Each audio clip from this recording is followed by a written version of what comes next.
yo y fole la lo langi e faiole la beai ele ifa afiti yo io pe musu na fina ngalo i talu ifa ele nei moa uma oe le nao le fa amoe boe a ua manu a oia o na wata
tātou talo. Au tai tele le tua le mātou tamā, e nei fwoi tai au fau wha popo le mātou ola. Mātou wha fo i le vi inga i lau fio i lau leo leonga ma lau puipuinga o mālo lono o tunu. Ane ngā te leo nisi sā ngā lulue. Whaafitai le mālo si fau ma leo na fau. Mātou whaafitai fo i le tau le nei aso. Whaafitai fo i lau leo leonga i e sā malanga. Ia ua taunu umanuia i le vi inga o lau fio. Mātou whamaulalo atu e tele lava o mātou whale tonu. Mātou te whātua lava le totoro walo Yesu mātou te mangalo ai. Na yaso la fo et fo inga luenga si ufonga le na mua se e anga le lei mai whaamanuia mai whaamole mole. Nga le lei fo ina i tamam tina mātutua la tau o le whale mai. E ilo anga le lei whaamanuia la tau le whale pui pui.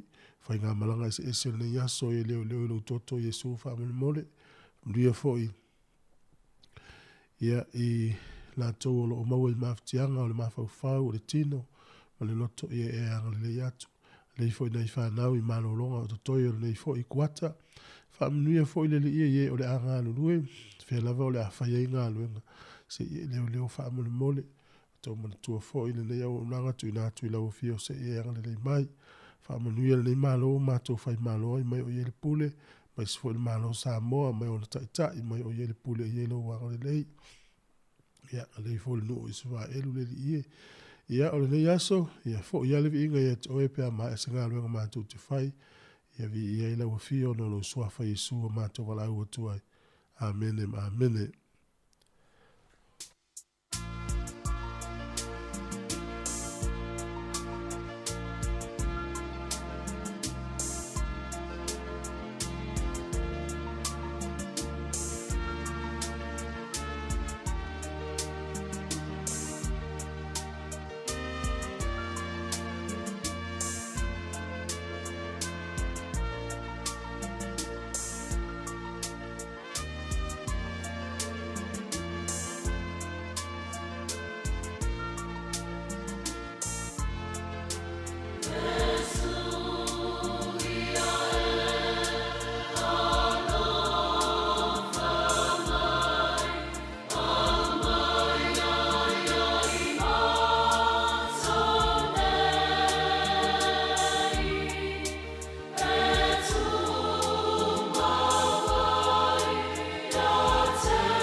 O le tautua le si ufafonga o le laumua o lo iai fo i le langolango a le New Zealand On Air.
anti tala hia. Estero fifi falo ile ata ole tayao. Laugh of the morning. Ama smell apple feet to the veal. Su fongalo mua. Ata ole tayao.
Malo se fu tatu tenu le tatu programa atal tayao to fa malo ma to fa TALOFA tu le taimi ya il monatu ya na fo wa mafuta mai fo il totele ya itonu ainga tonu mo to malo le vai ngale tayao malulu ya ele imala mala telefoni ma to ni sile nei ya le monatu tatu fo ima sani le nei fo i tautua ya ole wa mata fo i ona mafuta mai le nei tayao ya me se fo i lungo tatu wala to Facebook mo YouTube por si fonga la mua ya share tatu Facebook na ya ma o mila like ya ma tau e mai ne o fatu mumuna e mo ma tau ne yaso ya ona ma tau fia ile wa ona ma tau lo ai ya lo e fia ma e lo fa pe ni tau tu e fo kala me ata tau si fonga la mua o ka se malu lu ne ta ya ele faina ya ona ma tau fo ya ma tau sa ola el ne tu nu si tu atu ka tau ne na ola el ne tu nu ya le ma sa ni ata tu malu lu ai sao le ya ya ma lo la tasi le o la le o ta fe lo i le ta fo le lo fo le yo ya pe mai fo ai sui ni fatu au mai fatu lan mona amata man po fatu lan mona sao wala ba fatu mu ma fatu wo i pe fa efu na fatu na pe ta u la lu le ya po la no to hinga ma lo fo Ibu pasi ya fu na ya ma le fatu lan mona su fo le ya so tau le malano ta off le ya e pe ya pe sta tu no e off mai ta off lan mona ya sa le ya so ya na sa fo le ta ya no tau no mai te le pena mo mai le pisa ma no le lu mo la au ya to fa a pe sole le pena mata ma no le ta por me ole va pesi e pena fa sto no manu le ta o fa tali ta boy ya o maria la fa lo wale o tu ta vale o sa ta la pa ole ma la ya va pe se nga ya manu le la tana no ata mo lungo la na le ya fa pe o ma le o te fa lo ngoi pe o sul va via o manga tala lo ya ta to na o iao mitsi o manu na fele lei hia na esel ma le yo na la ngona pa e ule le ya lota mai i usul va vea tamu mulu to imta na tonu e o leo i te fa lo ngoi na o la ma fo fa wala tama o le alu fe nga lu nga tu tu dil paulo na al ma fo fo ita ni tamu tit e la alu ta fa mo ta ai manu ma lu ai mo tolo ma esi mo ese fo le ma le yo fa lo ngona ya se tatu ma fo le fa lo ngona le telo taimi ne tu no wa se tatu wo to intonga ba sa mo le mana ia fa longo tai au manu le se el watu la wa le se ngatai le manu vo le ole afoi Senga vau. Ia. O, i sole. Tamara. Ese le male o nava inga le tatu tunu. Sa, o lele. Ole oso ele la alai o le no manu lele. Ia. Ia o lungo o ngatai o lungo o wavai. Ia. Tu mo manu lele. Ia ai toi mafo loto le taimile. Na. Le male ye yo na fo I vai nga sa tatu ia. Ai alu ala ta fia whanongo fitangi sia manu. Iwa vea o Samoa. Itai o Samoa. Ia. Ai tangi no le manu leo le lulu. O, i sole. Fa fiftanga. Fa fefe a mesi ara pe fa pena o ta itara ua fai malito ina monta watu le iu tala mo manga a. Al tau dole lulu la. Tau atu le lulu le tiro sa o mate mara fa mai. So le. E alu le atoa. La tau tala male lulu. La male le wasa. Ya malo ta no ho le ta ya o mata fa ilo mai manele. Yo. Ta lata to ta tau e. Tongo ela au mo tau mafana ye le tatou fo lau lo nga tono le masina ne yo yulai ai o le aso ataya ye le tatou lo le asmalolo sa uni fo ile o tele la nga lu e malolo ya si fo lo mo le malolo e fai pia nga lo masan Dio me le fa malolo si tatou fue ele felta fa talofa ya se ia nei vai nga ia le fa o mai vo le sa fa nga na po I ai le mata ta longa pe fa na fa ta ua mai ia ai ta longa na po oi ia e si vai vo le na mata fultas le la na o nga luenga ele le tele lo ai ta ya ole le ingol ta longa po mo si fia nisi ya ole au le Maroons of New South Wales Queensland e se fulu ia le au a New South Wales Blues e lus fufa oh ia le na ma lola le au New South Wales on po lu fufa ile se fulu a Queensland ia ta longa le tolu na ia la o so la le Maroons ma na o luar ma lo mo ia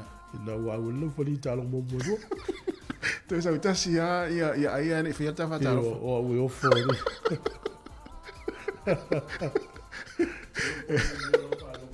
ia fa ta lo fa tu ta te tinu le ne ta ia o le mai fo mai fo I fa nunga le lei ia vi ia le lo fo le tua o ia fang fo I ta to le ne ia so fo ia awa fo I le fenga ia I fe au mga luenga fa ta lo fa tu I le sua ia sunga I fa fenga inga ia mai se fo ia o na le tua fa ila unga le tala le lei ia o lo fa fo mai le tai mo le tai au fa stai fo mo to ta sanga e le manatu ia e le o ngalo la fo ni nei tau tua ia to ta sanga mo lia ia le I uman manuia ia ta to nga luenga mama lo si fo la fa nga luenga ia wa le tau tua ino lo to pa ia mo to ma ia la mai le tau tua si fonga le mua ta lo fa fo ia ta to tua ama tua o tua sina sina le tinu o to lu tai le tinu o ma futa mai fo ni nei tai mo le tai au malulu ia I tonu a inga ia mai se fo tono fale o tangata mātua ma mau tanga se ngase ia e whaata lofa atu ia I fo I manatu ia o lo maua pe o tōru whaasiri ngā malosi ia pe au tō whaafonga mai mau tō mai mua mai le tautua te fonga lau mua o le lo le tunu I la tō fo I wa hanga I fo I ngā ruenga le neita e ao ai mai se fo I la tō lo I lunga le awala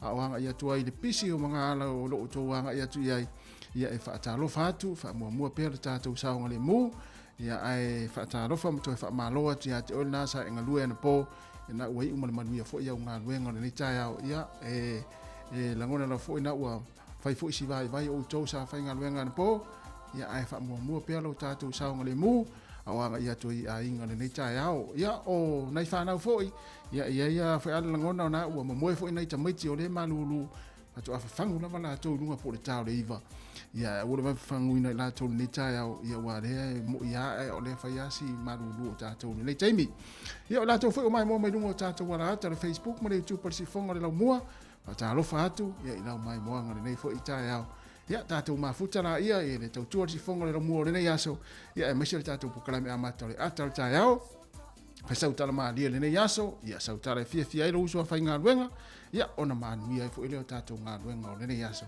ia ua te whanau noa ia fa pe fo ina te mimilo mai ana po I ta alonga ana po ia ua mimilo tātou a nala au fo I tamala e saini la tu ta I tōrus furu afe ia le ua te uso fo I tātou le malu e siwe tupe ia e tausi e tātou whanau ia lofa tere mo tātou atino ia si tātou se atu sina wha fianga nei mai le Mount Fao ia e whaaturoa tuai sa mo le nei taimi ia maamatai fo I tātou pokalame le ata o le tai au good morning talofa lava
Whātala whātu le tunu umalo so I fōu se mele whawhonga le tātou tala o le tau mo le nei tai ao.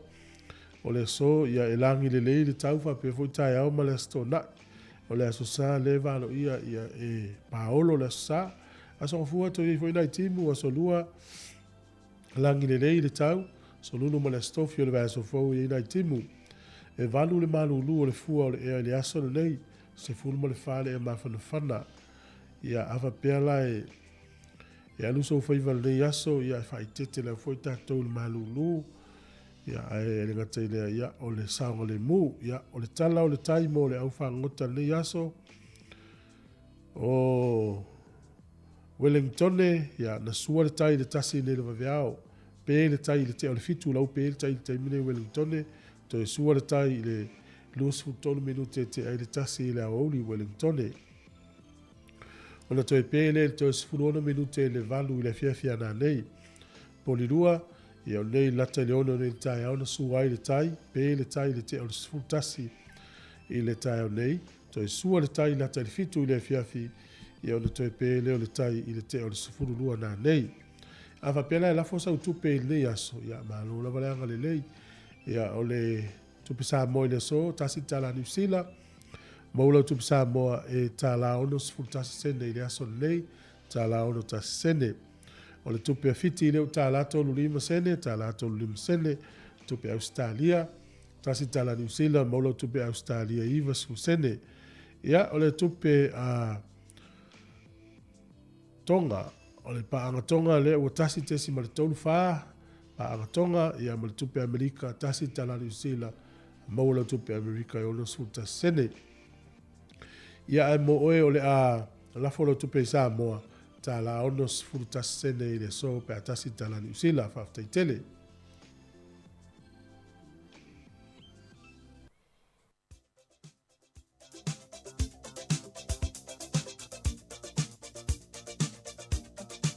O whaamneanga waso I fua maa sa whanau, tātou imeli maa sani lava le nā, a sa whanau at samoacapitalradio.co.nz, manuia tele o tō wasa so I fua, le aso sifun ma le tolu nei o le maasino Iulai, ia whaamanuia le atua ia te utou, ma ia maua nisi tau sanga stele, ia toi whaapopo pēr nisi tau sanga I roto so I fua ma so tau wola. Ia, o le tusi whaitau mo mai lea I le Roma, lona mata upo e se fulu ma le lua, a lona whai upo e lua se fulu. O le nei, a matela aina le uaita mai ia te oe, whawhanga ia te ia, a fia inu ia avatu ia te ia e inu ai, a wā o le a mio whaapea, e faa faupu e ai malala ola I lunga I lona ulu. Roma e se fulu lua, fai upo e lua se fulu ma le tolu. O le nei, a matela aina le uaita mai ia te oe, whawhanga ia te ia, a fia inu ia avatu ia te ia e inu ai, a wā o le a mio whaapea, e faa faupu e ai malala ola I lunga I lona ulu. Manuia telo tō waso I fua o pesel nei.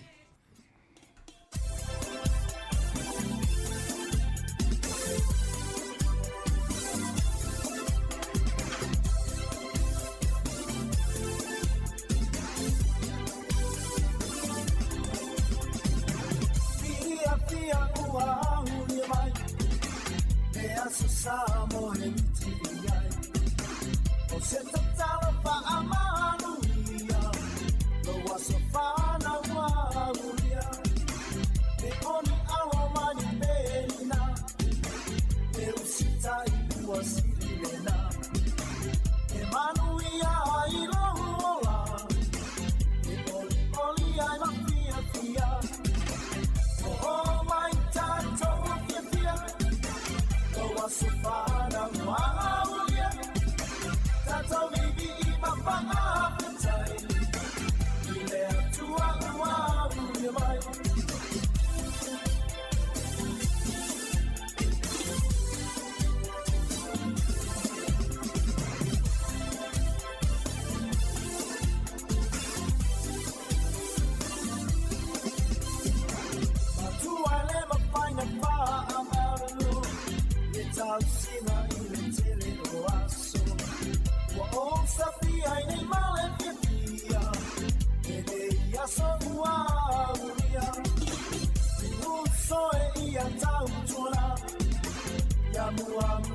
ale atua Whaaoa tu tauro marosi Tau tua male maa maoni O mai tātou whiwhia Noa sofana wauia Tātou bibi I mawhanga awhitai I lea tua wauia mai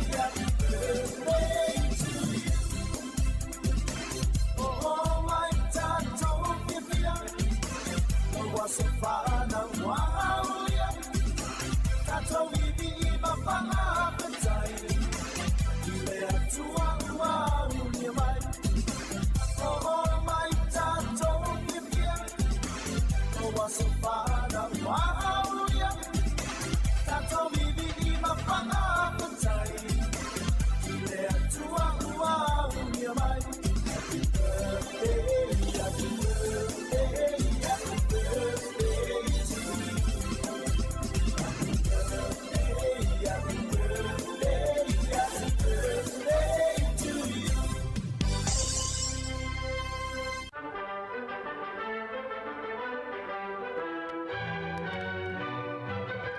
Ia whatalafa atu le tunu whamano atu so I fual nei teimira tae ao tātou porklame foi o talafa solpito lo langi nei tala foi ia o mea foi na tupu le tausanga ua mawai I le aso se furu ma le tolu o Iulai o le sol tausanga tasi iwa lua tolu ia na whaapipi ai le whaailoilo le ta o le Hollywood I lunga ia o Hollywood I Los Angeles ia Amerika ia le tau te iloa ia le whaailoilo le al matuata uta ua lava yati whanga so se taimi lava o le ingoa sa amatai o Hollywood Land.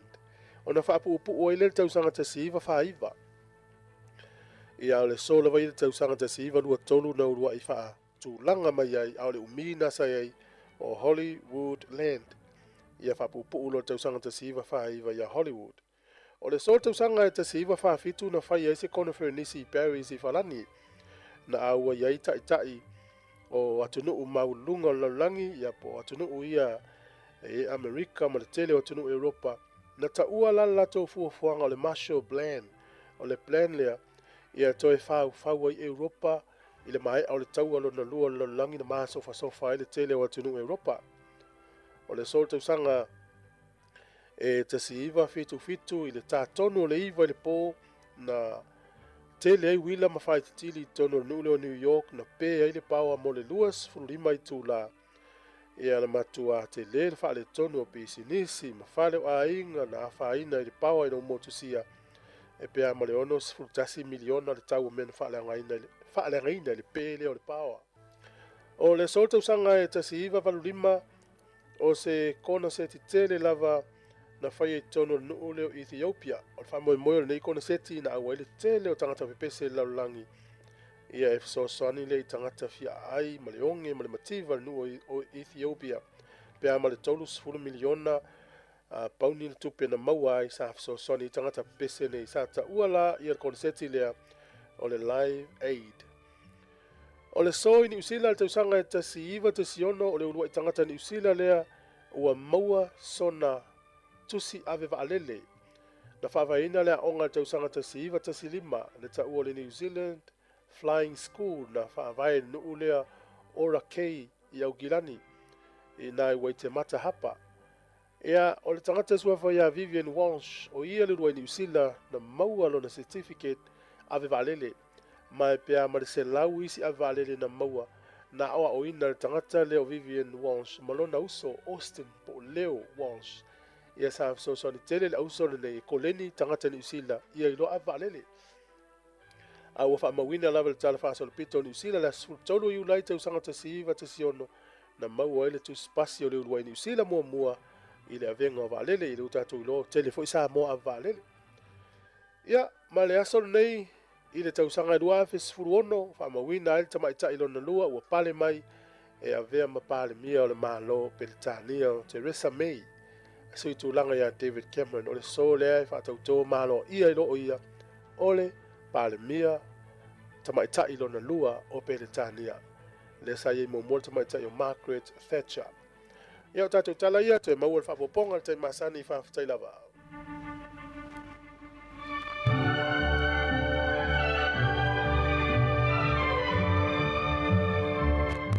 O lea ua toe ono minuti ona tale o le valu whaafonga le tala mai Samoa ma tala fōu mati fonga lau mua Wellington e le nei tae ao ma lo lava fōu e le mafuta mai ma lo ngā rurue ia i nei taimi o le tae ao ia i fōu manatu nai o to telefo inisi na o ia e mawa a O le o tae au whapene i mana tua fo ile o langa o tātou Samoa e usu pō a ia tamatiti e whapuna ia le vai i vila o le titata fo ile Pai se iputia nei mātua le tai au pōa.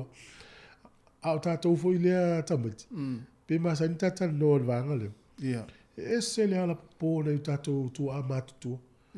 Au tātou la. Pela te mine tu ua i lea onga. E la whalo le pito i afu. Te ia whangua usu le pesa le lotu. Ia nunga o malo. Ia lofo fia moe fo alenu. Ia nana umma lotu toi tatitia la lo la tulu fanga mo alule si fanga mo si sa po alu se tulu ti ya le si no ya me la ufala i va ala we so fala dia ya le ma le fo na le o le tulanga si ta tu o le mawana lo matua e to so i fa fo fala la o lunga ya fu fa a ola le fia so pia la foto afa ta mo le falo lo ya fu ta ma la to lunga na le na to fai ta to ile ai o le si va lo te mana tu ya so na fo e mo no fai le lotu e sa oi e tau tu ta o tu na lo e langa i lunga fa mai o fai o ola e le ainga na le si pito o matou no e le ma o matou fa e volele e ila to povi e ta tau so e usu alto ina e volele ta tau so so povi ma i fangu voi le fangu ia fangu mata ta e foi ia na halu no tu fanga so e tu fai no pe tu fai au e te vai mo fai au ia e vai asa vali te ta te mo o ia i volele ia aso la se asa mo ni so voi fa lo te ole ia e maua loa se mato fangu susu vole ia mai alta mana faapuna faapuna le lei ia so le ia la ta mi la e ro sa vali vali ngisto ina mana pa elo le tau susu ia ta watu vole le mata i vole le ia tumu le lei ia le tamai pa elo le ia matu lola e watu autu ia fa mai lo malto ino lona te jole ta le wila ave ia fangu susu ia fa e tu va mo ai fa a fel tamana sa tu ina ai poi tu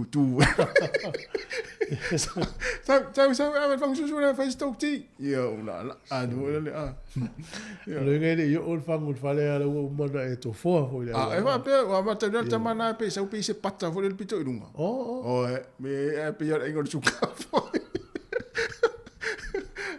tu sa la fi we su e po e fanga moa mapua se tu lo ia a lau te tu ile taunga stoi ina o le fsiri la le tau ngol sus povi la ina le e tau e se vai ho e lok ia e lok e sa e foi le mai ale de wol povi ia e foi le fa pipi ia la i se koko po se ni wol le ia a tu wol povi tala la le se me loka yo na vai e loka la ia lisi vai le va tu foi le mai loka foi lisi vai wol le no aga se la no fa pipi ia nei o la ia uni mi noi wol ia na tau no ia so o na povi ia sola sa ola sa ma le ia wa ta vai nei i tau mo so povi e fa ma sini io e foi le fale il faina o me tori le tu tangata i tu ia e o aki ki le povi pe al povi tangata ia mauai ia le tu vetu se fele le ia le foi ngaluenga ia le ngala tatu sa mo le loka vai o povi mo me mai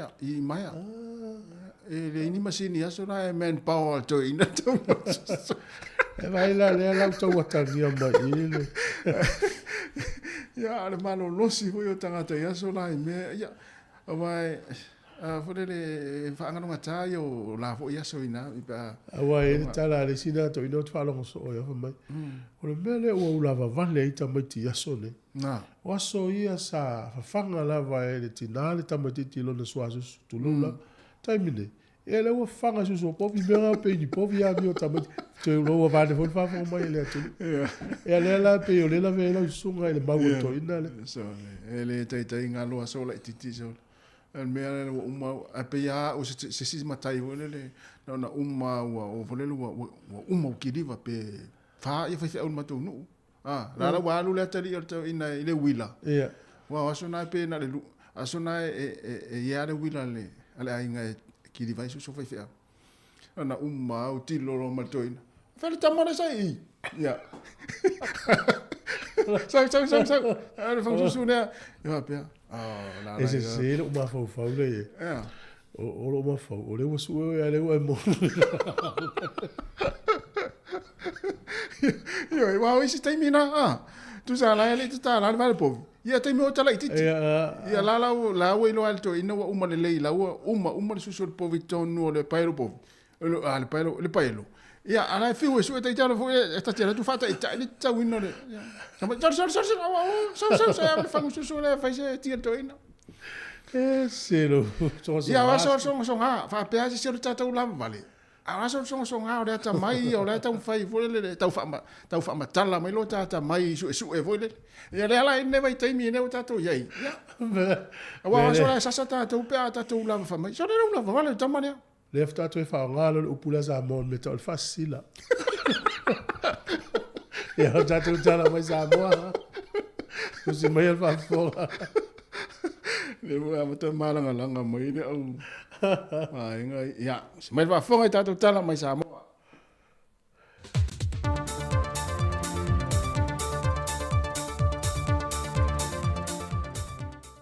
Fatalo fatu lo tatu tunu o whianga i fwoi mwhaiva ma tiutore ne yaso, alo mai e se whao poponga o tatu tala fau mai Samoa.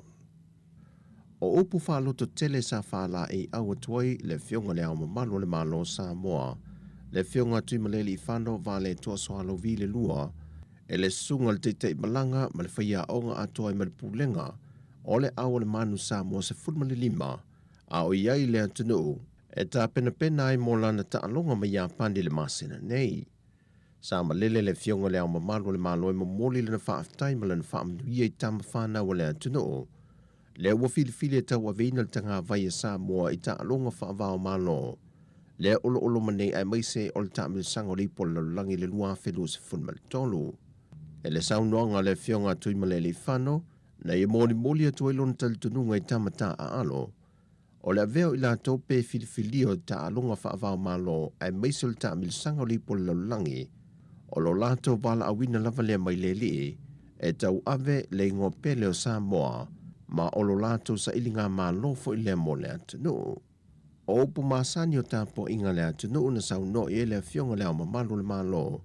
Ia po liuli lo tino ai malama umata e te iloa i le alo fili. Mai e tau ma le mauti noa o e lava o le tamatane Samoa moni. O le solo whatu tei e nisi o kole ninga wha awau o le manu Samoa sa fulma le lima i le malaya le universitea wa o Samoa i papa i ngala ai o le fiafia nā nei e whatu nui nai se einga sa ilse leni e le whale ta alo numero tasi tua nei mato. Afa le tula e valu i le aso wharile wha awau nisi o na kole ninga le malaya au tui le apia park au leitu ua lea tunu i lea fiafi mo New Zealand e malanga atuai wha awau ia pani. O le bai oso nei wa te tala i se tasi o vaianga o le poloketi o le tasi le miliona tala a le tumalo palauli numero mua wa o tele ripine te tala alo i ai se a walo fiso te inga i lunga o pengta wha i langi le tumalo. E mata i tui na i tangata umo le tumalo ana fuafuanga mo le tasi le miliona tala e le ngato ana tupe whaasua soa, o poloketi wa maea, o fuafuanga o le a whaatino, e whaatatau i tutongi na uwhi ngāruenga, ma ngāruenga whaatino ai la tolo ngārurue le ofise to se furuma le lima. E le saunoanga le whionga le tamai tai minister o tupe, le whionga mulipola ana Rosa Ale Molio, Na whai masui o le malo e mōli mōli sau noanga au tū, na ia wha ai loa e wana o le paule o le tū malo mai tū malo e 5 maltasi o le atunu. E iai sana fua whanga wha peo lana tasi le miliona tā la, o le awha whaingo fie tangata le tū malo maso o se tasi, e lātou te si le fie i fua whanga wha ata atiti o le wha ngā solonga, ma le vai ngā o lātou se leni o le miliona tā la. Sau no muli pola o le polo keti ne o le miliona tā la, o le numera tasi le whaatumutumunga o fua whanga le whainga malo fau, e whaasa fua tuai le manuia i tangata lau tele o le atunu, e ala i mea whainga luenga o lo tufatu, e fesoasoani a lātou whaatu anga. O le tūmalo palauli numera mua o lātou tauli maina nisi o vaenga o le polo keti, e awhi e wil paelo, ma ta inga waio ati na o man papalangi ma mei tua o lo. Wa te talalo i nei leo peng te whai langi le tūmalo palauli numera mua le www.palaulitasi.ws.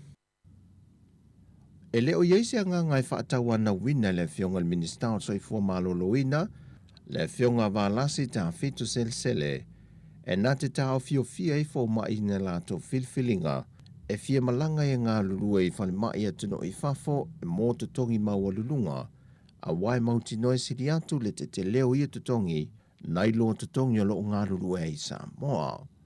Paule tūlanga o lo ia whaamanatu mai fo mai e valu se fulu i te toio le atuno, sa te lele saole malo Samoa i le tūlanga o lātu wa o onga, se ia o ina whae a ina i lātou. A whai ai whina ngalo le fo mai a wā fo o tangata o ina le lei. O tangata o iai le to mai ma. Ia e awane i ngalo o le atunu wa safso swani i lātou whae a ina. Ia le fo i wa mai utau tua le ele o whapela o whai atu le mau. Mea e le angal me o whina wei lātou. O le tāua fo i ma le o le fesili leo wa fesili ai i le tūlanga i pe o ina i fōi po a lava tongi le lei e tu i tangata.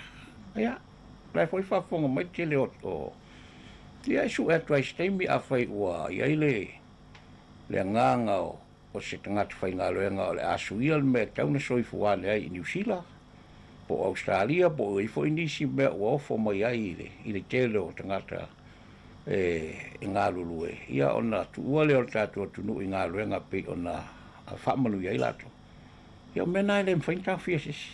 Na momoli le whaaftai le fionga le minista i le fō mai mata e tasi le atunu o lo te toe. Le na whaalawi lolo na whaase e atu inga lue moli whale mai Amerika Samoa se te tongi na ofo mai iai. A ua toe suielo na mawhauwhau i na ua ia a mia malata le noa, ma ua toe wha wau wela na tautua i le whale mai tele ma tō tua. E iei nisi o fō mai wa tuua le atunu o no sa ili manuia i a inga i atunu i fafo, au nisi o fō mai o whai lolo la tō nganga o le atu ua le matanga luenga e suia nisi o ngā luenga ua fia ngā lulu e ai. Ua lona lua le tēnei tite valu tau sanga le matua le soifua e a onga le a onga tūlanga lua i vai mea, ma liu ua wha mawina le matanga luenga o leo e mafua mai le malemo. O le tēnei titi valu tau sanga pe na ripotia le matanga luenga o leo. Na maua muli ane lon a inga ina ua saa i lia, wa upe upea lona tino maliu se i tulau le vaita ele, e se tasi o faltale malo le antua le pata, le anga Reef Resort. Whaai loa le kumsino le matanga luenga o leo au apa aulungo i tino Filipo, wa wha mao nia ma wha amalia ine so e suenga le matanga luenga, o le malemo wa afu ai le maliu o le tēnei titi valu tau sanga, mai o le pō le aso lua le vai aso nei, na tūlai mai ai lea whaafita uli. Wa toa lua i nei maliu e leo mana o mia e le matanga luenga o leo ni su e suenga po ni tau tonga whaapitoa, e awhie ma le tina onus fu ma le valu tau sanga le matua le soifua, mai vai to umuli palauli sa vai. O tala fawia mo le nei aso le tātu tunuu, man wia fuafuanga o whenga iai, whasoifoia.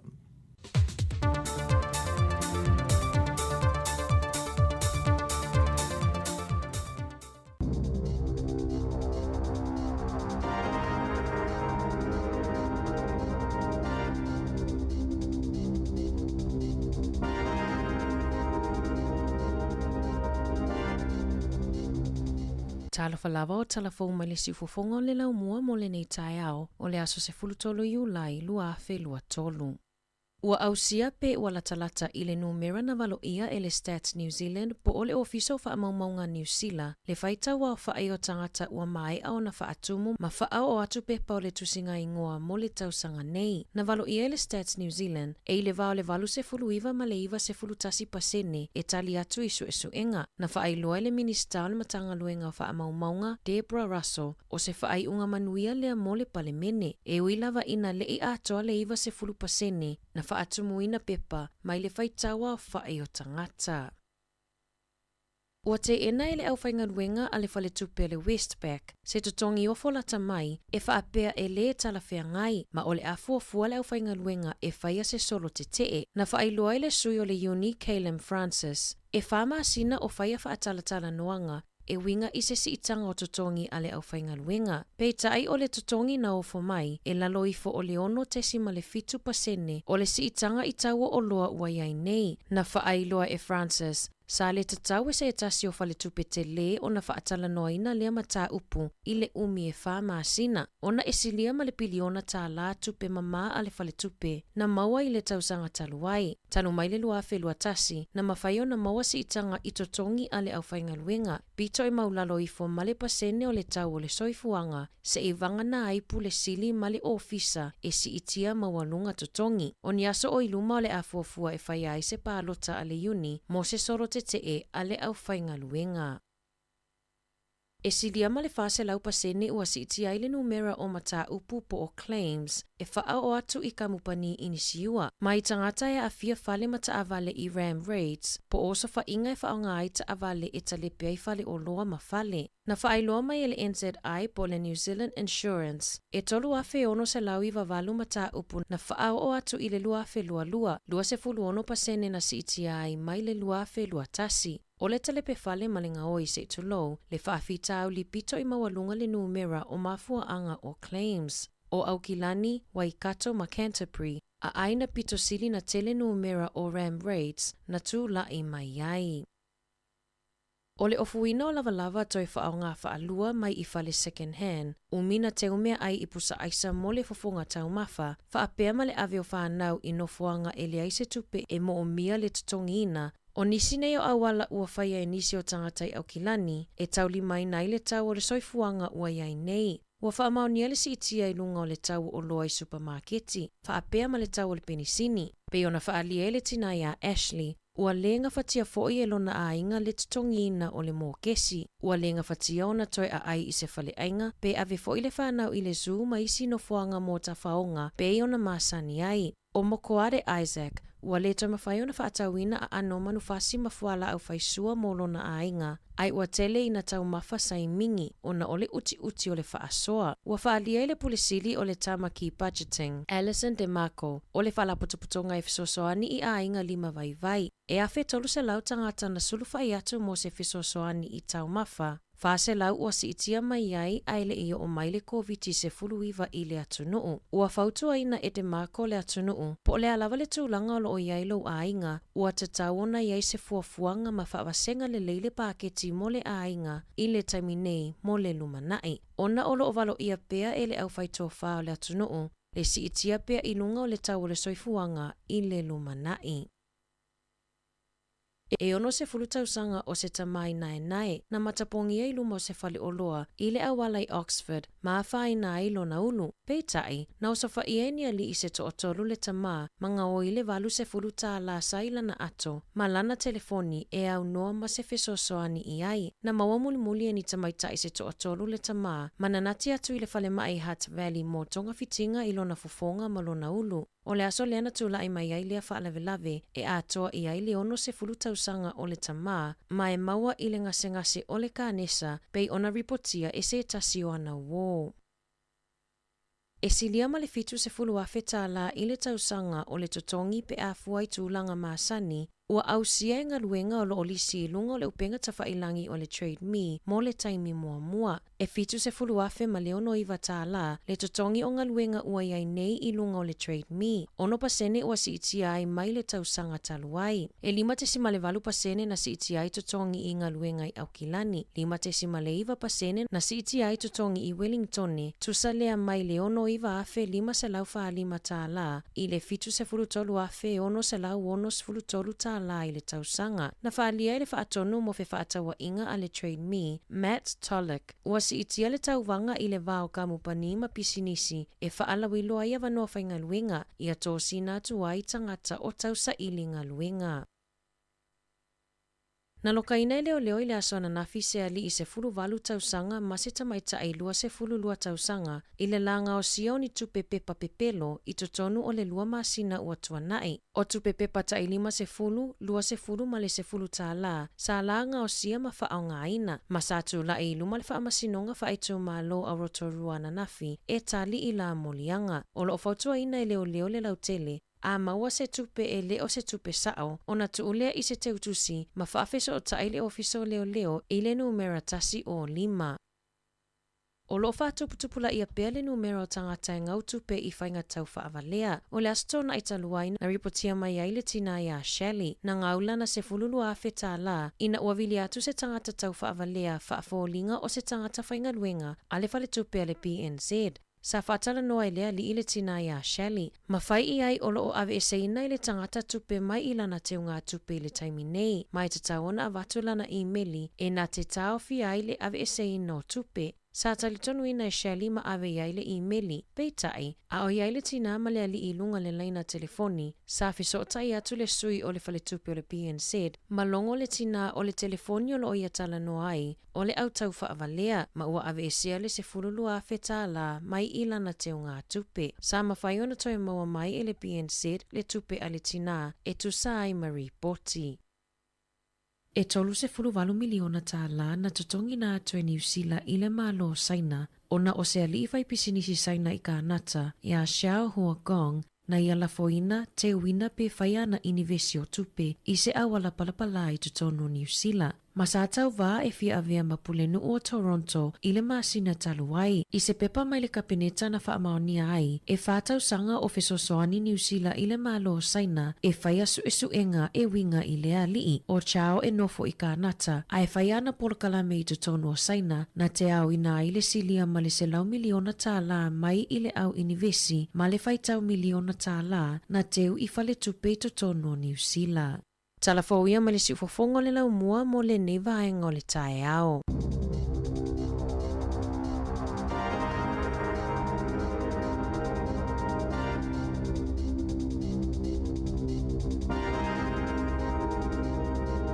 O le whaponga mona o tātou talafou le tae ao, pe o na tāpenina le tamata I ana whaasolo, ia whape fo I tala mai Samoa, o melo tupu tātou o tino, pe on tuina mai le sunga tāse Salam Sam, te whafunga le tulai wa le tau nei, ia ilon te whaasala wina ma le whaponga.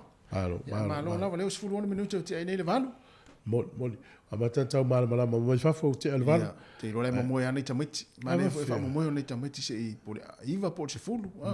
Tau I leia. Nei foi le to tai ao ia ona to ia foi le fa na universo le. Ale sila tu wanga le so. Fa tau le ma le lotu o tamiti. To ia elo. Kiri si masiro. Ia. Tu so o va ver tau sanga ia o va ver vonto ina ta uoso. Sa ia wa ele si alo lo ato fa I foi la lo le ola. E ia tanga te alo to fa I foi la. To ia I foi. O le si va ngana te foi ona mata I tu tato. Mata to I lo le lei. Tau te to e ina. Tau te lo mata tua. Ia. E le si alo lo ia to foi la lo le. Lo sul tasta sanga le. O le vaenga na so I fuanga e tau I ma o fuanga foi na le tua na fail tangata. Ia. E to e ina ia ma fa solo tua ina tangata matua. Ole aso no le taimi nei le te iai. Ole a le taimi e te tau mono mea ona tau o e to wainga o le toi ina. Toi ina? Ia. Le aluinga lau tala? La te inga la whapela o le to wainga ai. Putoria le iai o tau songa o whanau o... Ia. Ia la laua e sauro mai. Ya, tu mana sungal to ina no mai. Fitus full tausang. Fitus fu. Fitus fu. Ina to ma. Ia, E wole fa ta wol te min nei. Wa o fa lo ngona i lo tino le i mala u ma u te mini. Se pe ya lo tala vo. A pe ya la wa fa lo ngona le ma lo u lo ya te o la u tala vo. O la te lo fu tasil te mini. E sa o le tala, o le loto me fa o le. So to o le ngia o le loto. Ola ulava ai. Ola ulava ai wa te tau te mini nei. Ia le. To ina oi. Ioi. Ja. Wat doen we lolo? Wat met toe? Ai se. So je zit via la IT se na uma toe. Ala sa fala mo ya te o te mini. O e tala vo po wa amatana e tanga. Au sa vali vela lu sa vali mga yoi. Pia la tela ititi. Au te kolin leni no. Tai lolo wata matua. La wing. La se la ho leni. Oh. A sa vali ya mga yoi solo e pia la te li o si taimi tate no fom tong po fa pilota fatu foi le ya. Ya wale fa toi no foi le tunu. Wa mata lo na fa lo po tau ti nga foi lo fatu. Ta wona fa isa fo fuanga. Ia. Be vol ta mele fa me la multa ya fa tau le tasi o se fulu. Ia. Ya sa o le ya sa pena le ngo a sa o yo na okay ya na le. Ai sa. Ne ya fo le na. Ya wa e istanga tu le o lo fo le fa mai o la light. Ai te tewe tu auto ina nea. Ia. Fole na amata onta po le toru masina ta luai ta va tu a puno la le se fe au. Pe tang fole le fe singa luenga fole. La e sa o le puno la. A te tu va ia te minne. A fole le pe tang la le piki me dunse. O tau le mana vai fole fole fai no puno la. Sa o por me auto vai fa o vai mo la le tata ia. Tai au leso malo no. Tai au leso malo no Maori. E pe au tu le la tau fo I tali tonunga. I la tau tau sanga fo. Ia mai tau e la tau ia fetu o le langi. Ia fetu mo la tau winga. Ia. Au le foi la fe va tau fosili tato tonu. Ia. O ali fetu fo I fai tau sa mo ia so ia. E le ise se o tato e le lol me tau fetu wow. Ia. Fetu wow. Ai se longa la watu pulanga le lo ata ua ia. Ia. Ta te fa longo I tal longa la umatu. Wow. E me se tau pulenga o fai va vo ia uri ia leo I sai de fie. Ia. Mai o solo fetu wow. O le fai va la fai te mina. Leo yala. O pena fa. Leo yala o le malauli. Eu tô só passina. Lá o te mai tau alu ta mai te mina. Tal no mai sta malo lo te miole. Eu solo le fetu wow, eu tatu I tai te. E fu o mala fai va lo ia fetu wow.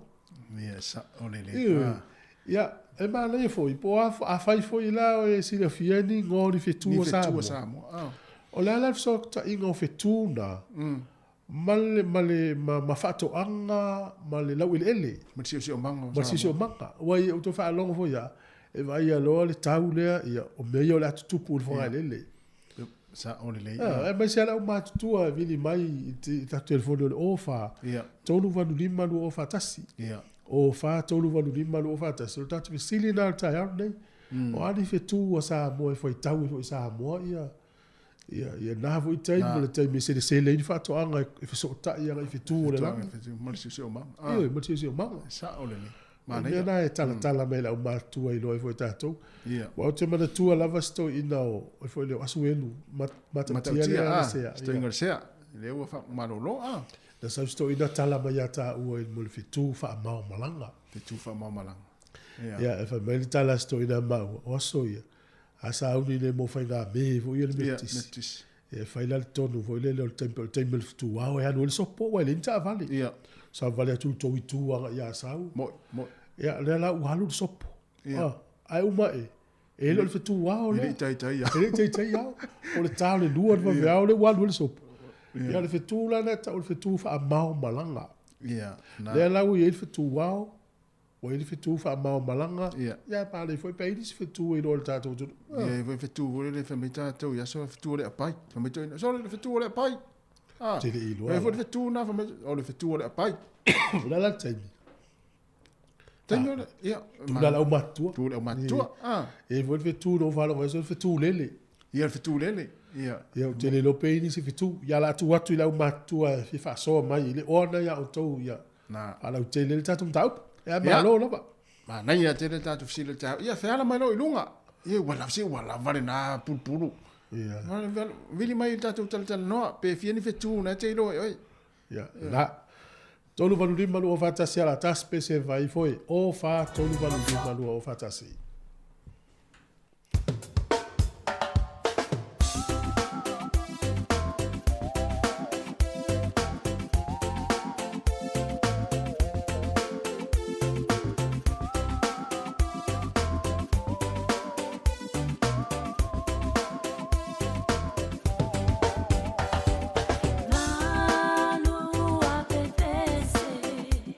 Ilungo le fonga ele ele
O le o to ama tala fa bitoa ale digital I asfore le tasi. E fa ilonga ta lima se lau tala cash te ono manu malo ai. Pe ala fo sau top up lus tala New Zealand. Pe sile tu fo I ainga I Samoa mai si antunu o le Pasifika. E anga va ai fo I la to e fa ngale tau tu ale click X e la fo ai se le ni Samoa tonga fiti ma vanuatu. Fa tau lo sau top up lus tala pe sile atu mai dairy supermarket ma pamu pensingi mo so wa vai te ono manu malo ai. I fa ilonga tu pe ta lima se lau tala I asfore le tasi. Digital better together.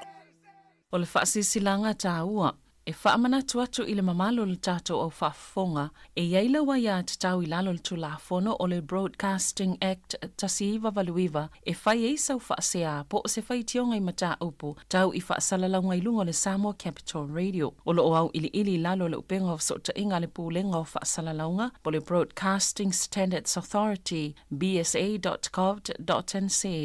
A inga mo le whai o sau whaasea I se polkala me whaamanu ali ai lau whaafonga anga. O lo au fia I vaenga nei, o le ale te me mawhaiona whai se whaasea, o ai tu ainga polkala me mawhaiona o whaasea ai, o ai e whao o iai la o whaasea mō le taimi mō mua, whaftai. Malo whaftai, I le tātou whaasisilanga le I le ngana whapetania. Vacancy for a qualified early childhood teacher at the Samoan preschool, Onga Mata, 180 Owen Street in Newtown. We are seeking a motivated and qualified early childhood educator who is passionate about working in our Samoan language early childhood center to fill the vacancy left by a registered teacher who has returned to Samoa. The position is for a full-time permanent teacher. Applicants should hold a bachelor's degree of early childhood teaching or equivalent and be able to progress to teacher registration. Our preference is for a Samoan speaker, but we will be happy to consider an applicant who will be motivated to acquire Samoan for communicating with young children as part of his or her professional development. You will be working with our friendly, supportive team of 2 registered teachers and 3 teachers holding Samoan early childhood certificates together with our center administrator. Our Onga Amata is licensed for 32 children, including under 2s and 2 to 5 years, and operates from a purpose-built Samoan-designed preschool building and outdoor play area. Please send an application letter with your CV and 2 references addressed to the center manager at, this is the email for your application letter and CV, efakasaongaamata@extra.co.nz. efakasaongaamata@extra.co.nz. For further information, please contact Sadie Fiti on 3892037. Sadie Fiti on 04-389-2037. Applications should be received by Friday, the 28th of July 2023. Whaitaitele lava, Sadie Fiti, Center Manager. Whasisilanga lea, ile ngana whapetania, whasamoina olo fia mausi whaiaonga. Si whaiaonga mo le onga matala le whakasa I Newtown. Ia, mo mia lava si whaiaonga o lae, anga wa aela, anga bachelor o me taua onga mata. Ia, mo o lava no lea, ma laia lo tu star sanga atu. Ia, ile imeli le lafo tua ila utusi, malau CV, o le e whakasa onga mata at extra.co.nz. O le ava noa tu mau full time lo inga te vai anga ile ava no tu mau fo ile pe fast food tu la va yaso ia fu ala vai fa mtalanga o meida onga telefoni fa so ta i sei di fiti o le ofa tolu valuiva lu o tolu fitu o fa tolu valuiva lu o tolu fitu ia fa ngata tu stal sanga le sulus fu valu you lai masina nei lu tolu ia fa tai lava ia longo tu o ainga ma wo pe afia tal sanga lava no lea ia o le tele o tamaiti nai na tolu sfulu lua tamaiti o le aonga lea e lalo le tai lua tau sanga ia ma tamaiti fo lea e lalo me le 5 tau sanga le matutua Ia, whawhitai lava. Ia, o lea ua toi 2 minuto na tāle o leiva, na lau tala tu tātou leina. Ia. O ani whetua Samoa o e iloa, e se voi whetu e mai tau e. E maori la tau i le mafua i le smalo o le a tai au. Ia, o le tātou whesiri o whetu lea sa e whaalongo i Samoa i aso lai o mātua o nei tua. Teim fui lero le tai au, le fiafi o le pō. Ia, e tate whaalongo tua o le whetua. Ai ole mai le fetu foi le lena taita ia o makoi. Le ai le fetu na le mata fai atu. Ai al visini la ni tasi tu visini ya o ya fi tani me você só tá tudo. Ia. Al visini fa tu manatu. Ai vai le fetu le sa o la mato e la mato. Ia, la mato fa tu. La makoi. Al visini. Ai se ai ta u ai tangata ne o makoi o tangata ta mai po tangata popoto. Ai se ai ta ui makoi o tangata popoto. Ia, ma le voi fa popo le tato fisili. Ia. Wale na o ala wale ia tutuli le fetu. Le tu me le tu sai. Ana ia. Tolu walu lima no fatasi. Ia ai tata no fo i Samoa. Ia. O tangata lo ito mai fa pito i me tau so i fu malo no ina i Samoa. E tasi fo mai matara i Samoa. Ia. Le mafu angana ta u te le watu nei va ai o tu ia na i fo mai fo ia tu i fafo fo mai saina mai Japan ni mai Uzil. E ngalu lu e stato falma. Ia. Te mana tua i le va wala te le ngole va na tu i fo mai taula lai matau. E ma sa ta amino al Pacifica. E watu ina i fo mai ke usiano na fa ia ngalu ngalo fa. Sa ta o tu i fo ia le matau se tasi o te. Ia ana leila fo mai na e fiu e fata tali le appointments por te mi e feita o tonga le falma. Uti fo mai. Io la te fo mai. E vai na tau nu o le va na fa sa lau za mo o contrata no fa ina to tonga ina. O la to mata o talinga ia le ta amino le Pacifica. Ia. E tasi fo mai mata le sa le telefone le za mo. Te lo la fo mai ni fo. E tasi fo mai ni fo mai le lua fe tangata. O sole. O tele ilo ala pe whamaunia wa ata ulo fo mai nifo so nga ta fo yo fo mai nifo lalang. Tangata ye to mai yo fo mai nifo. Ia. A ole tangata le ele maua za mo ele ise tangata sa mo fi whenga ulenga le ta ole whapetani o le pathologist. Tangata le whenso so enga tino mani. Tino mani. Ele i mase sa mo fi nga lu enga luenga le. Ia. Ia o te ilona ia ole tali ole mafu anga le fo iti au tali. Ia. Sa. Ele i mase si o tato fi tali o tingo o tangata mani. Ia la fiul malo sa mo tau su se si vai so mani wa. Ia watanga i fafo. Ia ale la tu fiti, la tu fafo. Ai le ia masa mo fi fe ngalo. Le foi na mai li poti mai sa mo tau fai malo sa mo ni si on tama fana. Ia no wa musu. Alo wa musu. Ia lo ingole to inga tunanga fa pena. Sa ole le ia. Pe fate te inga ta ua. Ia. A fo mai le malo sa mo miliona ta la di usila to tongi ole ngalo ngalo pathologist. E te fia fai. Pea o mai le... Pea va peone te tongi o le tangata le fai so enga i tino mani o tangata miliona ta la di usila il tausanga. Lona te tongi, i Samoa. Ioi. Te fia fai. Ioi. O ula pe 4 miliona o te le fia fai ya. Te le fia pa istino stangata. Pole a harte le tongi. No way. O te le fia pa ya. Tua fefea o i tangata. E poto e hola e fefea o te... Ya, pepe ole mafafsara ye te no pepe. Ya. Ini mai o tai ole famla to ia fetua maori. Io e. Ya mate tu foi la to ia wingo fetu mo fetu ese.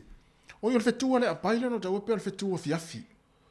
Ia. Samoa. To inga fetuna le fesile tu ai. Ai le o fetu voi e fetu ta ia. O le ilo foi pesa sa mo ta fetu lima. Fetu lima. Ya mo. Ya pe ye ta ulo se pe la le o le melo falten malo. Ta ulo falten malo o le 5 stars. Ya. Le falten malo le o ma ya lo le le to e matango fi to o la na o nanga o me umba. A 4 stars. Te le no po se 5 stars sa mo pa un melo te lo 4 stars le te lo falten malo le sa mo. Ya. Ia ia se ia wa ila toi fa tu la ina ia ai alu nei foi la flata malo le tau me sina o con ma tu fi ya ola fsili la o tatu sila na o fa to no ni malo fa ta fa so ma ia to fai ma tatu fsili tu fu era le foto ato tele nisi o ta o te ofu Pe tio fu tatou ia o nga. Anga ini si lai fatu a sa fa ia nei lunga. Wa ma lili. E la fatu a La so tai o la so fam na to Maori e pe fai tau e la to a matanga o la to sanga fo e fa nga kale na le tau le lunar calendar. E mata i tu foi la to wingo fe tu ese. Ia. O sa mola e ma nei foi no fa so mai pe a fai te lo ni fe tu e ma sa ni ne fai tau e sa moa e fe tu. E foi ni fe tu e fai tau ai taimi o se lenga. Ia. O se lenga o le ngata i fale se lenga o le vau. Ia. Wa tau mai tau. Ma vai tau ma. Taimi o vai tau io sa moa e sa o se lenga mai. O fate tainga la. O leo tatou i loa li o loa masina. Whaalongo ale te whaalongo e po o tolo na ngau.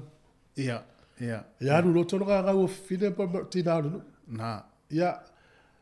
Aia, e ifo isi. E ifo ele toi le tau fure le peia te wangana te opule ale mele stupu sa pese faiva pese e popo lo le masina. Ia. Fa pero to ina. Pole peia to nga sisi ya. Ia, ta ilo e. Ia, sila pia. Aso. Mana mai pea e masani. Peia le e popo lo masina. Wa le susu po. Ele tau taua na fang. E mese au tau ia tasi rai, tia. Mese sao. A mese ia tātou sau noanga e whapongongo. Ia mai, e foi vai tau vape na e uso ito, ina vole le te tau suso provi Samoa, ia sola. Ma le westete, ua pe le westete le za masani na yo longongo. Wa to pito nu le sa ye longongo. Le ala te sa we ma wing ia vole le fa tanga tau si po. Ya le o mai si au vaenga ia peni fetu, te lo peni fetu po ni soifua malo ina le o mai vaenga le. Ya, le. Ya, tu la. Malo soifua. Hai, malo soifua. Ui, talofa. Malo le usu. Talofa tina mtua mari. Malo la. Hai lama. Fai foi se do vai nga se kurka ya. Ia piu tai o latu malo lo Maori fit. Ia o le matariki le o piu ofisilia tu foi tatou Samoa. Ioi. Oi, com sa le ya. Ni wa o fiku ye sa wa pe kil kala foi de ama al maui mau kengilo ngomai. Ia me. Itsa oi la pet mama ia. Ia eu fui vai fiku ni la fiku de fiku. Ia. Malo. Ese foi le faka we mauri ngani matariki. Ia, amo. Yes, mai ese foi ale la ko mala ia ese foi ale la ko we mal va ingo fiku sa moi, wale va foi nunca falo ko pingo manga ia foi le fa manatu ta si fiku manga ia maka upo ke do fa so de ka ya ngi ai la ya nga ya onga nga foi tu fa mela ma tu mo me se la to o to ia tina ma tu ia awa al fa ke ingo menga ka va ai sa moi la so ia este on ka u foi la fiku foi ia ke vai lu langi pe se ili la le wingole pe o fiku ga le fa nga foi ngi se mai ke manku foi ia fa pe ke le va ai le galaxy o mai kilo la ia de ili e lei la fiku nga pe ngi li ke va ai la va ke le po fiku nga pe se ili Perché coi di capire voi le. Ia. La no winga ya so ia. E le se ne parle me le o come kilo e o su e shape so o fiku voi le lungo le langi e la fiku e kai me che vai a coi o fiku pe se ili e le kai me che vai a coi fiku ala poco e foi la e nga foi ma fiku e li o ma singa in si kai ai foi la male au li o ma singa la ma fu ma ia ka ko nga yo inga foi la sa mo fai mai a mala poco lo me di o ma singa ia nga ka u ka se wo ko lo si la ko piko ia ka u si wo ko lo nga ia or ni foi la nga ka u si la ko wo ko lo le afako se uma ore le nga ole mala mai fiku e la fiku e kai pe ia ngi feku fa vele le e lai nga feku nga pe se fa feku ke le la ba o me anga sa ka fa ia da so ka ke maka i feku e foi la ka me ke va ai ta se me tu foi feku e felele a i feku anga i piko ngo foi feku ia ai fa ke nga foi de e o ku roi feku i fa le o si ai nga le o ye me ai le si feku Ele é fetu lele. Ngai ka wai me ngal fetu lele. Ia o le fetu wao, ia o le fetu ka iala. Mari o tina matua le fo il fetu le pai. Ia pe furinga mai o fetu le pai. Ia e ka ke fa lu o ia fendo le fetu le pai. Ia furinga mai o fetu afi pe ia. Ai do ngai ia sika ka ma ku ku e. Ia wanga ka wa longo nga fetu le pai. Ma fendo le fetu le pai. Ia ka ke kaule mala le ke o pepe lo aku se si awa o lo ku sa pepe lo ke do de se le aku. A fetai mo lo zao. O talo sanga la usit seni vamo yanga le wa mai stani. Ia o le fai ngo fie le ke le yo fesidi e fai. Oi Ele fesidi fai ele ku sala ma le fai ngo sikseng ya ka ko winga. O ngai foi la e ai fesidi do furuli mai fa ka ula vai kula nga Australia. Ai a fai la fesidi ale lima fesidi sa su enga. Ia ai ole mea foi la e la ki ai. Ia o ngai fai le mea foi le fai mai ole. Le sa wele le ai ngol ta ngol su enga le a e multiple factor e pole a e. Ele fili da sa. Ia de fili kan sa ia nga multiple sa. Nga dan. Ole nga fai su enga. Nga le sa ai ka si mai le la su enga foi be. Nga la e fai ngo fie la le fai nga tu fue. Ia wala ki foi la ai me nga ole ke le me fa kumu ai ko e awa mama ya lo kala anga me nga e olai ai se fuai ia tolonga winga a fa pe tu fu ai do o mai ya kumu e uma ficus full costa nga ke do de 6 ai te venga tatu enga wa fo le ai wa ma wa mama ya me nga lo olai wa lo me nga fa sa mo me nga fa si di mai ya to le ala nga lo nga sa fai te sa ia so manga o yo si dinga vai ngone na so la tu nei a ti te moit e no su foi vai nga pena o ye le su anga fai mai al si di fa pena pe o e lo fai kamai manga ye me tu fui le nga fa so mai le nga lu nga le pathology sa wai o le ai ko ke fesidi ala no le se pathology Samoa ia man ku foi o ka ko Samoa e le mga ku foi le wa pa ile kingo ki le ia kasi le nga ma wa Samoa le fe me o pa ile nga ka o ki ia ile uni ma Samoa o pe o mala le la mu muso ka nga ka pa ile kingo ia wala skero nga fa ko afia ku te kanga kanga duele pa pathology pe afa pe ai le kula nga o yatas ia ai manga ia kele lu por kalana aftai elo fatele tua moltina de la manuia me si fo nga ke lu manguia aftai ia le wifi ia awa fu ku fanga el password le wifi ta alo fa ia toi voia tu le antala ia tina mali ia o masani altina ai e vai alo tu le motino ia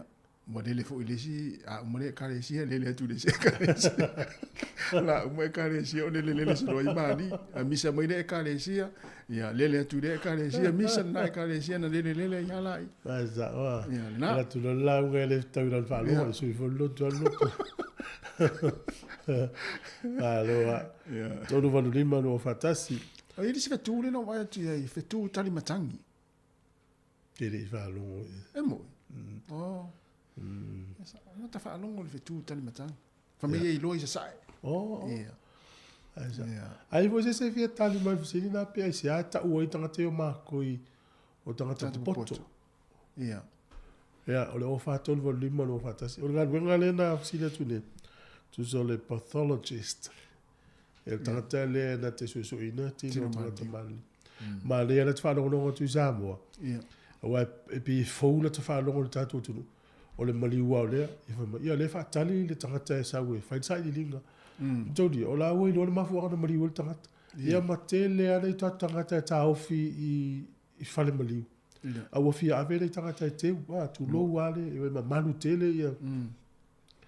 Ai ona o le mele, o le maua loa laua mo, ma ia e masa longa o le isi ave whaitsua suenga.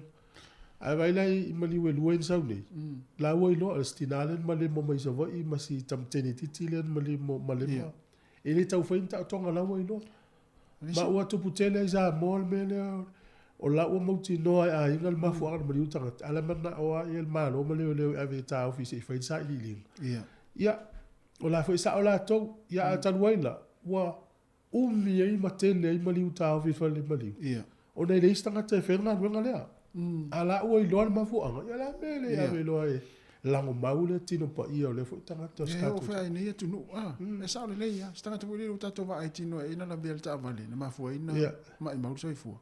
Ana la ave felta o tonga, fata tali le fia, ta o fila. E laki lani usila ma tunu ne e tele tanga te whenga nuenga lea. Ia. Alo te wea tui whamu mwari usila, pe ofa ma le lua se lau tanga te whapena i nei. Ia, runga la maua tusinga i ngō fōule na twai nei pe fia atasi. Ai ona pau au tu la fono me whapea. Ia tunu fwele le tangata mari liu whana vila. Ai o tu inga whana whapena. Ia te awaia e mana ia le fwele le ama liu loa, le ta vale lo tato wa ai ai. Ia, nana me la so e fwo whaita o tonga. Te wanga nana i mani fwele le whapea o. Tangata wale ina se tu lopo. Sta whana vila fwele whato a. E inso isu e whapena. Sfuru menu tele tōna tāle o le iwa, ia, toi tāle tātou pese. Ia. A vivianga le tai, a tai foi la tōlo whaasoa mai nungo le tātou Facebook mo le YouTube. Ia le aia whai malau atu le tō whaasoa mo le sile fia foi la tulu, whaatai lava.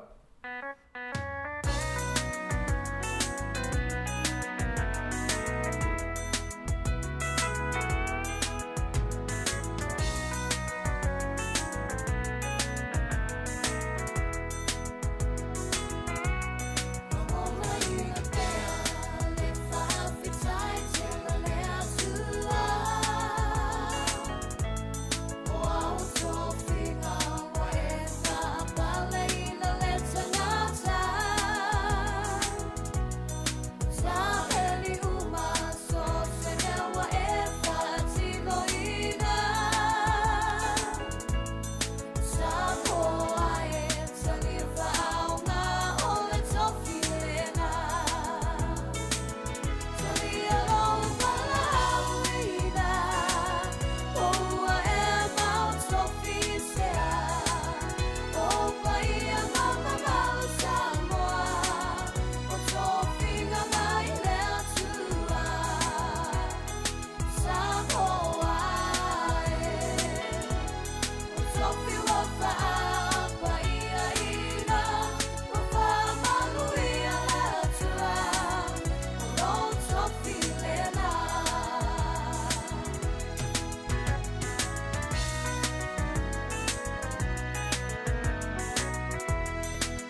o tu tatou pese na ia o mai lo matonu lava ia le va senga vau ia talo falvalau Se fo manuia no sunga ni kau. oi Ma lo se fo.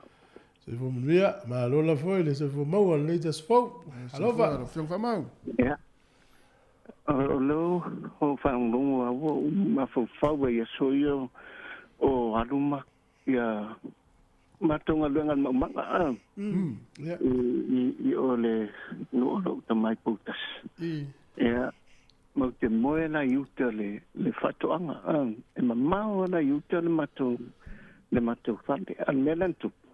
O se utinara e matere te le aolola na matou mai tai e whatali pasi. I sala i tumua.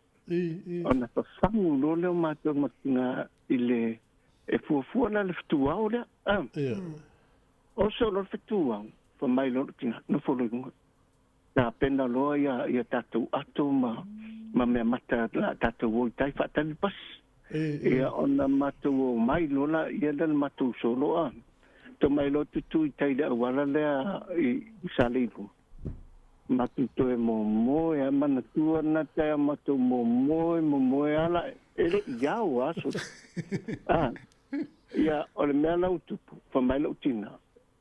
E lo se fetu wao le tatu mai e fori la mai e sa o la lo se no o fetu vo le e fa o so vale malanga vo le ta fa pe am se tina no wao ya malanga tu ya mo o fo la ma tu le so a o so no o lo so na le fetu fa pe ma tu e fetu tu fa mau malanga ale slame o mafau lo fesit ona meta o ia le wali ia o la au mako yo o li ia e lo wa ia tu ai foi le fa mafau yai mafai tau yai la tunga venga sa fai o wali ina yo la au mako yo o ni tunga tata mamai tele ile tunimta ina o le tau me tupu le langi i fetu lau te lo fai tau me tupu au lato fai tau ina na o le fetu te le woso. O fapo se e ana lato va ia le angelu o mai ma tau te lato le wingo le fetu. O se fetu fau i le lato va ai. O wali la e puto te le matai tu me tupu langi. Lau te loa le tau e fai tau lato ngaluenga fa leo mamoe. I wingo le o fetu e lau te ilo ai e langi le aso so ai lau te ilo ai le me tawanga i pei fo lan fai e nisio tatou tu apapoto i lunga nga tai fali a alu le whangutanga e lau te iloa le mea nga i edwa lau te iloa fo le me te fo i mai e fu e le fetu pei pela le mena o whaalongotu o tau e tina mtuana pape ole ili na whaalonga va ai langi teme langi leye tau te ilo tu ai le ili le lungo o whaptunga fetu e foma pai le ili ona e ponsa ola le ili nga anga ile nos e ta o mai ole tui matu de yele mata le ili masalo se me vapena e whaonga na e tatu tu apotu lungo nga taifale e te tae e le latu whangotanga ma le te fōi mai e o te lau whatu langa nā le i la au mākoi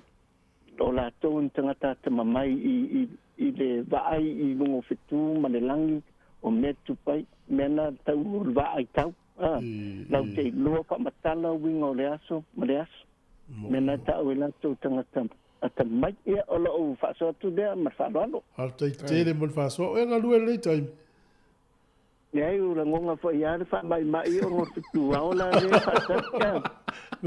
O te tu wha mau malanga le o mau e tai au le ia. Ia, o le lei. Soi foi ia, la fio fa musili. Alo pat. Ia, le lei. Manuia luaso, ia, soi foi ia. Mana ia. Mo, ia. Ia, tele, tonu wanu lima no fatasi. Ia, o toi tonu minuti o na talo le iwa. Ia. Talo le iwa, ia whafonga foi le, toi a watu o telefou. E toi fa wo fo no tato fa so ma lo no to mal malama ma ya fa io e i fa fo mata na tangata no ma lua apa ni telefoni se o te fa pe nei tutu ni telefoni o ta fa e mo e po na ni o le si melo mai tau ina te minutes wa matau na ai nga o le to telefoni fali le sao wa ese telefoni fali o na la wilo la to ya no fo tu pe ai to ya nga tel pe yo na o le to ya nga telefoni fali wa le o ya telefoni na ton alu i fo le pili tele e tongi ma o le sina ma fo ya nga e telefoni fali nei ma tu fo le wala apo mi le vili ma ba il fo ma na oi ona le o tau fai melta tu wala no le o le lo pe va pe le tatu wala una fa malu lo tatu wala le wala mai pe amata tu telefon o ia ona le o a si tar pisina pese le ya ta peneta tu telefon ni ta ya fa mo mole ia o le va tai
Talofa tu lo tatu tunu o awhianga I fwoi mwhaiva ma tiutore ne yaso, alu mai e se whaopoponga o tatu telefou mai Samoa. O upu whaloto tele sa whala e awa tuai le whionga le au mamalo le malo Samoa, le whionga tui maleli I whano vale tua soalo vile lua, e le sunga le teitei malanga ma le whaia onga atua I ma le pulenga, o le awa le manu Samoa se fulma le lima, a o iai le atunu, e tā pena ai mō lana taalonga mai ia pandi le masina nei. Sa malele le whionga le au mamalo le malo e mamoli le na whaafitai ma le na whaamnuia I tama whanau le atunu. Le ua filifili e tau aveina le tanga vai e Samoa I taalonga whaavao malo. Le olo manei ai maise o le taamile sango lipo le langi le lua whelu se funma le tolu. E le saunoanga le whionga tui malele I whano, na I moli atu e lona talitununga I tamata a alo. O le aveo i la tope filifilio ta alunga whaavao malo ai meisol ta milisanga o lipo laulangi o lo lato wala awina lava lea mai le li e tau ave le ingo pele o Samoa ma o lo lato sa ilinga malo fo i lea mo le atunu. O upu masani o tapo inga le atunu na sau no i ele fionga lea mamalu le malo ia po liuli lo tino ai malama mata e te iloa i le alo fili ma ia e tau ma le mautinoa o e lava o le tamatane Samoa moni. O le solo fatu te iei nisi o kole ninga fa awa o le manu Samoa sa fulma le lima i le malaya le universitea wa o Samoa i papa i ngala ai o le fiafia na nei e fatu nui nai se einga sa ilse leni e le fale ta alo numero tasi tuana i mato. Afa le tu lai valu i le aso farile fa wau nisi o na kole ninga le malaya au tu i le apia park au le tu ua le atunu i le fiafi mo ni usila e malanga atuai fa awau ia pani. O le vai aso nei wa te tala i se tasi o vai ngol polo keti o le tasi le miliona tala a le tu malo palauli numero mua wa o te le ripine te tala lo i ai se a wala ofiso te inga ilunga o peng te wha ilangi le tu malo. E mata i tui na i tangata umo le tu malo ana fuafuanga mo le tasi le miliona tala e le ngato ana tupe whaasua soa o poloketi ua maea o fuafuanga o le a whaatino e whaatatau i tutongi na uwhi ngā ruenga ma ngā ruenga whaatino ai la tolo ngā lulue le ofise to se furuma le lima. E le saunoanga le fionga le tamai tai minista o tupe le fionga mulipola ana rosa ale mōli o na whaimasui o le malo e mōli le saunoanga au tū na ia wha ai loa e wana o le paule o le tu malo mai tu malo e lima se furuma le tasi o le atunu. E iai sana fuafuanga whapeo lana tasi le miliona tala o le a whawhaingo fii tangato le tu malo maso o se tasi e lato te si le fia i fuafuanga whaata atiti o le whaanga solonga ma le vaenga o lato se leni o le miliona tala. Sau no mulipola o le poloketi ne o le miliona tala o le numero tasi le whaatumutumunga o fuafuanga le whainga malo fau e whaasa fua tuai le manuia i tangata lo tele o le atunu e ala i mea whainga luenga o lo tuftu whātu e whesosoani a lato whātu anga. O le tūmalo palauli numero mua o lato tauli maina nisi o vaenga o lea poloketi e awhi e wil paelo ma ta inga waio ati nae o man papalangi ma mei tua o lo. Wa te talalo i nei lo peng te whai langi le tūmalo palauli numero mua le www.palaulitasi.ws. E leo yeisi anga ngai whaatawa na wina le fionga minister o soifua malo loina, le fionga valasi ta fitu sele, e na te tau fio fia i fo mai na lato filfilinga, e fia malanga i ngā lulue i whale mai atuno i fafo e mō tutongi maua lulunga, a wai mauti noe siri atu le te leo i tutongi, nai lo tutongi o lo ngā lulue i Samoa. Paule tūlanga lo ia whaamanatu mai fo mai e valu se furu i te toyo le atuno, sa te lele saole malo Samoa ili tūlanga o lato wa o onga, se ia o ina whaea ina i lato. A whai ai whina ngalo le fō mai a wā fōi o tangata o ina le lei. O tangata o iai le to mai ma. Ia e awane i ngalo o le atunu wa safso swani i lato whaea ina. Ia le fōi ua mai utau tua le ele o whapela o whai atu le ne mau. Mea e le angal me o fina wai lato. O le tāua fōi ma le o le fisili le ua fisili ai i le tūlanga i pe o nei fōi po a lava tongi le lei e tu i tangata. Ia, lai fōi whafonga mai te le o ia isu e tuai steimi a whai ua iai le nganga o se tangata whai ngā loenga o le asuia le mea tauna soifuane ai i New Zealand. Po Australia, po i fōi nisi mea ua ofo mai ai i le tele o tangata ngā lulue. Ia ona tuua leo tātua tunu i ngā luenga pe ona whaamanu iai lato. Ia mena ele mwhainta whiasisi. Na momoli le whaaftai le fionga le minister le fō mai mata e tasi le atunu o lo tutoe. Le na whaalawi lolo na whaase ea tuenga lue mo le whale mai Amerika Samoa se tutongi na ofo mai iai. A ua toe suielo na mawhauwhau i na ua ia a mia malata le noa. Ma ua toe wha a wawela na tautua i le whale mai tele ma tōtua.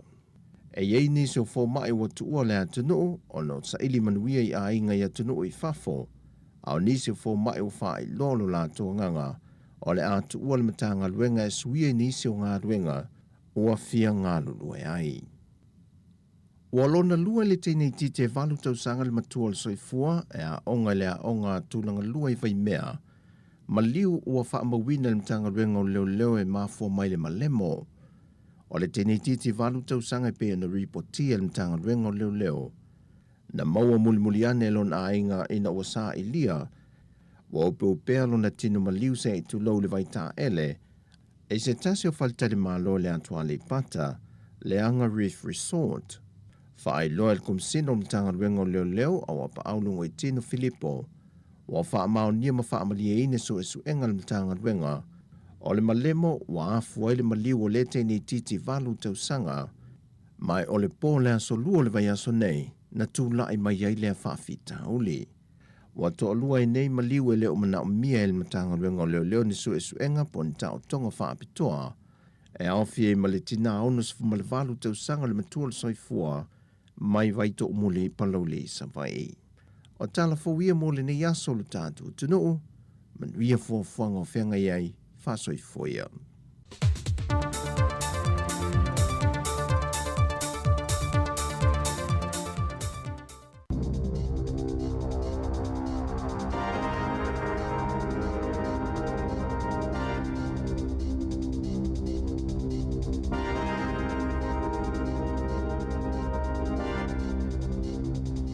Talofa lava o talafou mai le siufofonga o le laumua mo le nei tae ao o le aso se fulutolo Iulai lua afe lua tolu.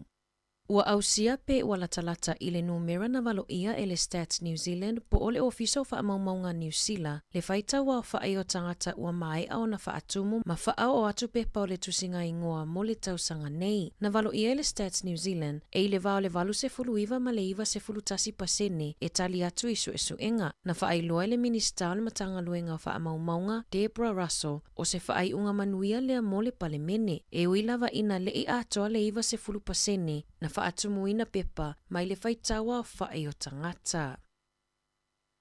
Ua te ena e le au whaingaruenga a le whale tupe le Westpac, se tutongi ofo lata mai e whaapea e le talawhea ngai, ma o le afuafua le au whaingaruenga e whaia se solo te tee, na whaailoa le sui o le uni Caleb Francis, e whaama asina o whaia whaatalatala noanga, e winga I se siitanga o tutongi a le au whaingaruenga. Pei tai o le tutongi na ofo mai, e lalo ifo o le ono tesi ma le fitu pasene, o le siitanga I taua o loa ua iai nei, na whaailoa e Francis, sa le tatau e se etasi o whale tupe te le o na whaatala noaina lea mata upu I le umi e whaama asina. Ona e silia ma le piliona tā la tupe mama a le whale tupe, na maua I le tausanga taluai. Tanu mai le lua fe lua tasi, na mawhaio na maua si itanga I totongi a le au whaingaluenga. Pito e maulalo ifo ma le pasene o le tau o le soifuanga, se I vangana aipu le sili ma le ofisa e si itia mawalunga totongi. O ni aso o iluma o le afuafua e whaiai se pālota a le uni, mo se soro te e ale au whaingaluenga.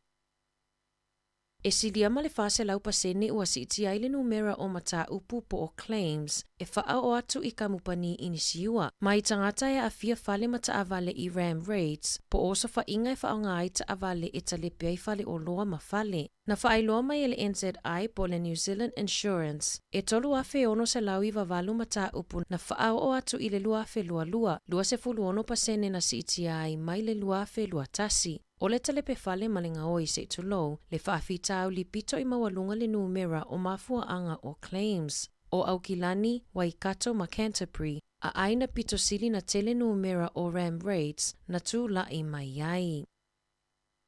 O le ofuina o lavalava toi whaonga whaalua mai I whale second hand, umina te umea ai I pusa aisa mo le fofonga tau mafa, whaapea ma le ave o whanau I nofuanga e le aise tupe e mo o mia le tutongina, o nisi nei o awala ua whaia e nisi o tangatai Aukilani, e tauli mai nai le tau o le soifuanga ua iai nei. Ua whaamau nia le si itia I lunga o le tau o loa I supermarketi, whaapea ma le tau o le penisini. Pe ona whaalia le tina ia Ashley, ua lenga whatia fo'i e lona a inga le tutongina o le mōkesi. Ua lenga whatia ona toi a ai I se whale ainga, pe ave fo'i le whanau I le zoo ma isi no fuanga mō ta whaonga, pe ona masani ai. O mokoare Isaac, ua le toa mawhai ona whaatauina a ano manufasi mafuala au whaisua molona ainga. Ai ua tele ina tau mafa sai mingi, ona ole uti ole whaasoa. Ua whaalia ile pulisili ole tamaki budgeting. Alison de Marco, ole whaalaputuputonga fisosoani i ainga 5 vai. E awhe tolu se lau tangata na sulu whai atu mo se fisosoani i tau mafa.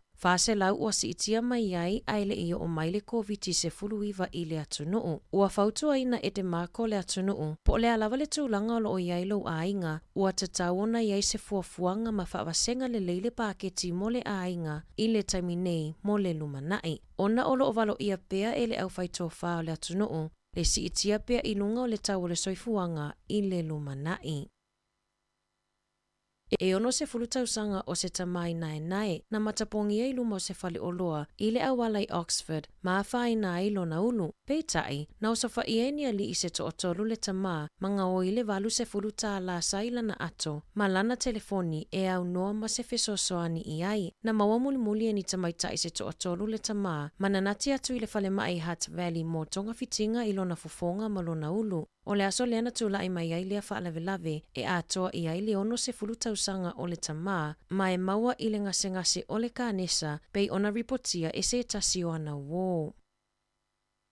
E silia ma le fitu se fulu awheta la i le tausanga o le totongi pe a fuai tūlanga maasani ua ausia e ngaluenga o lo olisi lunga o le upenga tawhailangi o le trade me mo le taimi mua. E fitu se fulu afe ma leono iwa tāla le totongi o ngaluenga ua iai nei i lunga o le trade me. Ono pasene ua si itia ai mai le tausanga taluai. E 5% pasene na si itia ai totongi i ngaluenga i Aukilani. 5% pasene na si itia ai totongi i Wellingtone. Tusa lea mai leono iwa afe 5.5 tāla i le fitu se fulu tolu afe ono se lau ono se fulu tolu tāla la i le tausanga. Na whaalia le whaatonu mo fe whaatawa inga a le trade me, Matt Tollick. Ua si itia le tauwanga i le vao kamupani ma pisinisi e whaalawilo ai awanoa whainga luenga i a tōsi nā tuai tangata o tausa ilinga luenga.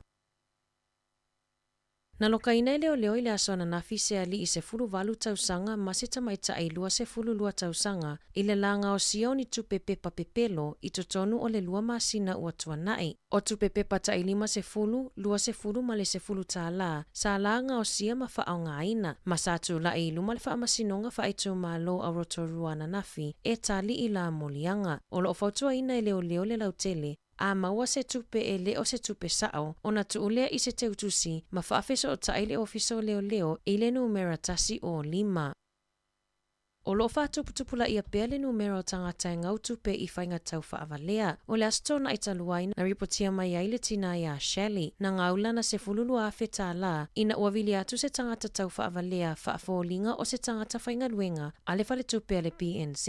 Sa whaatala noa lea li i le tina ia Shelley. Ma whai i ai olo o ave eseina i le tangata tupe mai i lana te unga tupe i le taimi nei. Mai te taona a watu lana i meli e na te tau fi ai le ave eseina o tupe. Sa talitonu ina e Shelley ma ave iai le e-maili, peitai, a o iai le tina ma le ali i lunga le laina telefoni, sa fisotai atu le sui o le faletupe o le PNZ, ma longo le tina o le telefoni o lo o ia tala no ai, o le au tau whaavalea, ma ua ave esia le se fululu a whetala mai ila na te o ngā tupe. Sa mawhaiona toi maua mai e le PNZ le tupe a le tina, e tu sai ma ripoti.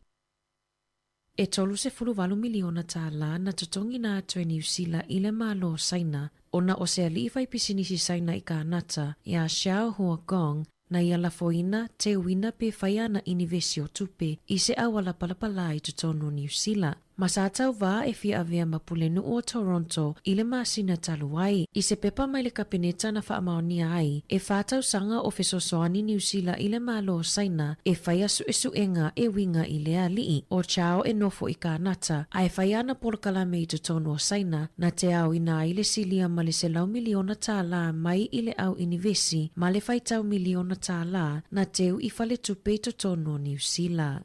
Talafouia ma le siufofongo le lau mua mo le neva e ngole tae ao.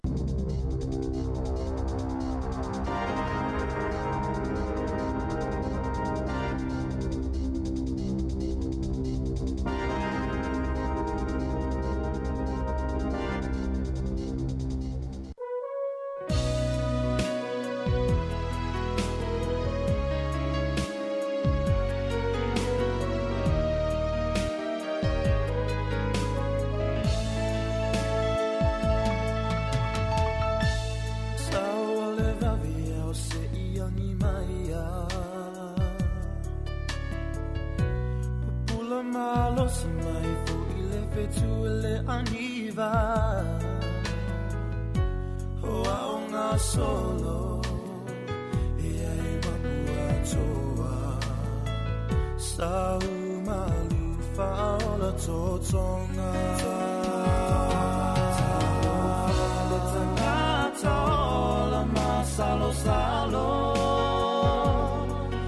le vevelo le toto le mafai ai ona nalo le talima sani o ia i se aso a paato sinai o lo manao ma fau fanga wa felanu lanu a imo le tamai tai oh yeah fa anau nanga o le ma fau fau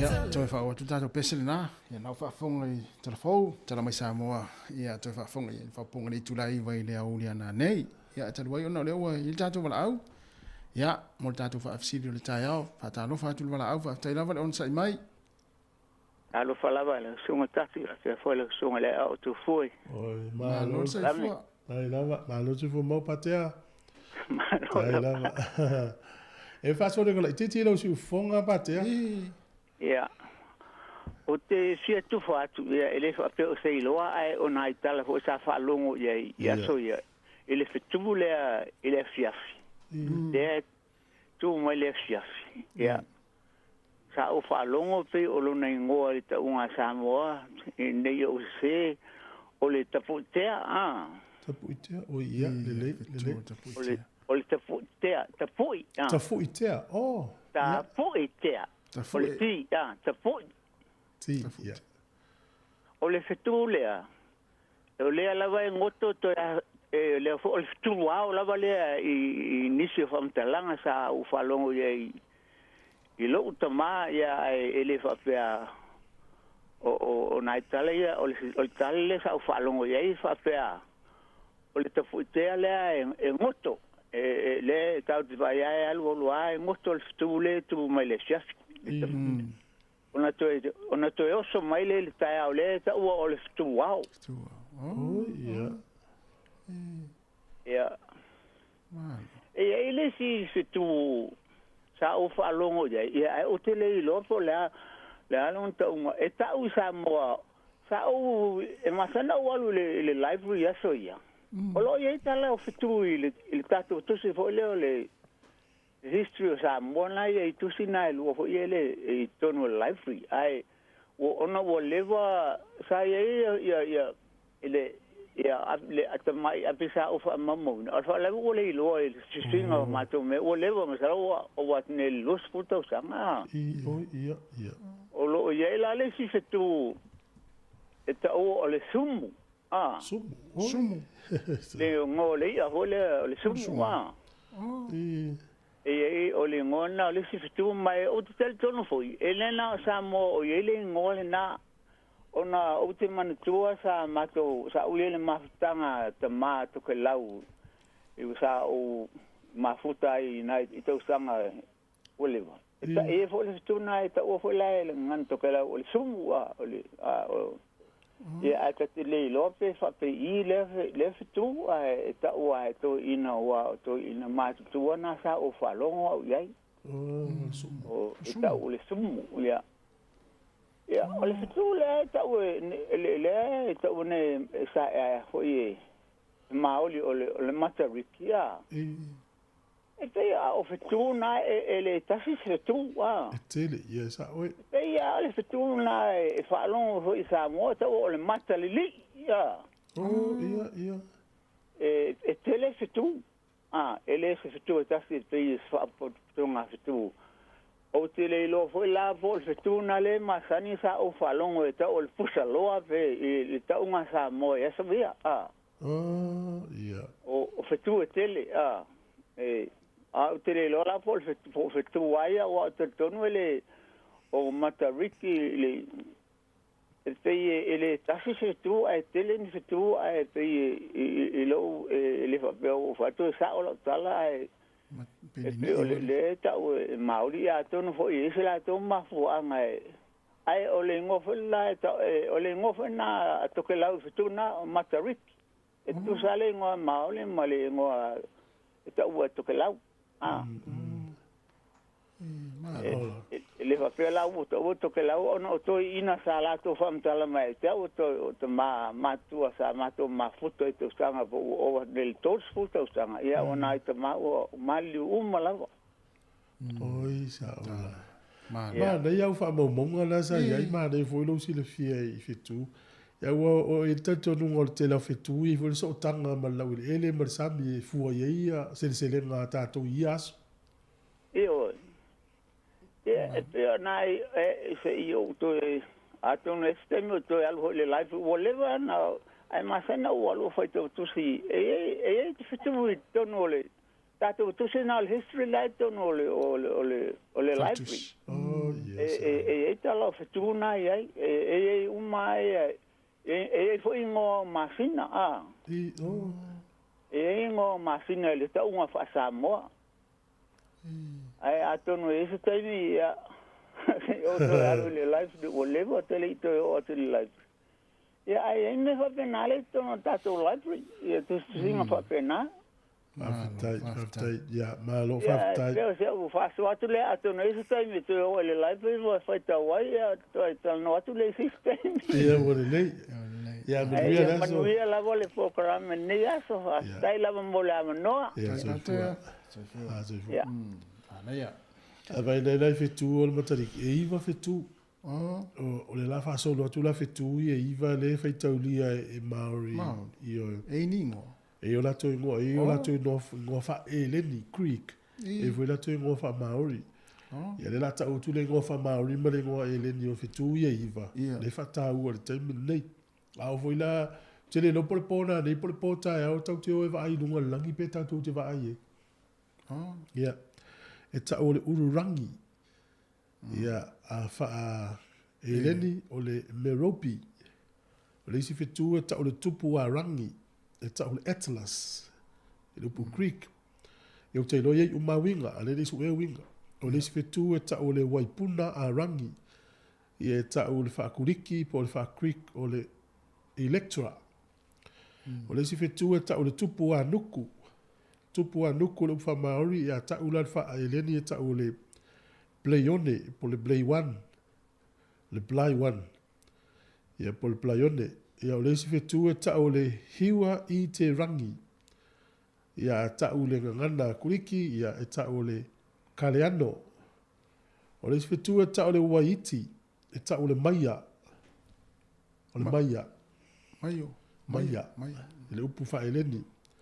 O le sifetu e ta o le waita, e ta o fa eleni e ta o le taiaketa. O le sifetu e ta o le pohutu kaua. Pohutu kaua. E ta o le sterope. Ia ma le fitu o ngā tutonu na iwa I fitu. E ta o le matariki. Ia a ta ula I le whaakuriki po le whaakrik. Whaeleni. E ta o le Al Sayon. Al Sayon. O le Al Sayon. Sorry. Le A-L-C-Y-O-N-E. Iwa le fitu. Iwa fitu. Ia, malo. O la lau tali wa le fia fea tu lau tali le fesile na watu I se ata ua ia ma koi o tangata potom tangata tamai. Oi, ia lau tali o le ona o tangata fui le mataala. Ni tangata mataala e le ni tangata fui le pe on tangata songa. Ala ia. Ia. O tali uma e na saurunga o Facebook ma lau tali ta se sa uma. Ia. A se au tumai tali vai vai ia. E tau tangata ne o tangata poto. Ia.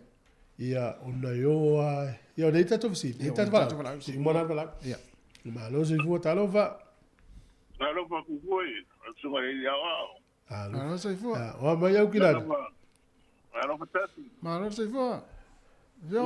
Ma lo se fua mo e. Se kia kumila uli kio ngako karngo mai se ku. Ia. Ia. Yo, o meu mar vai ele com ele ia se me ele isso nga. Mali. Peda mo wa ku de sa wa nga ku fu. E ye so kangol, o de ele ma chami ma me uma ga la. La mau le ku fu no kalma ku mo mo e ko ko mo le fa ka koriko. Kalua mai le kua i le sio manga o le lalo la. Ia. I kalua mai mea iang whai e le kua sio manga. Me foi le whakaua i kira sio manga. O lo uso le la, o lo kua whingi o ki munga, o sami mea umbo. Ngā ka kui no foi i ka kou sambo. I fua le kau kai le, langa whango kai i le la, mo bua ki kiro whapeo kai ao mahaia. I o foi mei o whingoka, i fua i eri kui whapeo i alau o le masokoi. Me umai. Aka kongoi.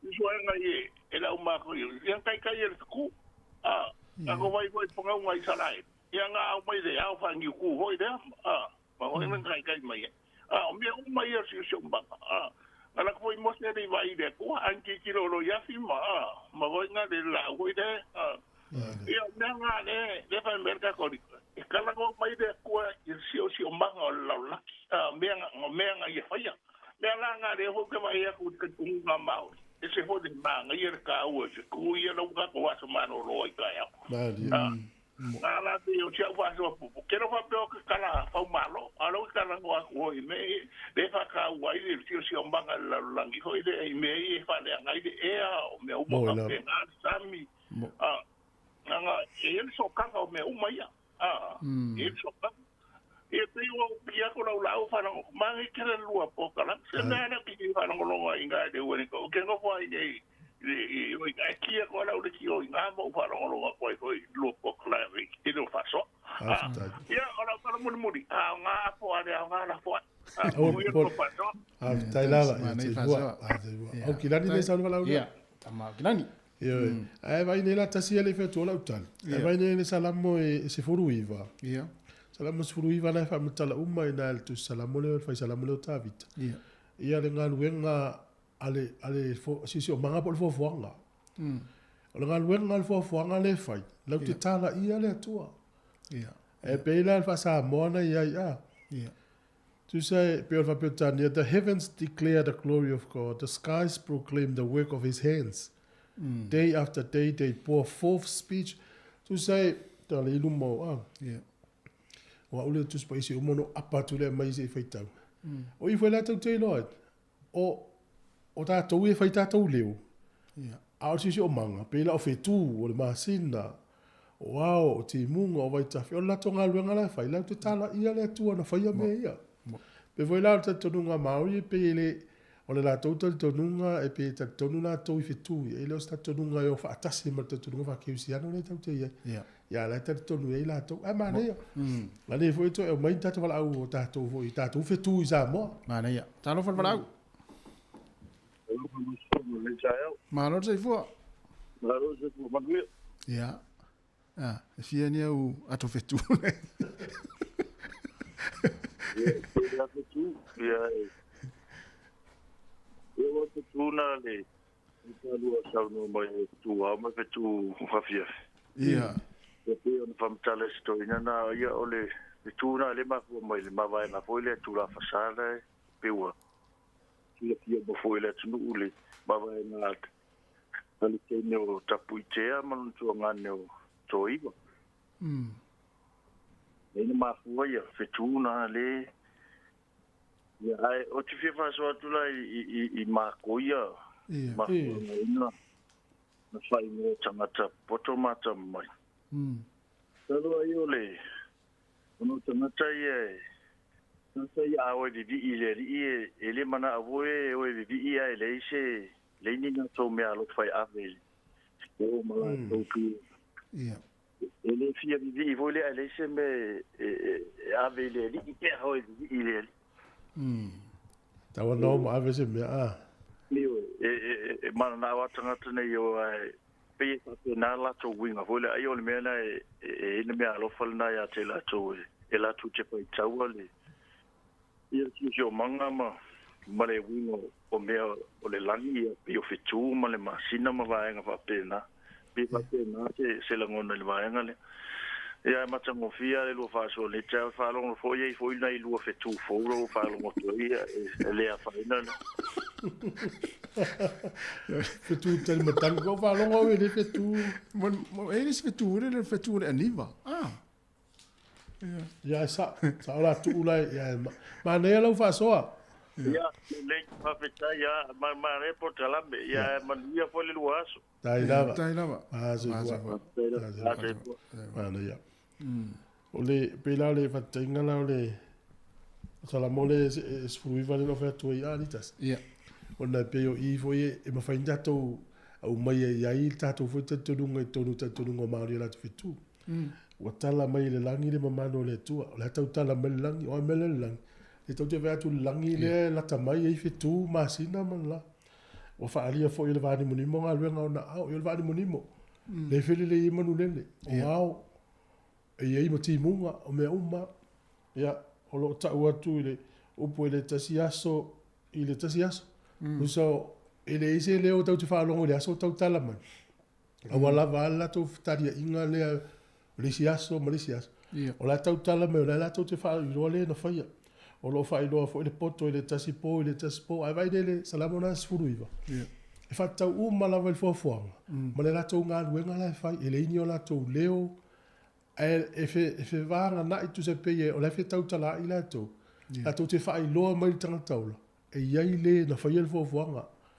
E iai le sa fa ia tatou. Ya ma nei fo e fa tu manatu ne ya so ta ya fa tau salamo se furuiva. So sorry foi ma fo foi das malo no le materi. Ya ma fo ta to tu. Ma nei foi le tali sta male ta ma tu le wingo le wingo fe tu le na. Ya. Ta tu tala fa Samoa. Pero dai matala ta to le. Ya, no matala ta to le na. Ya. Ai. Ole wa to e luas flo minuto ta sfolo. Ya, tala peta to le na. Ma nei ya de ta to fa so. Se la mai tu fe tu. Ole al fe tu na te no fo mo e la mai. Yo. Fa senga ta tu pe mo pe se.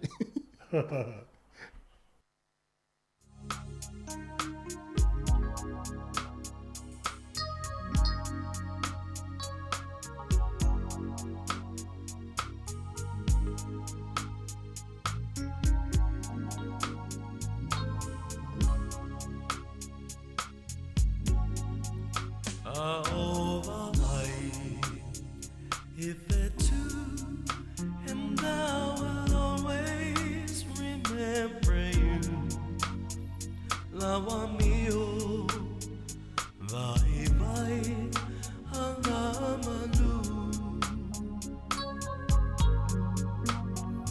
O te wha, tu sai na mata, ila rasa wa matala.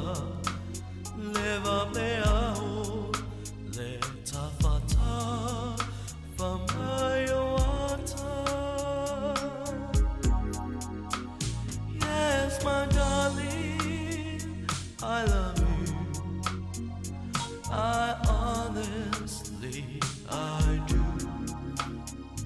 O te le loia te oe, malofa.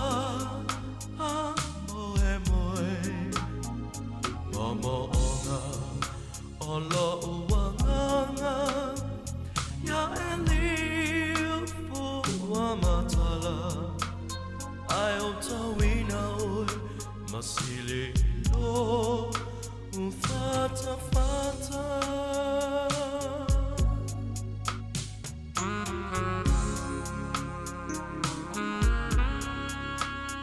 Ya, toi fa o tu tatu pesena ma ta tiana. Ya ini ni stemi ya ai ole o tatu wala talo fa wala talo fa lava ma lo le soi fu mia ma lo soi fu ya o ma vai ya la ka fa longo ni ka ya ile o kalame ai orko ke lo ma ko o fa nga luenga ku sala ko ke fa ingoa ake fa la ke ko inga ma fa nga luenga ke fa ingoa o ko fa Oi. Fitu o lua a fitai. O fitu. Fitu pula. Nei. Ia.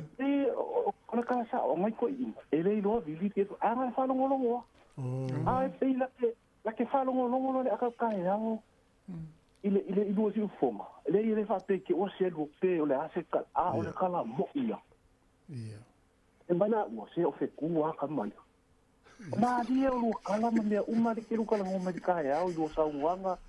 E fa aku pumangaku, e fa aku pufia-fia, e tinga maruru ala nga yo ya ngai ko e umalo ako kaya umalo ai fai merko inga ya ko se o fua ka ma ela e ka o mai ko ma fo ile ka ka fai se mele de ya ka fa o pure ni ka se o ka ma sta ka ma e o ka ko se ku ya ora va te loi au e sau no mai nei tamai le ta uma o fetu le no pele le fai nga fine le fale nei tama fu le no tu nga nga mo fie ele mo fale that's or kala vai ko inga vai mai fia por kala me no le aparka e au o ngai e ser fa ku pulo ngo fia o ngai nei kama i lua kama i choka ai akan ni kama to ka dia ko inga ka dia amsa mo ja ya o va talofa ka ya pa fi o ngai ke lua e ma sa ni ala mo te ku si le sunga ku oi ia mal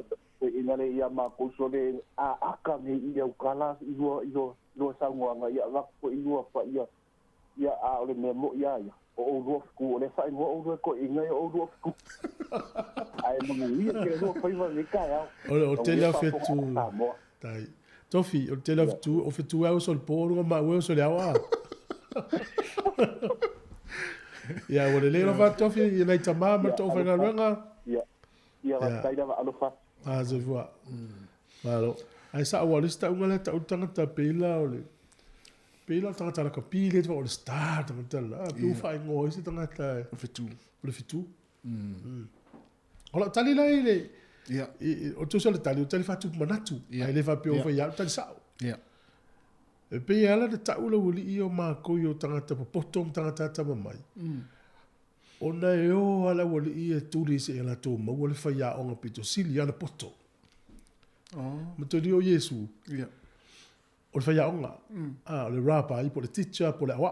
O le whaia onga pe awhala talata. Na o ala wali ia tuli a se ala tō maua. E vai el fetu. Ia. Ana i wana wana va pe o tāua. E o ape le la vata to e fo ia o fiu e sui. Ia vai na mla maua he rota. Na lato maua he rota. Ai na o. Ona na winga. Na o atangata nei, e su e se ia lato maua le whaia o ngā pito sili ana poto le lalo langi atua. O lona ingoa o Yesu. Wai le ia se whaia o ngā tusa ma Yesu. Pe o lo manatu vai. O le mafuanga na tau tangata o tangata poto. Pe fo ia mon mole. Ai vai nei tangata e tau tala mai e. O se whaila unga mea tu mai. E te oe sili va mai. Langa sa o ngā iai. Ai vai nei tangata i santa leni vo le leva mai.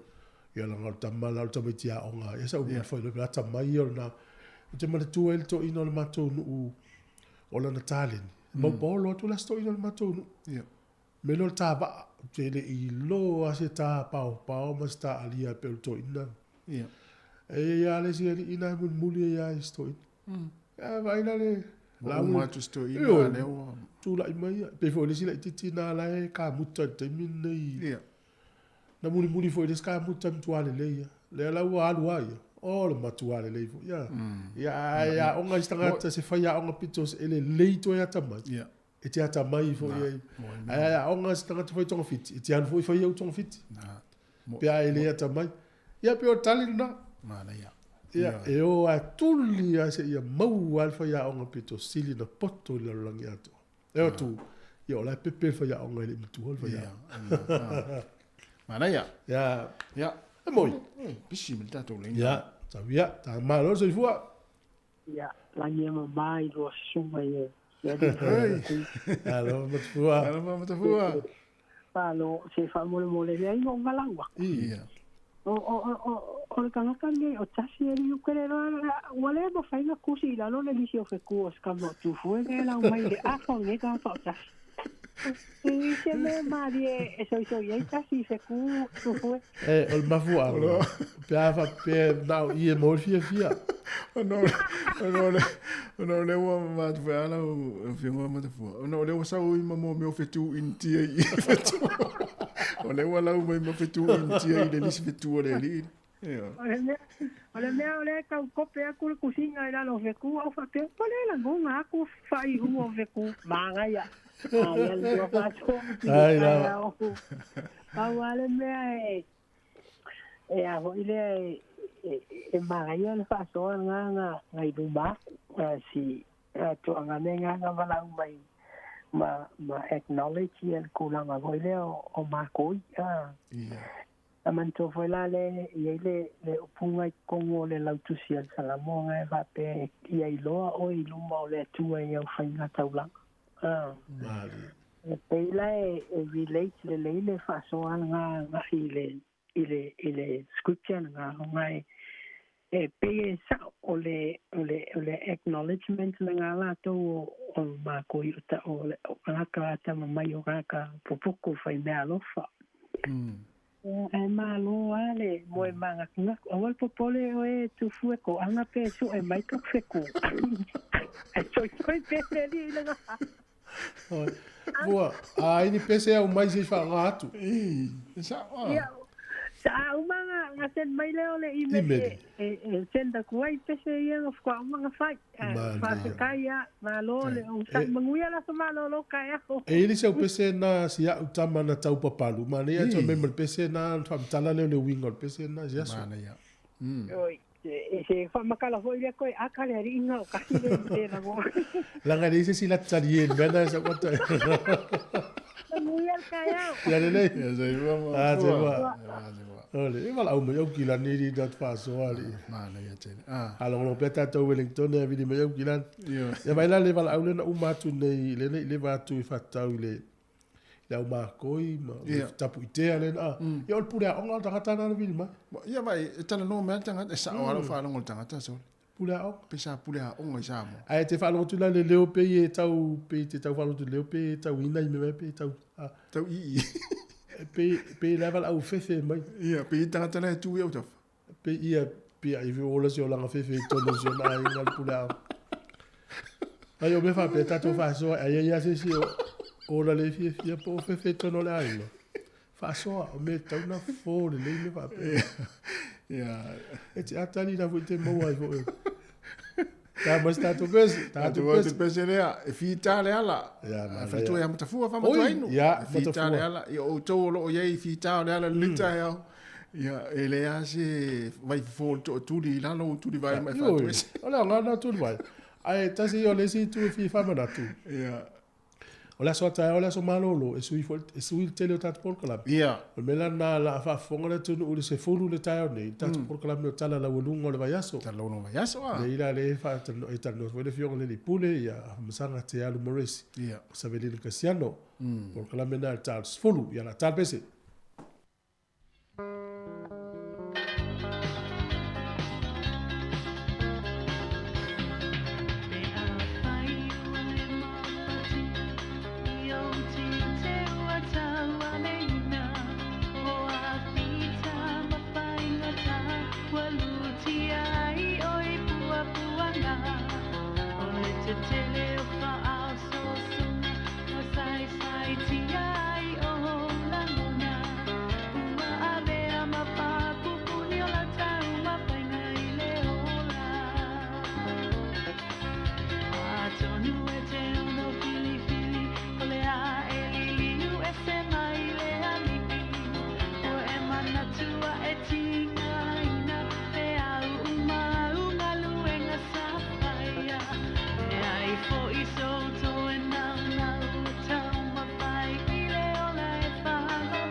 Ina na umale ang nasala ay may silo ba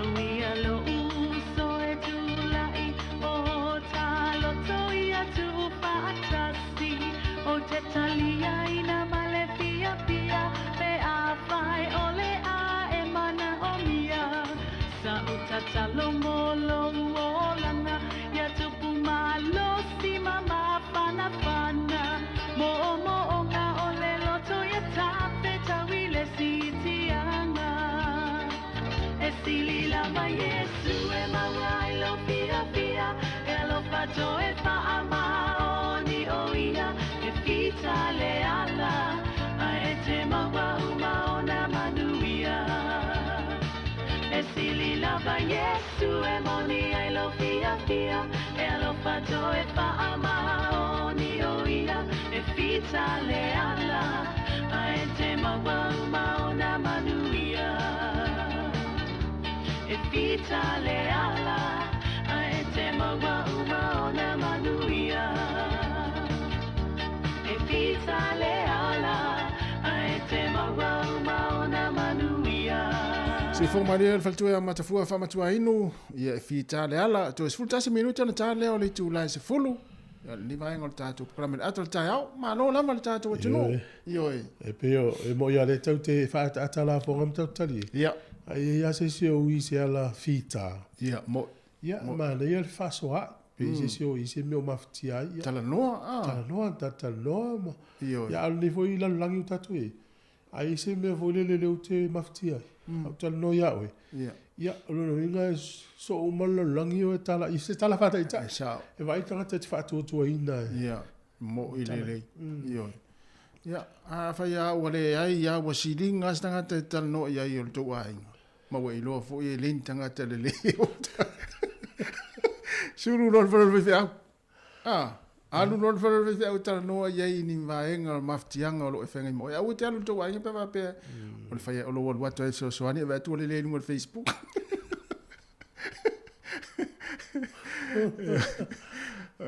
na nei ta mai ia TALOFA ia lato ia me e to ia po le tasi yo va tu tato programa la to tao mo ta programa tanto foi ma ne foi tala ia wale man tato tala no i mo me o tu singa ingo o stal fia le na mai tato tal foi ana ia o va tu ma le valu se fulu pasene anga i lunga i va se fulu ia ila to wa mai ani o le se foi tu singa ingo te fsili e le tu langa le o le ale mafu anga fa fa que tai tatu tanga ele fa pe Samoa tangata ona fa atino tu singa ingo ma fa atino le palota mo le la tatu anga il palota o ke topa ma le ia fo e tau sanga le ia fa pe te le palota pe le ave ia tau sanga ne lua fe lua to lua sau me alo fa le malo ni usila fa atino ila wa ia tau te palota ana ia ina ia ai vai nei ai fai forno a pitonu u foi nei usila tu muy papalang mo se vai estar no Pacifica e pe paua o tato e se foi me ave tato fa mua ia esa o le la tato ngal palota le wa mata le uma le tu singa ngoe se la upa sene ta tantu singo e wi la wa valu sumo tu pure na mai pasene mo ya tato ngal palota ya tau tu na ma o le palota o ni ngal tu sai pe te le palota i tangata le na e mana o lista palota o le mesi ua fai la palota io ya fai fo ta ua palota tas mo ai le tato tau tua tau le lua i la auli ia tato we vai va ne ya sol tato tau tua io al por kala mele sau ni mai tala la ulunga o le vai aso o le foi na mai tato talfo ia o le nu le o kato ya ma gila le tele yo sfa inga ina fai ta mai ti wala ofsili na tau fai ni ia fa pe va tu fa tu manato po le as fina ngalo volta to tu pe la tela ngolo ina to ave ta mai ti so tu la fono ta su fito sala inu ngal fa msino ngata ngata matu ina wa taria na wa ya tau tu sa tau le ave lunga tau wa fai tele si sao le watu pulanga tala vo nei tai se vai wa ya te le tau nga o ye wa le tau fia le a mi o le tu putele so tu putele mo o te lo ana nga o ia fa pe o u e fai na o ye ia tu pai ia Ia tamana sa la i o til ta. Mo. O no i Filipina. Ia no na e vai fal pui pui. Ia. La me te no foi pita o le spontai, le se meta o toile. Ia la gol le tu no. Ia la uta to lo fal pui pui pe fal ten malo. Se la o mon tu pua fe vai panta ta sin tausa. Mai mau. Tele atu tong il tu pele tau se panta lo tanga le usu fenga lo ngal maluru. O tu pe alu se na tu pe. Te pe palmia. O te pale mia lo. Sui uma tu la fono o te vai tu vai le mo le meole fasalanga. Si uma tu la fono. Si uma fasalanga. Me sa me tu pulanga tala fo. Mai ana o pale mia.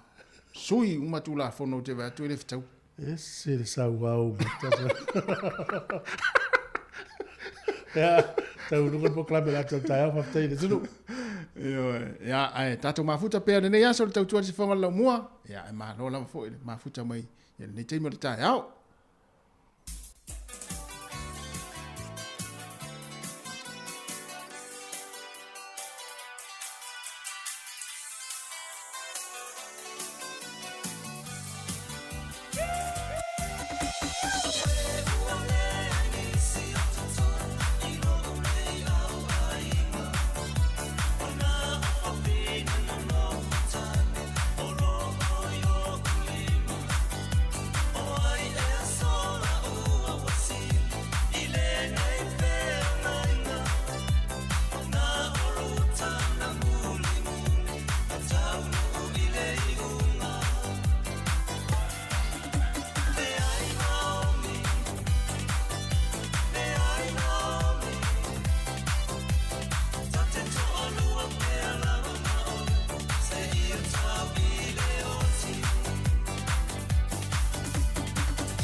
Samoa e fa atosina yo anganga ya te o e sumalete ine tau sala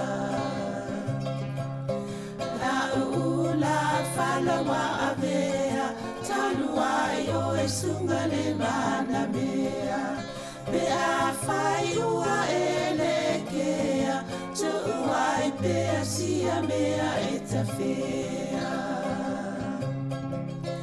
na upua tau no fore nei tau ai so se sili ne la lele ma le fuaro sangumu e te faata patima e tuli usisu ta la la afio oe ai aluita tu Yehova ilotava tofaina soifua ta la la afio oe ai aluita tu Yehova ilotava tofaina soifua Whātu le nei tai au fōu ma lo lava le soifua i le mamalo le au whaafonga so o se tasi o lo o mawhai o na whaafonga mai. Ia pē mai mua fo'i i lunga o upenga tawhailangi ale au nanga ale si ufonga lau mua le nei tai au. Ia pē on silafia ia o le pokalame le nei o tala lau lunga le vai aso o aso wharai le lava e masani ai ona o tae au, le aso malolo, ia le o toi whaatulanga mai ai i le tae au le aso tofi. Ia masani e fo i ona talitano atoa i malafionga le li ipole, af masanga te alo mo resi, whaalau tele nisi o vaenga o tala la walungo le neva ia soa le ngata i lea, whaalau ilom whaamanino, ma tā aupu ia po o ngā luenga ma le au au nanga ale si o fonga le lau mua, wa ia ile nei fo i vai tau o le tau sanga. Ia malo lava le unsai malo sai fo lau fionga masanga. Talofat fo ia savalina le tai au, ia fa talofat fo i molunga le tato o fa fonga i si fonga le lau mua. Malo lava le se fo mauma langi ma. Malo, ia ato nuo. Sui fo il nei tai au mal nei vai aso. Ia, ona ole aso malo lo le tai au wai fo il nei aso malo lo fa atolanga ina mo le tatono New Zealand. Ele te le ia Professor Rangi Mata ta mua pe o fa sa mua. Ona tu i fa mafo lungo ana e lo le a mo a ti a fa mafa. Ta mua.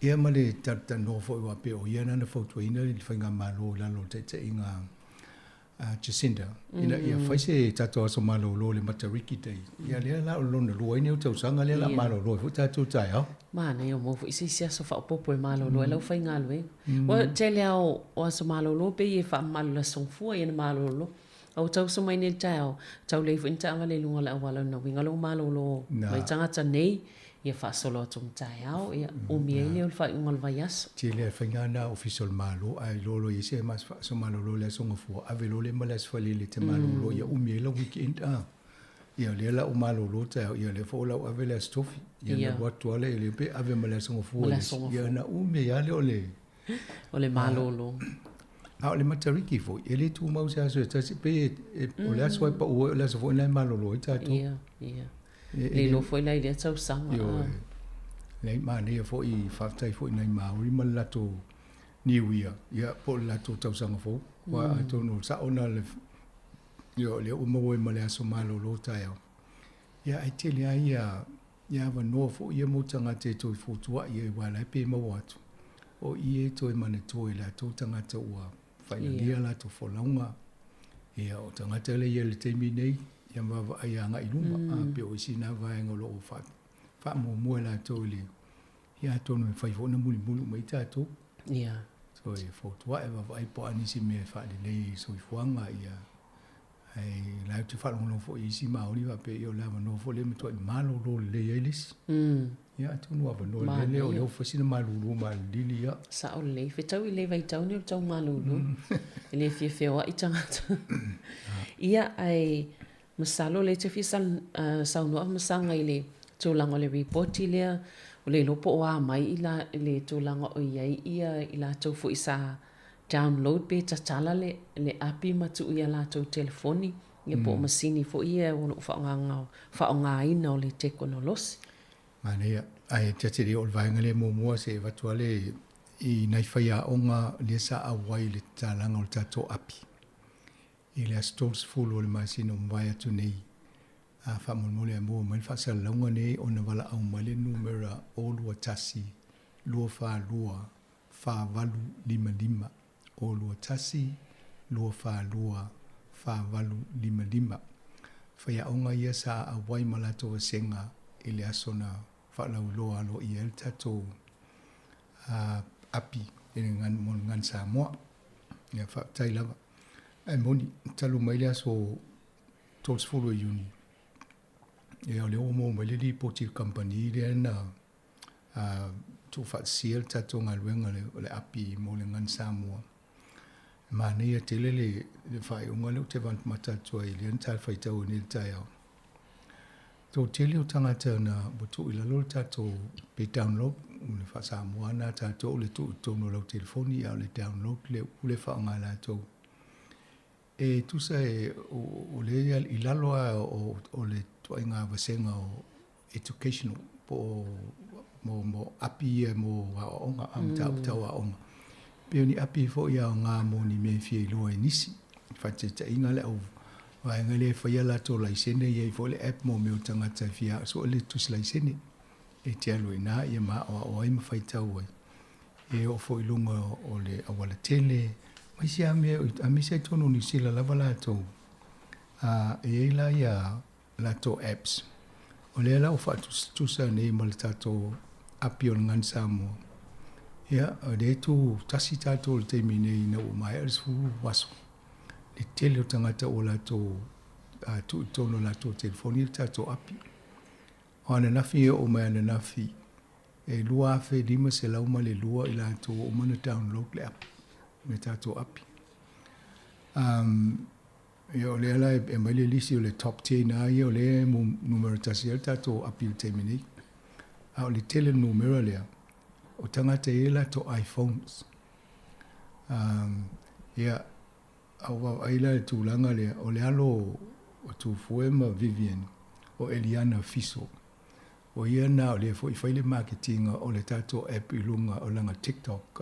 E ala la to vaenga la to fitu, e la to lea onga lea taua. O naenga do lua ele vaenga lea, ia, tele i o waifo, ia i tangata wo, ia i mata mai loa i whaalau loa i nal tato app. Lea lava eto mana i anu numero leo o ia i. O le tato Google Play, ia tato le tele Samsung. I o le au amata ona saufo i lunga numero. O le laki o tato o le leile a le whainga o le launch, wa me e tau o tele me whapene.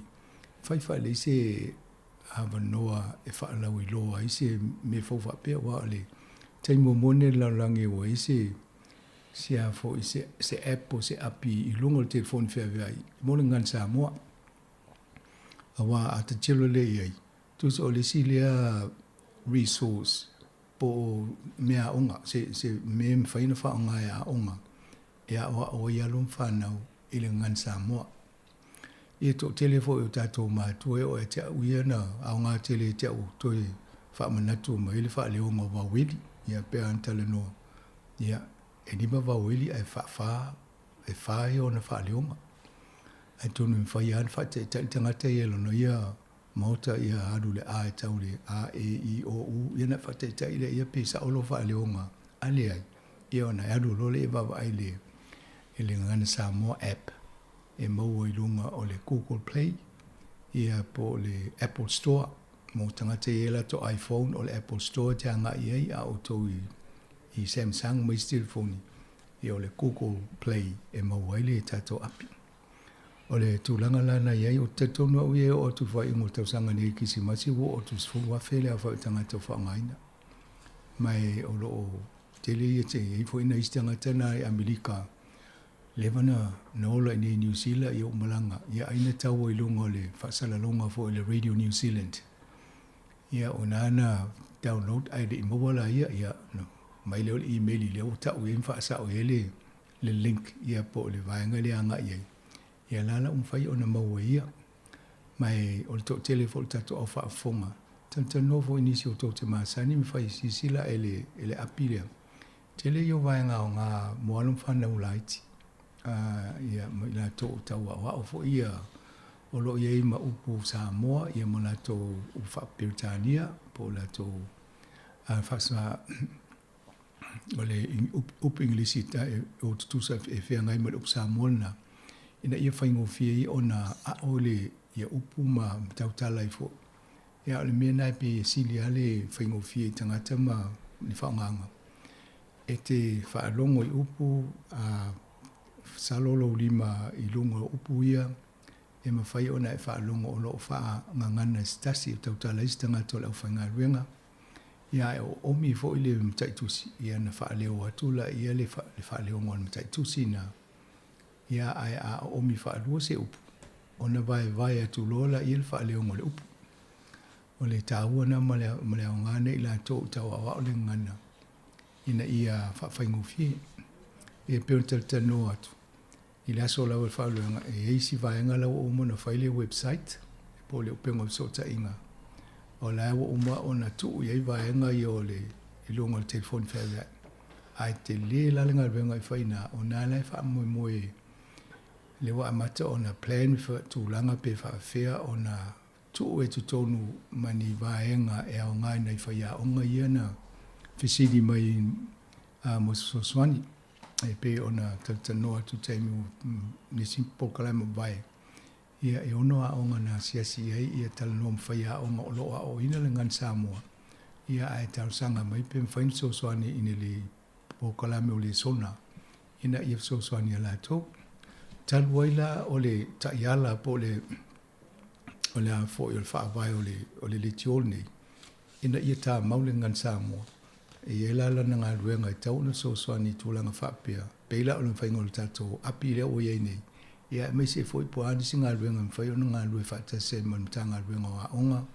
Ia ma nisi fo ia tama maile ngan Samoa. Ina ia tu whaatasia ni le sona po ni vaenga whaapea. E so soani ei lea o ino le ngan Samoa i nei i Aotearoa. Ia ma nisi lava vaenga o le laulangi. Wa te tonu au i o le apple o iei nei. O le awha o ngā nei whai a onga patoa e atua onga. E whai e la tō a onga i tonu. E pau alfa anonoanga le nei o lewa vai te fo inisi o tala fo e mai. E wha angata i le lua e itu la le aso taunu matamata i tamai ti a. Ia, te le ilo e se a ia mau ia mai. A e wa aifo i tangate ngā le lua i tō mau computers. Ia o le aso ato te whea ngai e ma le screen le whale e lena le lua ni tū la na tā awhila i o lau ngā luenga. Au ai luenga i tele mea le mwhaini whai. Ia ai a whaonga saoa, whaanga te tau le se a whaina, a whapena o le matamata i me fu tau ngā whanga. Me whapena, ia e le walia nai mai mawaltei. Ai mora o ngā la tō tal whengai. Ia tūranga na welta tō api. Sa whaingi kong kalate ma le ofisa o anga whasiri mai, te au pe fientanga te ono wa ai le api le. Au whatu, tō se lalo fitu lauli masfulu, whaingo fia fitu lauli masfulu. Ia leo o masfulu waso. Ia leo lua fe lima se lau ma le lua e leo e. Ia te ilo le so e o whapopo fo. Sau tala noa ne stasio company le tae o amatele mai tano atu. E o fola tau le vave o na numero tasio tato app. E o la nieta to nunga o le maanei o le launch. Ia ma le awala le ia fo i whasala lau e tato. Ia ma whaftai fo ia moira atu le epa. Taylor, ia o ia le sa so soani mai le Radio New Zealand, o ia le pule le Radio New Zealand i vaenga o Pasifika. Sa tu sia la tau le a fo le tala whaatau le tato launch. Ia matu i longo la tau fo penga so ta inga. Ia mwhaatala lau la tau, ia pipi atua mal Samoa Observer, ia o te lea ia mal whaalau loina. Ia matato Apple kalame mal tato Facebook mal YouTube le iei. Ia na ua sala lau solo ai. O ainga fo i tātou le mo o mai e whamtalanga inisi. Nā fo i whapasea i la tau i la tau ainga i whafo atu New Zealand. E o te tonu tūlanga na iei o tangata na te maua le nā fo i le api lea. Ia nofo fo i le wha tau atu isi tangata o la tau ainga. E o i whai mo tau sanga neu tō te lea tangata e whaunga ina. Le si vaenga le la matonga lua le lau whaaso atu al te mine. E iei le whaafanua o Samoa nai tonu o le api. Te le i o ngā ruenga le tau whai mātua e whaonga tau i le whawhanua na ia e maua i maisi whaamaunga e au ngā moleanga i luma. Ai o lo whai e nele mātua ngā ruenga na no tala noa te whapea. Te le ngā ruenga o lo whai. Ina ia e alo kiriki solo vaenga o le whawhanua na ai e maua ini whaamtalanga tāua. Ia mo si le fia. E au ngā whoila le autorisi. Pe o vaenga na o lo anga e nele mātua ngā ruenga. Ia te o le tamu whai ina ia le o tul kisimas ia o mai alisi vaenga na ia a mai ai fo ila mani resources mana fa ia onga ia e malia onga tau sanga fo ia o ye ni vaenga so swani mo la to malo ia faftai ia ai le o lo tala peleva no o ni fina ngalo e fia fa ai lo mai mo na to ia o la to fa onga ina le api ia po ani vaenga o lo faiona so swani mai ai ni vaenga fo io ni vaenga whaale e tonu le api, po i fo ni vaenga i fia mai o la tau fina ngalo. Mo mia tātou le tōle a wha mo le amsa. O lo o whaftai, o peo na tano atu i stasi pokalame na umona whalau lo le api. E le unai tu se tonu le fingernail.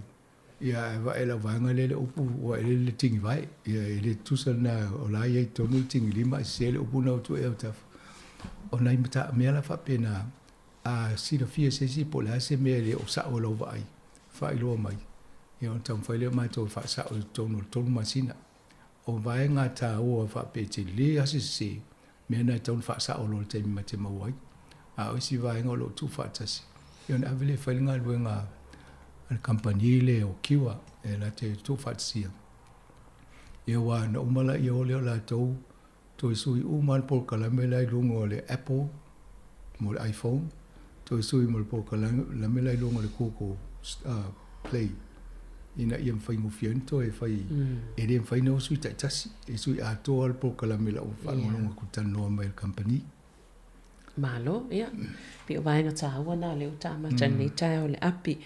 Ia se i whaasolo mai imta o pulvatu leo me vevese a New Zealand le talinga malo i o taalonga o le soka le foi pio nei ia le le avanoa e tatala e whai po ngā ata male. I le te raparaha, o le ema o le avanoa nei le uli, mo i la tau i fia siase fo i po e maniata ia, nā o mani talatanoa fo i mole ponu o mā po kalame le aso lua. Te le o vaenga ia sa i le talinga malo le fiafi lava nā, sa whaafiloa i ele le au le a South Africa i saute le nei o le o whaamautu i nei e whaiela to kolinginga. Ia alo hate e pole au e Sweden e na ia i ala to. Ia nana sa whaile whilo i ngalo i e tai Wellington. Ia o nei le amatai o na whaiapu e ngā hata ma we whapena. Ia ato mai fo sisiu. Nisi o tato ofisi a vanona o tole i e po e mai inti atau whapita to Facebook. Mana ia. Ia e mai se o le whalonglongo atu pe e o le tau whaitu le tangata e whaatau pe polu.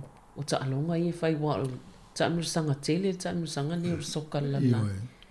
Ia o lau tau whaatustusa fo le alu mio pepa i o e Australia mai nei. Ma tau rea Australia to tele tangata.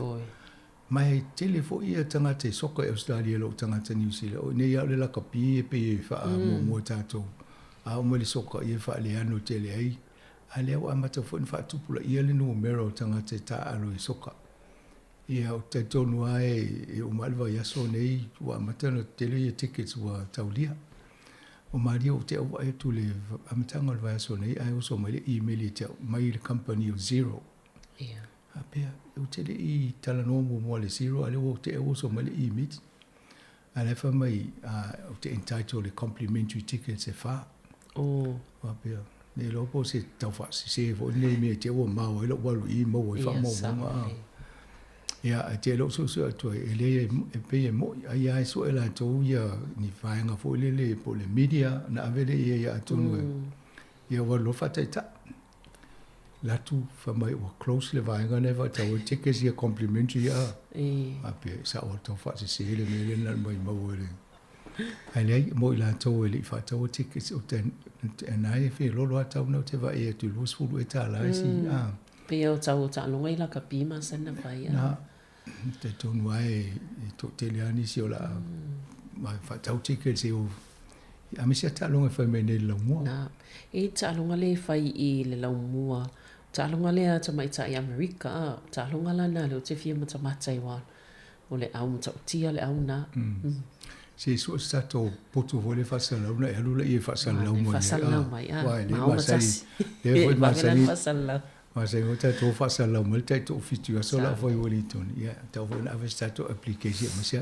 e ma mata mata to ta longa i to mo poto na e o malulu te malo ia o tulanga na i ta longa ai ta te le se o fa longa ta o le kapitenia le au Afrika i South Bay o fa longa mo liusion tua o la le i loa po e toi fo i pe no fo i o a pe TALOFA le o mai e sau ia mai pe ngasi sto ina pa finta te le tulanga fa pe o TALOFA ia ai pa ia tui fo i fai unga le fal tupe fa leo New Zealand o le pe fo linga mai talo siola tu mawai pe fa pe ia pasene tulu i tu pe le faiona toi si ia wai pe o le tolanga na le ai tal fo ia le to te lo nei tanga ta mai se la vi me ono no nga tupi moni a tonu mo la to le na te le ala to mo ke si na fai i le taimi a o tau fie o la to na ta tonu o ti nga ina te le taimi nei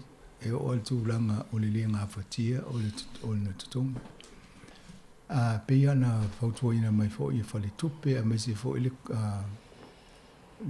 le fo le mista o tupe e ma fai ana tata no lo fale tupe vai po la se si awale ma fai e ona se fe lo fale ai ole mai maule do tau ia wa oisi e tutongi na ole pasene tului ai le tongia le principle vai a tutongi lo mo ke si e peile vai nga tongi se le tala ai se pasene tului ai na yele si awala na faina fiu tanga I malau fale tupe I ona fofole fa pena ina ia so ni a oia o te mine o maulunga le pasene tulu I o tupe ia toi foi lalo ia mfai fo le toi foi toi tongi male vai ngole tala fola to ia o le tulanga na ia ai mai le ava ile ia se temo le lua fe lu sutas ia te si male lua 5% le tulu ina ia ia vai la le mawala no tele temila a le lusu tasi le tele no ile le vatile ia ia amatalon sa putu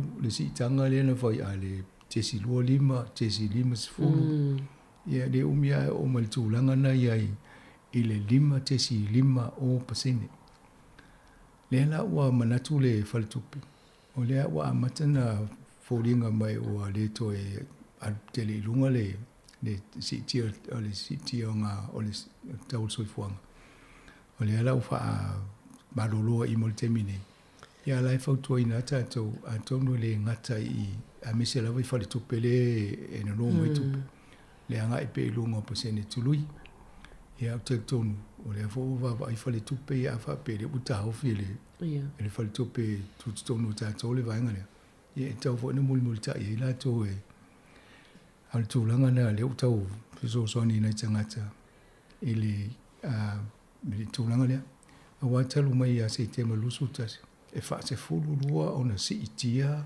le pasene tulu I tonu New Zealand ole o tangata ya soneia savelina ia malfa fong anga fo ina tunu au te tonu ni so ila tona faia to mo kesi le vai tau sanga fit se fulu val se fulu ia na tala noa mai se fulu fitu pasene isi se fulu 5% ele te mai pasene na pasene na faia e tala futu pe vai termina ia o neila a ta mai lo le to inga 5% o to yoi o tangata ia lo ingo te leo tu pe tala ai le lavala na ia tu pe na sefe e tu te tonu wa a feo lolo se tu pe na tu tonu ele titi foi lo mo kesi ele tele le pasene tului a va pe na rotor fa tu pe mo tu pe fil tu pe temna o fa tu mo se miliona se fa ta wol fa le au kilan ia o na la tinga le pa o te mi te lo mo pasene tului le a tono po o le ua tau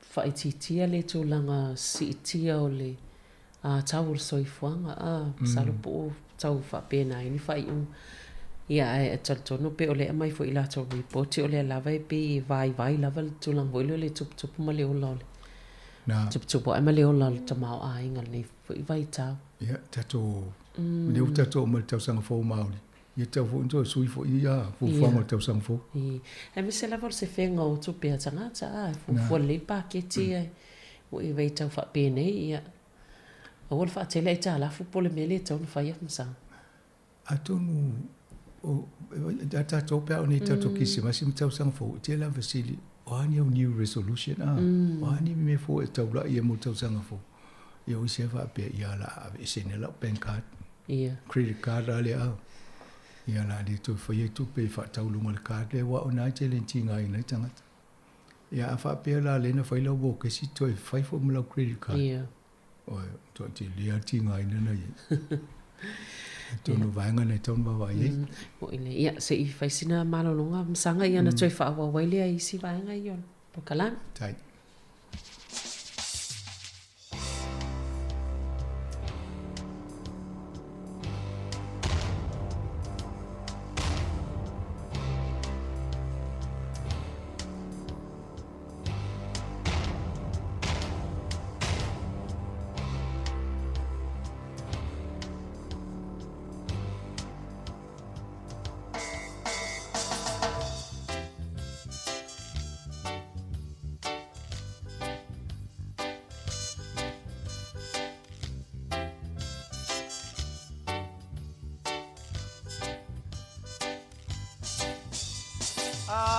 Manatu ia so lava la utea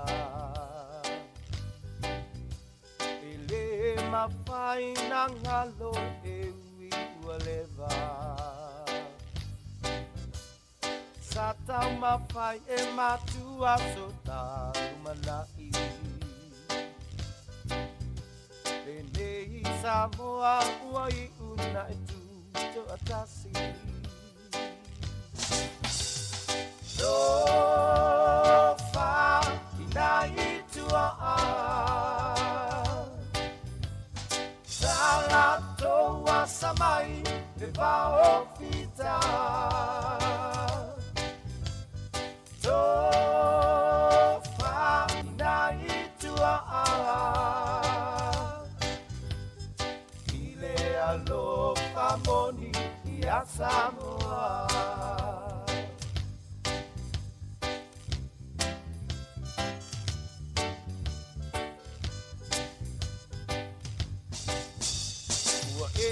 Tau vivi ina maua so ai pasili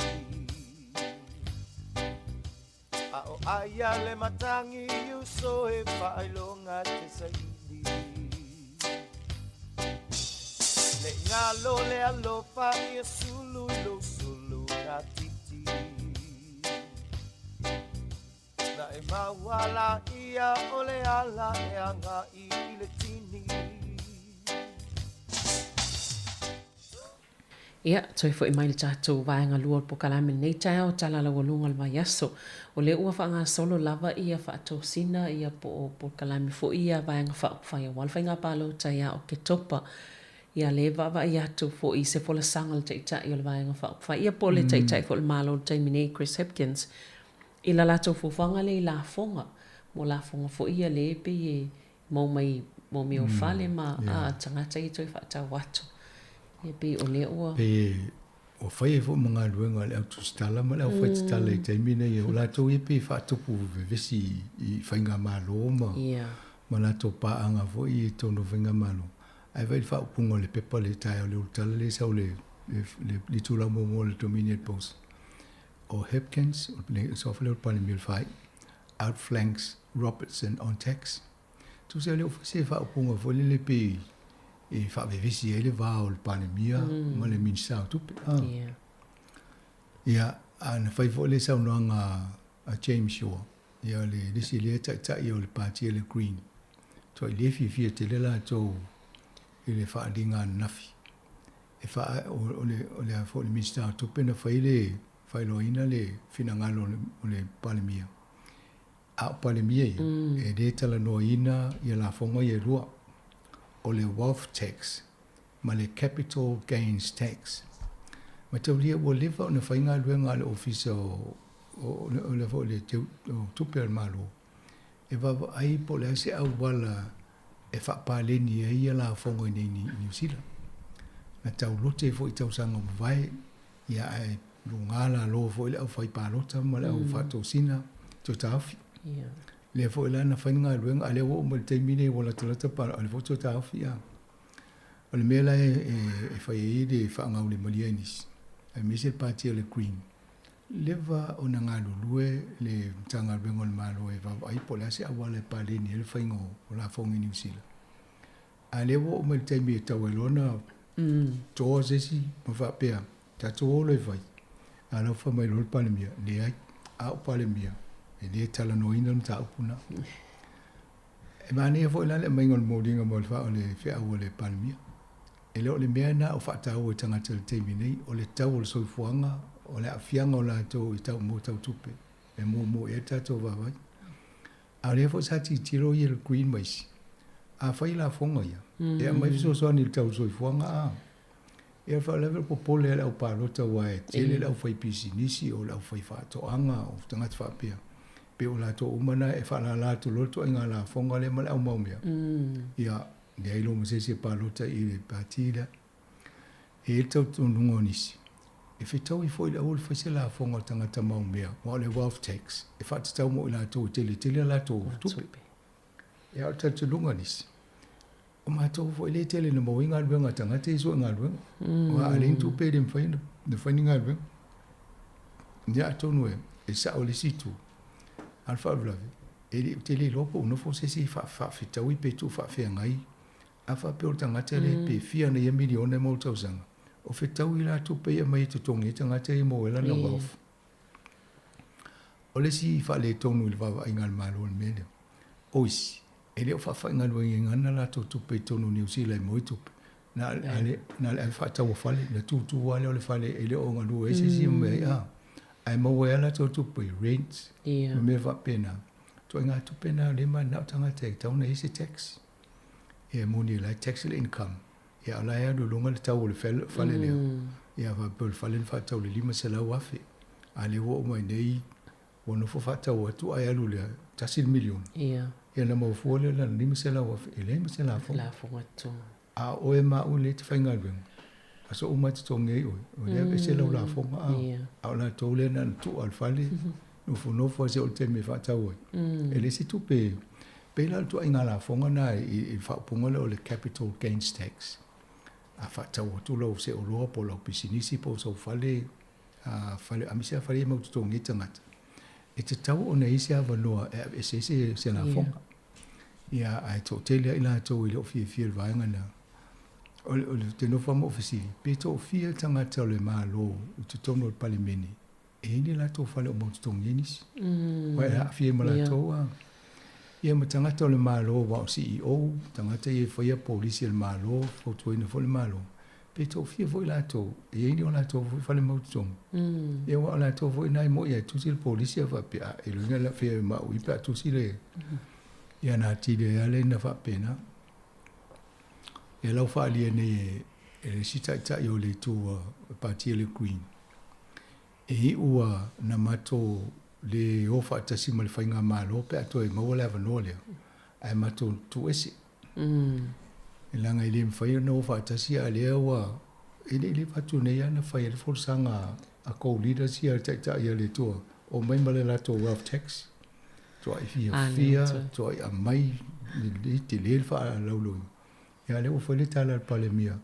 a uta il malo e le se me fa petu e la o le fia te le Green Party la toma o misi la vanoa alfa la me tonu ai mo me political calculation e te va ai mai fa pia fitu na o fe me si o lo no foi le me tonu fai ai lusa le pe tong fai o fai na me ai to mo le vanoa fa o isi me e tam foi fa le dei tonu New Zealand ofisidi na ta i tau fai ni ala o fai e Chris Hopkins e fai lo mala nei tom ne ai ta ti e se ala fonga ia ti le a singa luenga tau na fai o so i fu la le o tangata mai si vai nga ia e mo ia sa ye tu pe milione o no mo mai i la fonga ia ai fai tu nei ai lucia male elixi pa ia mo te le ia o fo o le la ti ti pa sene len fa ali mai le fo le lango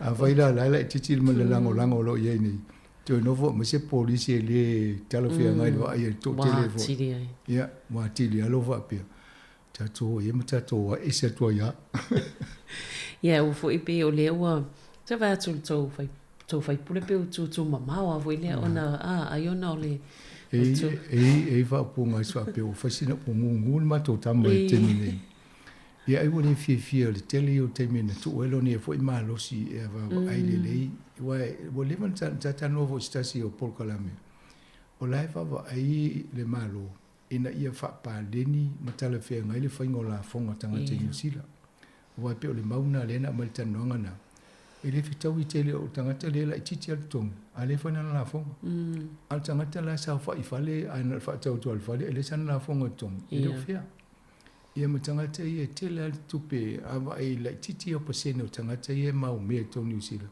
o la tau na o pe onu sfulu e paseno o le wafo New Zealand ia ai to la titi ta to le o le si vaima e le TALOFA ngai la va ai nisi i tono le fainga malole e nei ma ia le fala velavi an fa pe wo ngalu we fa tasile tuang le act mali New Zealand mali national ai fase te se la to mali dianga tato ia fase me pale no mai tax vala ola uri e ola act mai e le mana ola to lote ola e fa mai la to tau na fala titi la fonga ala e tau mana ole situ wa i po la se awala ia taxi i tangata ia ni taxi tongia wa le fo na fa le su enga le tata no ni stem e mo wifo e mo wa pe mo wifo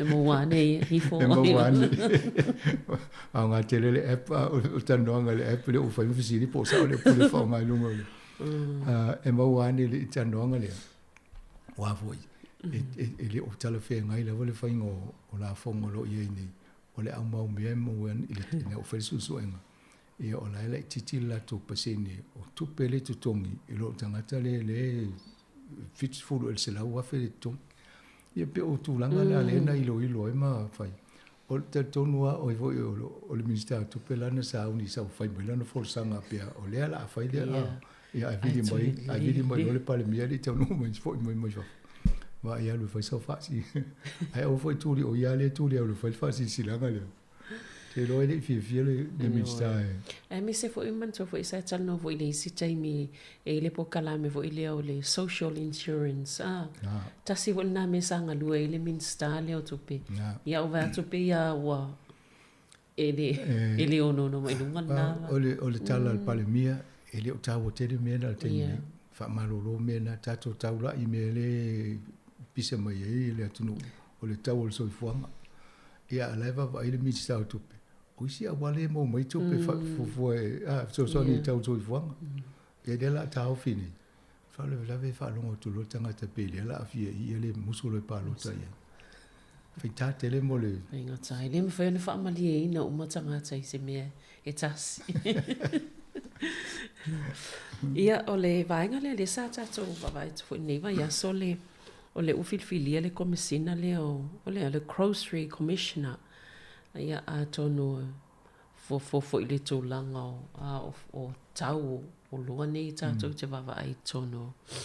Ma le o lewa na whaile whatala no le pe miliona ele aso le tele o le polo fiti o lai sili e polo fiti a supermarketi i tono New Zealand lava lātou le na whaiele i o le fofuanga ia whaisi su enga o le o sa tono wale tūlanga lea le na tō fiele le Commerce Commission ia po le tino le malo po le official le malo e va ia i tūlanga whapea ia lea la ua o mai terminei le o whailinga al malo le la whaile komisina e va ia i tau so i fuanga whapea i tono supermarket ia tu so la tau la whapea whaitanga o le tofilea le tofinga lea o le tangata lana e mai tati uina ia ngā ruenga supermarket i tau o loa ia ma whaisana ia fo i whasisilanga po talawhea ngai ia ma se i tau fo el whawhita uri le telo polo fiti le mo e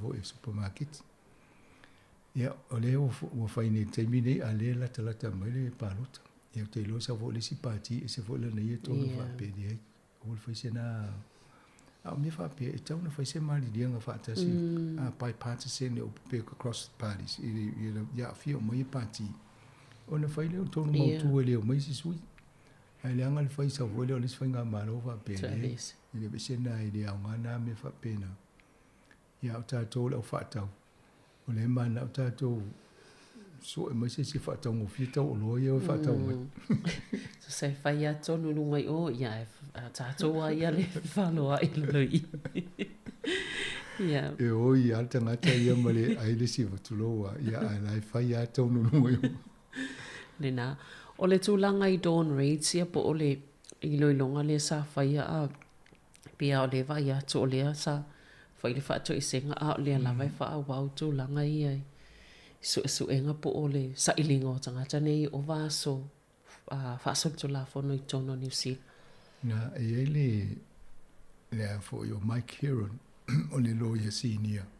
Ne sa tō na te wa aia le tūlanga tono o ta oto ne le tūla whono ia male pia tō whawhia ngai fo i male whaato i senga ane palemia le sa i o te sina Adrian. E o mana pūrou i le i tonga. Ale ai o tangata o le ofisia lea ma nanga i lunga a inga mtu i whare i taimi le talawhia ngai. Lea lana toi whaale fo le mali li o tangata Pasifika pe o lai tuli ana o la tau ai. Lea lau maua nei ma whapea o le se o le matau ele I whaia se whaalinga aloa ia a minister ele matanga luenga ina wa umal tūlanga lea mua walato so se pulesidia e tauna I loa lea nganga o le mea utupu o lawa umana whai whaato I senga tau lona I loa ele pulesidia me tauna whai ele se me whaato se atu alu to whai le rate whaali bai nā o le tauna ia le tu finga ne la uawa wa ia le la o to tinga nei fo le malo o no lele ia mai ma o le la wa dia mai I tu langa le e taua ona matala fo le minister o le immigration taimina ave sa o ape a mil fai le tangata le am fa pe vai na wa si le melo tu le o mo le pulo ia sa ne to fai ni me fa pe ia ma ave mo tu simbol email fa mo tu e fa la ve nan tala no ai se me fa ti ia mai le o matala fo tangata fai nga luenga o te lofa wai o isi fo ta tangata le tonu ofisa ni le immigration ia ta la to fo sa ta no fai fisili la ta to fo fuanga o fai mele o mena tangata pacifica e fisili tonu ofisa ni ia na to tele ala te va e to le fa le tonu fo to wait for tato fa tu anga I saina le o saina mai ta tira tangata pacifica ia la wa matana o na saina mo intia le fa tu ia la to fainga termine ia to ti foi de lopo la to nga fa to senga fa senga wai o tato e puro le e fo ia nga nu na vai nga no se tato matsa I tuina pe pola tulanga ye ai sa o tulanga na ye o le la o fa lo fa to nunga o si la vai I tauna ve sele o pulo le o le deport e me na le wa dia mai fa ta nonga ta upu ne ele ngata ta fia ai va ai fo le pulo le deport o ne to fa ngana o pe va pe deport si si a fa si fa punga fo le fa pe na pe ma tu ya tele na au tauna fa si fa tau fa no fo le to ngam ta o fa pe ya mai te tonu de to ya lu se to fa si ri wa to fa si le ri to ngai tuli mo ta fa ngai tuli mo polisi le ye mo la ne fo ya pu ele a suile upu sui foi male upu wale fanga ta to le upu na ti pot ya ele mana ya le longo le wai pi fa tala sua inisi ya ele longo mali mo nei tangata ya fi tu langa ya le lo pe fa fe na e mai na po ti na te mi ai ya se tala se ulanga wa pe o ti lu ti ma va to ya ma ya na wo ya le ja wo ti pot a wo le ti pot sa olele ia ole fanga solo ia fainga pa fa to sino pa lota ia ole lava ye lava nai fa fita dia to la mai tono va senga yo fai pule pe vola na ye neva ya so ta to fa long long to fai pule le al o sta se vo ministale vai nga fa up fai le pa ile fainga o tangata fainga luenga ma tangata lo la to fe ngai te tono nga luenga ma la to tanga luenga o te lo ne e lai fono ia kiri elen ma station minister mo le pane mia wa fa pese fo i mentala no la ia fe malo ye lo sa wa po la mena tu o le mele ye nei ia tan loanga pulisidi e fai ia po tanga ta fai ngal wengo le malo e me tau lia fo le code of conduct po le ta iala le va ia fai ngal wenga e ta ni me nei fai ngal wenga tanga te tono o le malo e Frank e ta wala to fa pe e tau ona fai sa o alo mana tu mo lo ngona sim tau ala ve ya la mo minsta po ai la tanga o nai fa ari lo fina ngalo me tau pu ya Frank and Fearless e one e fe fa ari lo manatu o fa la vela le media o le ala wala nga le to ngai le national e tau ona mai ya po ani text po ni email na fa ali e fina ngalo moni ai o tanga te fa tano se me tau po le via minsta le ala usa le chief ombudsman fa pe di o me fa pe e tu ye de pa tu e fa lo tia to why afa pe fa ma a mai fa lo lo ti e le to no tanga te mata u fa pe lo nge o la fi se me ai ngu tu le si ai le to fa ni text mani e ala na sa o le mai nga e ma le tala fa pe fa to ina le parti le national au to te mana sitting ye me fa pe wai un to la ve te mumu a vola te mi to te mai to fai de malo a te wa me vola se tal sanga fa pe a mai umai fa ali mai ni tal no fa pe e la ve fo mo to pe o la sa o fai unga le la ta ti ai nei ye ya tana no nga tanga te fai nga luenga le se me ala ina mai fo fa em fai ana wa ta no fa ali mista mal panemia a to no tula al me lo mai fa la o te le tanga tala ti e mo mi le si e le ta o le ta ai te tu no mo ne le fono a Chris Hopkins ma ene ne po na ne po ta yo tato mo vol tonu po la pela fa malolosia pe fa se tua ngadu so isi si office ya te rom to le fifia ye i tanonga le a fie fo ye le ten sa fo ye to le tu la i mo si fo se mi stale ene le fo ana le fa fo ana ya o te yo to e utia i ya me fo tanonga tanga fo ngalu ya fa te fo wa ye ya tanga to le wa matana te mi fa pe ni o le o la ta palo te i va vai ma se ia i stanga ta sa o le ya fa te ia tu langa ia sanga ia va tu fo i vai nga ia le o lo o tala no mai i investe ia i popo lenga pe o la a ve ese pe fa amuta o nga isi nga ngana ia le fo isa ili le stanga to ma we la to fa ilonga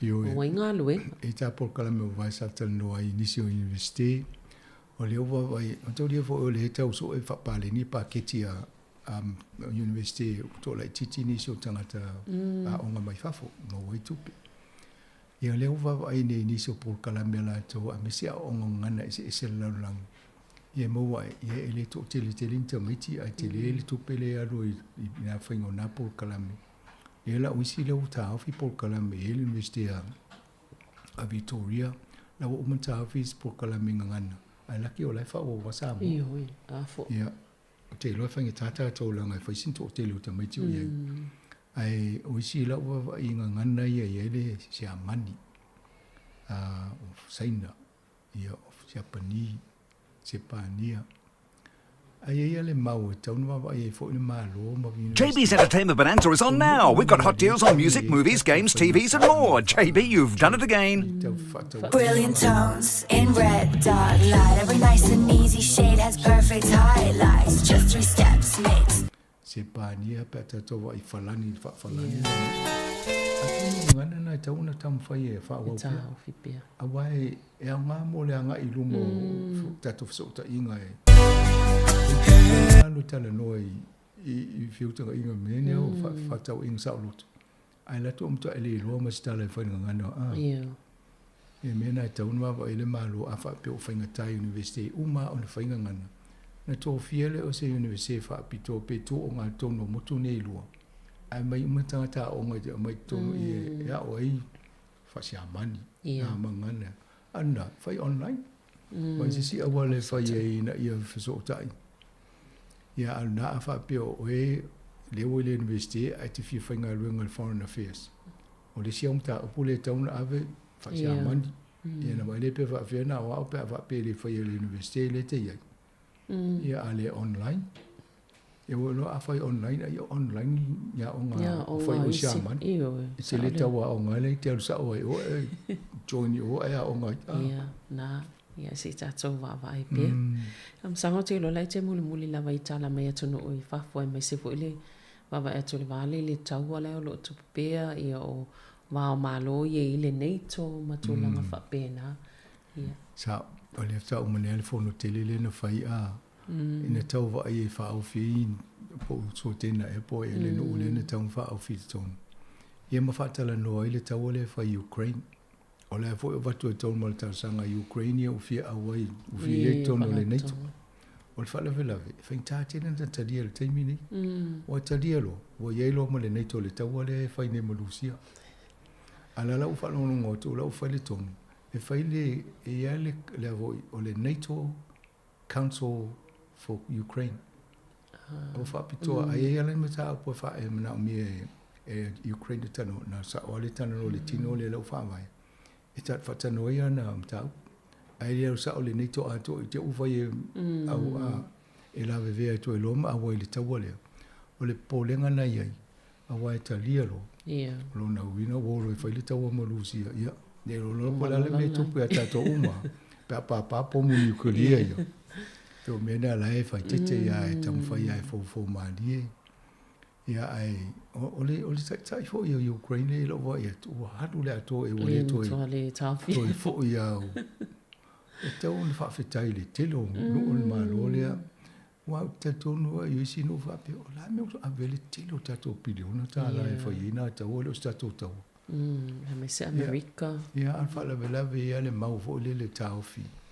Ale whasa o le tūlanga le, e a fi o mai ala la. Ala le tau mwhai so ni o tūlanga whapena. Ai a over whasa o fo, o le to hise la la, wa a paloni uklia i o le tato.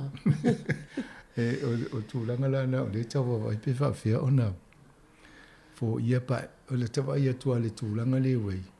O la o fia fo le neto, o la la pipi i asu i tangata wanta mwhailu si e wawai, e se tangata i aone i tono le neto. Ia o whaile tūlanga le o tupa ni le tau. O la o fia o e lo tangata i tono le neto. Se i pui malu e malato ma. La lo wha malu o le neto. Ia, i tato wawai pe pauan me i aone i o malitawa i nei tato i tūlanga. Ia, ngā tai pe o. Ia ma wawe se taimi e mutai. O no so i fua o tangata nei a fia o le ua to le tau sanga o whai pia. Ta vai nei i te TALOFA wa pia ano lo ta ainga le i. Ta o lele. Te li al wha le tō. Ia mo i aile o me le tau e a tato. A le tau al soau. O le tau al whalao mata. O me wha pena wa o lai sa o ia o loa ia. Ia o lea a fia to i mtato ule. Ia o ato no vaenga nai tau na toina whamuta i ere taua ai. Sa o lele. O le whalawelawe, e lea i ma se whea ngainga o te ilo e tali a ngōwhi e Ukraine. E tahau whea le taua lea, ai olu sia mauna. Ele ia o la tō whaua whamano si te mine ia. E ato no pauna al vaenga, whape ia tahawhi le taua i tō mali Ukraine a via la ele molu si. Te ilo le tali e. Talia Ukraine le vaenga na. Ia, tūlanga i wawai atu fo i le whetawinga le fua le li le o Zuckerberg mai. Mane li le e ana le Twitter.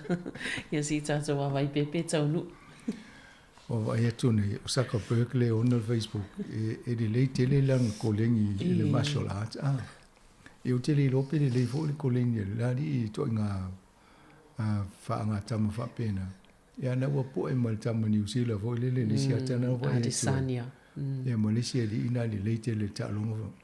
Ai kolengi whatasi. Roinga na pe o ta fo e whawhewhe ia Elon Musk. Le ona le Twitter. A tono e vai pe le malo oe. O talaula.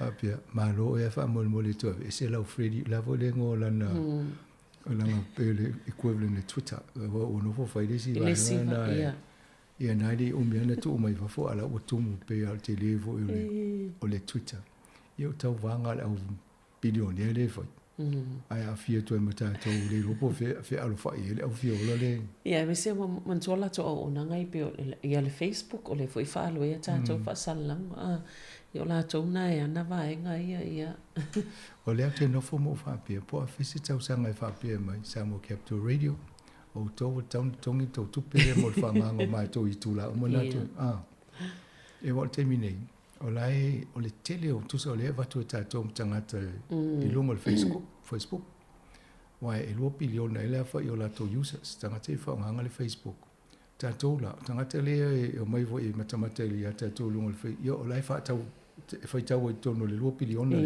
io lai Manuela to le fa la fa salong io ta to na fa salong e sta tu pe mo ia a fa pe le te o mai ia tongi mai sto fi ta la le ma sin ta tas e va bien ta to se mo Facebook ai ta to ia saka pe ke vai pesi se o le fa so ni me ta to ia malo am sanga io ona taimi a tono i se vaenga pe ale se la capile o ta no ta to vaenga le la capi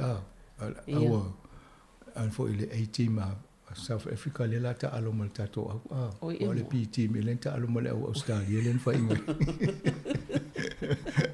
oi sole bueno mo istanga tol 18 me ko le o ta alo mal mal tato ya ai fa le PT me Afrika se tele au Australia o ni mai la le maula lo tu la ngoi te mini ale what's sound le pola la ni le te mama to ile fi le fa ya o fo Australia i fesidio au tu stala vo yo fa ina la o no to PT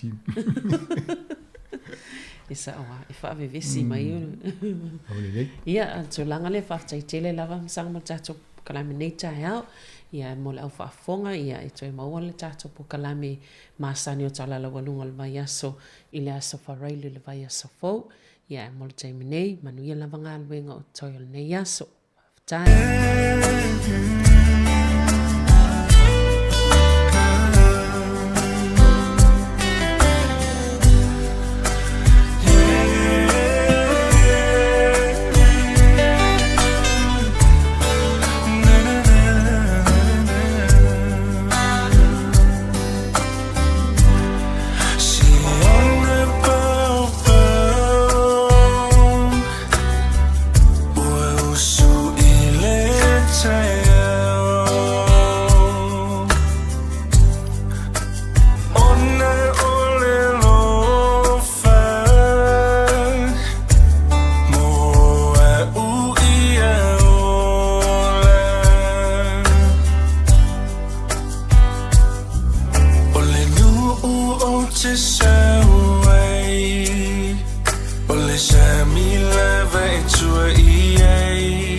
Fun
bit of a myth that orchids are hard to grow. You just need to choose the right one. Here's a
DJ. Say yourself.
Whaafiafianga le taimi o le tae au se whanga lau mua, whaafiafianga se uiwhiwhi loi. Ia wa fo il whaafonga mara mai mo le tātua tunu le taimi le malulu le tae au nei. O le o se fultasi minuta o te nei le tūlai se fulmaratasi. Ia toi whaatalofa ma toi whaamalo atu le pa ia morunga le atunu. Ia le nei taimi o le tae au, ia il manatu. Ia olo o solonga manuia fuafuanga whaata atitia o le nei tae au misi fo inga luenga. O lo fia ngai male au fai ngā luenga i lātou fo lo ngā lulue fia le nei aso a wā le aso malo lo tātou tae au i ni usila nei ia o le whailoina o le Matariki ia Maori o mea lea ia ilonga isisi o fai ngā luenga whaanoa noa le nei tae au ai wa fia uma tātou wā le pu fo le nei vai aso ia o le mea lea ia manuia au le whaatupitopea tātou ngā luenga fai ma ea au fu ili whaatupitopea whaapea toe pau nei o le aso fai ngā luenga tātou i ni usila nei ia ona tatope ia le o ngā luenga ia ai le fai mai ai me le fai le mai ai me le fai mai le tatou ngā luenga le as fai mai lie fai le mu ina ia umale manuia ia ngā luenga o le nei aso. Ia ona e alu lole le whale le fia nā nei, ia mafuta le lei ma le ainga, tina, ma le whanau, ia o whengai fo i whanau i tuuanga, ia o le nei fo i tautua, o le nei fo i mai aso, ia e whaamalo atu le nei taimi, ia te uto umalau fo i o whaanga mai le tātu tautua nei, ia ale si whonga le lau mua i Wellington, ia ai o ila tau fo i lea ua ta pena fo i o le whai malanga atu i so se vaenga o New Zealand nei, ia e ala i malanga umi lunga le awala, i o e whai malo longa i Aukilani, whaasoro atu i Hastings, o Napier, ia ona toi o mai fo i lea le vai aso lea, ia. Tau tua nare saunga nei mui lunga le awala pe a nga i malanga umi ia ua fo i malo longa fo i, ia o le nei fo i vai aso, ia wa lea e inisi e le malanga nei, na nei ia e Aukilani e tawhawai, ia pēla fo i la whelelei se la Ukale Estate, whelelei mai fo i la Ukale Estate, e nei pēo mai fo i la Aukilani nei Wellington. Ia, a whapeo nei tā pena se malanga mai, ia o malulu nei pēo tunu o Wellington, i nei taimi, ia e fua le iei taimi fo i o le malanga mai iei, ia awala fo i ia maftanga, ia il whai ungola vai aso lea ua, umil vai aso, malolo tai au, ia e mo oel na lo e fai ngā luenga pea, pe oel tama leo tarivui. Ia ti ngā na whaalongo atua vai. Ia e lem fai a ona tu ua le alo fai ngā luenga. Wa tawa ona usta il tina, e te tawa ona usta i il tina e a fai atu al tina, fai ngā luenga. Ia, ele ia se tala e fai, na le tū maalia nea ilunga, halungu ngul ta avale, halu e fai ngā luenga. Ti ngā na whaalongo atu la, fule le ua o me ale vai. Ia e lema fai ale fefe fine ia, me lea, ia, tau fai na avese me nao le fefe fine. Ia, awhia le taimo le tai au, ia, mas ia o atu tātou pese ia. Ia, whanofo file mua i fo ina nei tai au, ia, ai mai se fo i la tau, ia, o lo whianga i pia mga aluenga nei taimi, awhia su i filoi, ia le tau tua nei la wala leo si whanga lau mua i Wellington, e va pe foi tatou mai moanga i lungo tatou alata fa talo watu so tali voi te filo ya awa ya mal to tele ya mai mo malete ya va pe foi po fe na te se fa finga luenga na te finga luenga ma futa mai ya ta umai le ngola fa finga luenga ya ta umai mai ngol pulo lo fa finga luenga ya ma tama ita fo i mali ina to finga luenga ta uma mai lungo tatou live ia ona tauri tau ata se pese ia na sfur 5 minuto te nei le tu la sfur martasi fa fianga se filoi si fonga le mua Wellington e mai le pese le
Malo, ia, o le pese ua whaingoina a ua te whanongonongo tala. Tātou ia, lea tupu lainga futa lei ia tangata ia molonto lu. Al mene ne mafu ele tele le vis. Whanongonongo tala ia na alua lea whapai o i si vaenga lai o alua nei fa misa tu o si vaenga lai. Ara ele mo tino pesa. Mena ta ua le awal fa long tala fatu sa fa le fa sole malo uso ya lo fat fo imo e mala inga ya ina me pone Australia mo ni fo inga luenga fo ngo le yaso ya le vai te fe lo ya malo va tai ya tamole tali vui ya tamole sa no fo ni porua ya aina na I lo ni va inga va pena vo le na tua ia ni porua ya si filo o I fea nei pia Malo tani, ya monia fo nga luenga lo fenga yai ne yaso, ya mo to mai ma futa mai tau tu asi fonga lo mo. Fa fonga mai pe tato fa fia fianga so filoi. Ya tato ya tato watu ile spesi mana ya One fa mai upo pese ne. O dai tato ile spesi da. Mal tama o alo ese fo. Tino frida.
Se foi mal ele sunga ya ese pofua ya malpese ya litene o frida yo na ia ona se siva se sea ia la ia ma frida ai le loa ia o frida ia e faisi ona ainga ia masiana whanau e to iwa.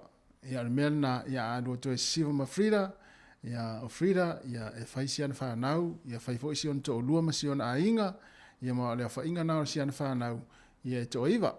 Ia lua se furu 5 minuto te nei le tu lai se furu matasi te fa malom te fa talofa tu nei taimi o la to fo sauni malanga I Samoa ia manuia la fainga malanga o le afenga I mautou ia pui pui le tu I lungo le ea tau no manuia I fainga malanga I Samoa ia mafuta fia mainga ia me se foi usunga fono ia o le aso nei ia lo fanga solo I pea ia le conferenisi ale kalesia me tisi ia manuia lava ia whapea nai tu te mafuta mai le lotoa I nai whale ula ia o lo whaia le usunga fono so se au usu fono lava o lo mafuta mai nei taimi ia alo whatere atu tātou pokalame whaafia ngase I whiwhiloi ia e manatu o lo manuia ma so longa le lei ia ma manuia ia mea malama ia o lo whianga I ma outou ia a o ia I fo I Samoa ia ma to anga matua wha ta whao I Samoa wa saulo fo I nei ia usu lo foi la io tātou manulu ia melea ia so sesi lava na malanga atu I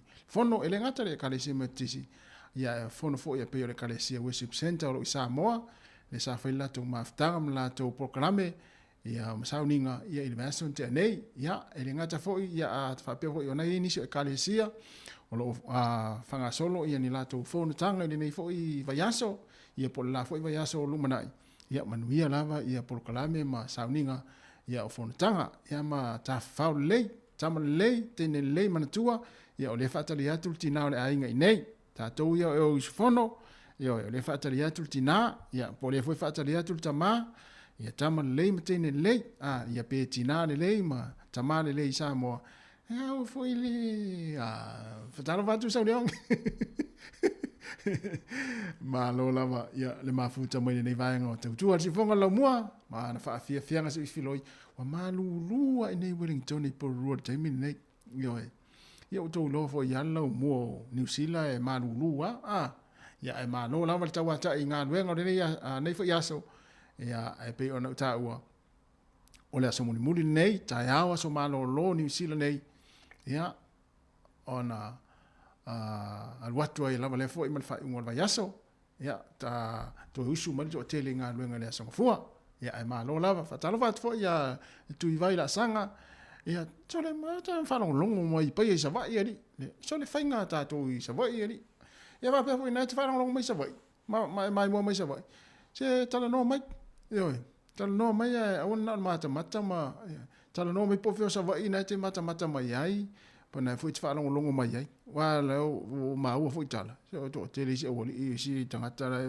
mata mai o isala I sa vai ole ale mastala no mai ali le se me ia manuia lava fuafuaga nei aso latou umala foʻi o mafuta mai Samoa ia I le tautua te fonga lau mua mana faafiafiaga se filoi 24 minute o te ai nei le tūlai se fulmatasi ia tatou o le musika lelei a le musika ia ua mafanafana foʻi tatou I le malūlū o loo feagai I le taimi lenei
maita pelea ta maya o so walo fanti piloina o elada o atasila pelitiniga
O le alas tau sila le mato o siva. O le tautua le si ufonga o le laumua o lo iai fo i le langolango a le New Zealand On Air.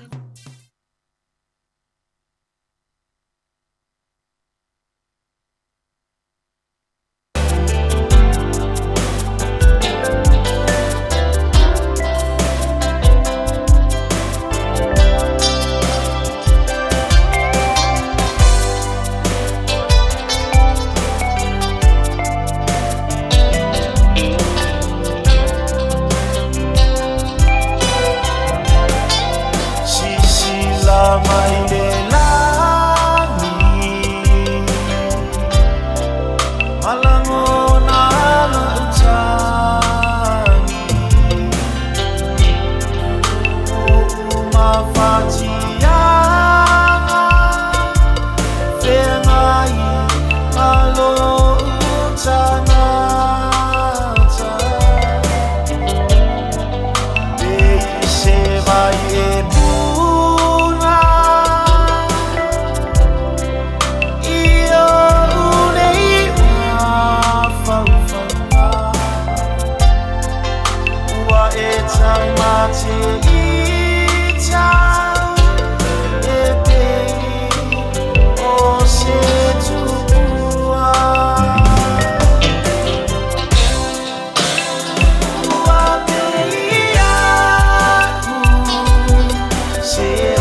Listen, there's a good chance somebody's trying to hack your website right now. You gotta make sure you're covered.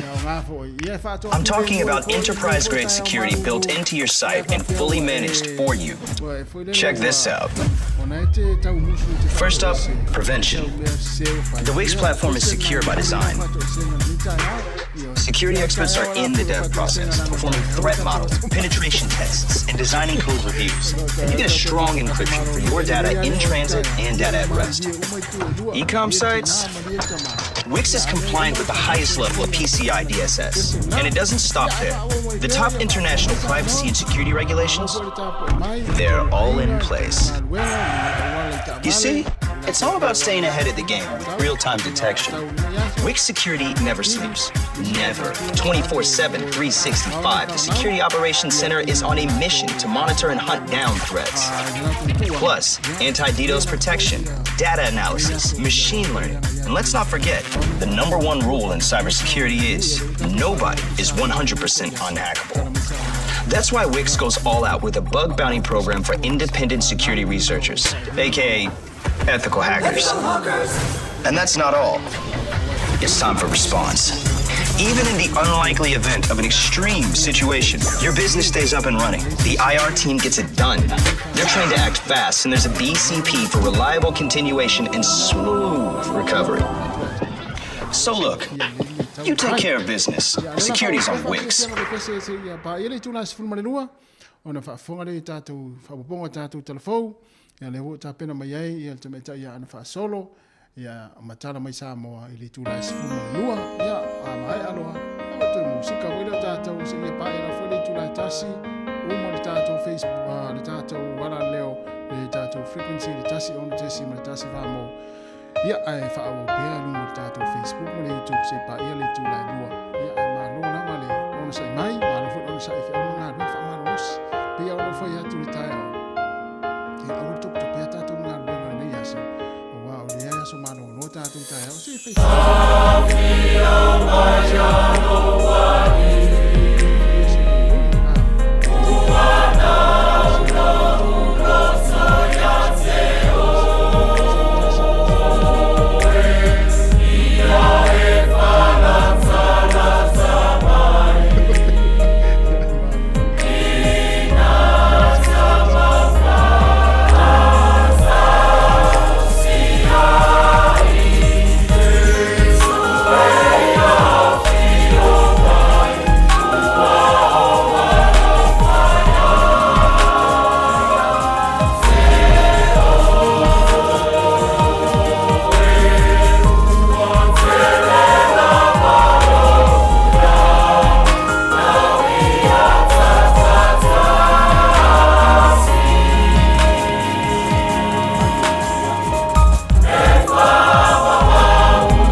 Ia fai mai la ia sa ulu ele ni tai au malulu fa ma fa na ilo tino ia pe pe ona fe ngai ia I ta pe na ngai tono ainga fa tala fa tu ia Luisa ia ele tau sala po le le princesse o le pitonu o Hastings tala fa Luisa ia mania fo fa ngol ni tai au abe fo sunga kai fo sana tai ia ma le usa fa salele ia alo tele atu mo ma ainga ia mania fo inga luenga fo fuanga wa fo ele mo wai ia inai le tau pitonu ia po le tau ai ia o Melbourne Australia to is 4 minute ona tane o le tu la se furma le lua ia o fa popongo telefo ia le wa sauni mai ai le mai ia ana fa solo ia matala mai Samoa pe a tali se furu lua ia I le au nei ia to fa malo ma to fa TALOFA tu nei taimi ma lo lava le ona sai mai ia ma lo fo ile mafuta mai ia I le tatu unanga ma le polokalame o fa fianga se filoi ia la wala leo le siufongo le lau mua ia I Wellington ia o le tau malulu lava ia o masani la fu tatu ia o la tau no fale ia ma vai ona yo tatu matua ia ma tau ona mafana leo la tau la ia ma ona ingalo ia la appointment o le nei fo ia so pe ini la appointment le e o vai le fo mai ia wa lo la o so fo ma lo ina ia I le nei fo ia so ia I tatu no fale ia nai matua fo I mai la tau nai ta mama nai tina matua lo fa longo mai tau no fale o tangata matua ia alo fetele atu mo tau ia manuia fo ia le nei ia so fa tai fo I la tau tapo inga ia male fa fonga mai male mai mo mai ia I le tatu tuo le nei aso ia em le fa no ina fo ina matua lo fa ta o tulia pe mo tanga ngase le nei taimi o le tai ao ia manuia la fo ia le fa fonga male mai mo mai ia I le nei fo I vaenga o le tatu tuo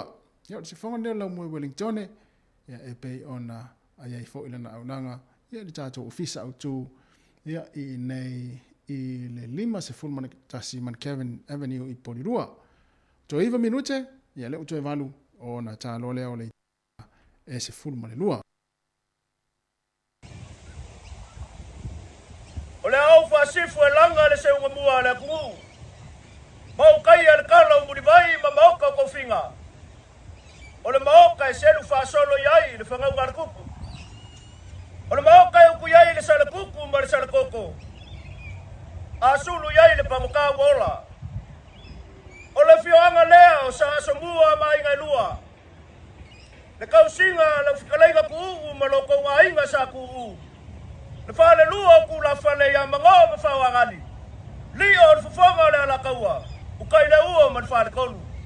Kauia inga ye whakaka I muni vai ma mauka kofinga. Kauia inga ye whakaka I panalaua ma le avasuifua. Kauia inga ye whapopoe le mai makafia. Aia ka lele le ku I malie ma mai koe lau.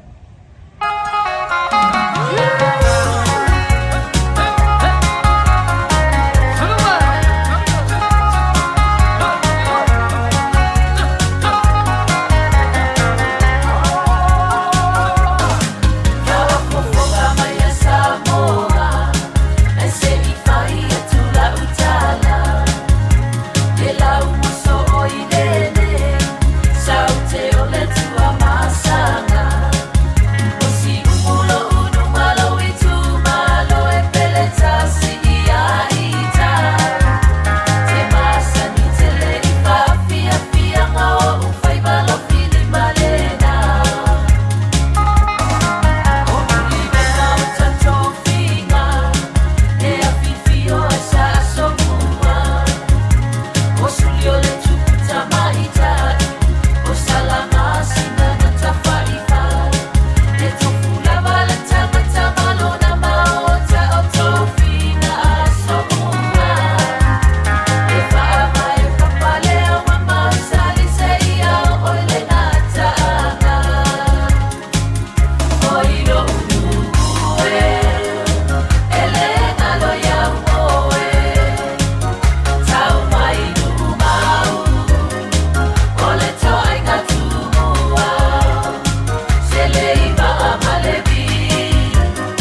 doubt you'll send the chaos in the streets.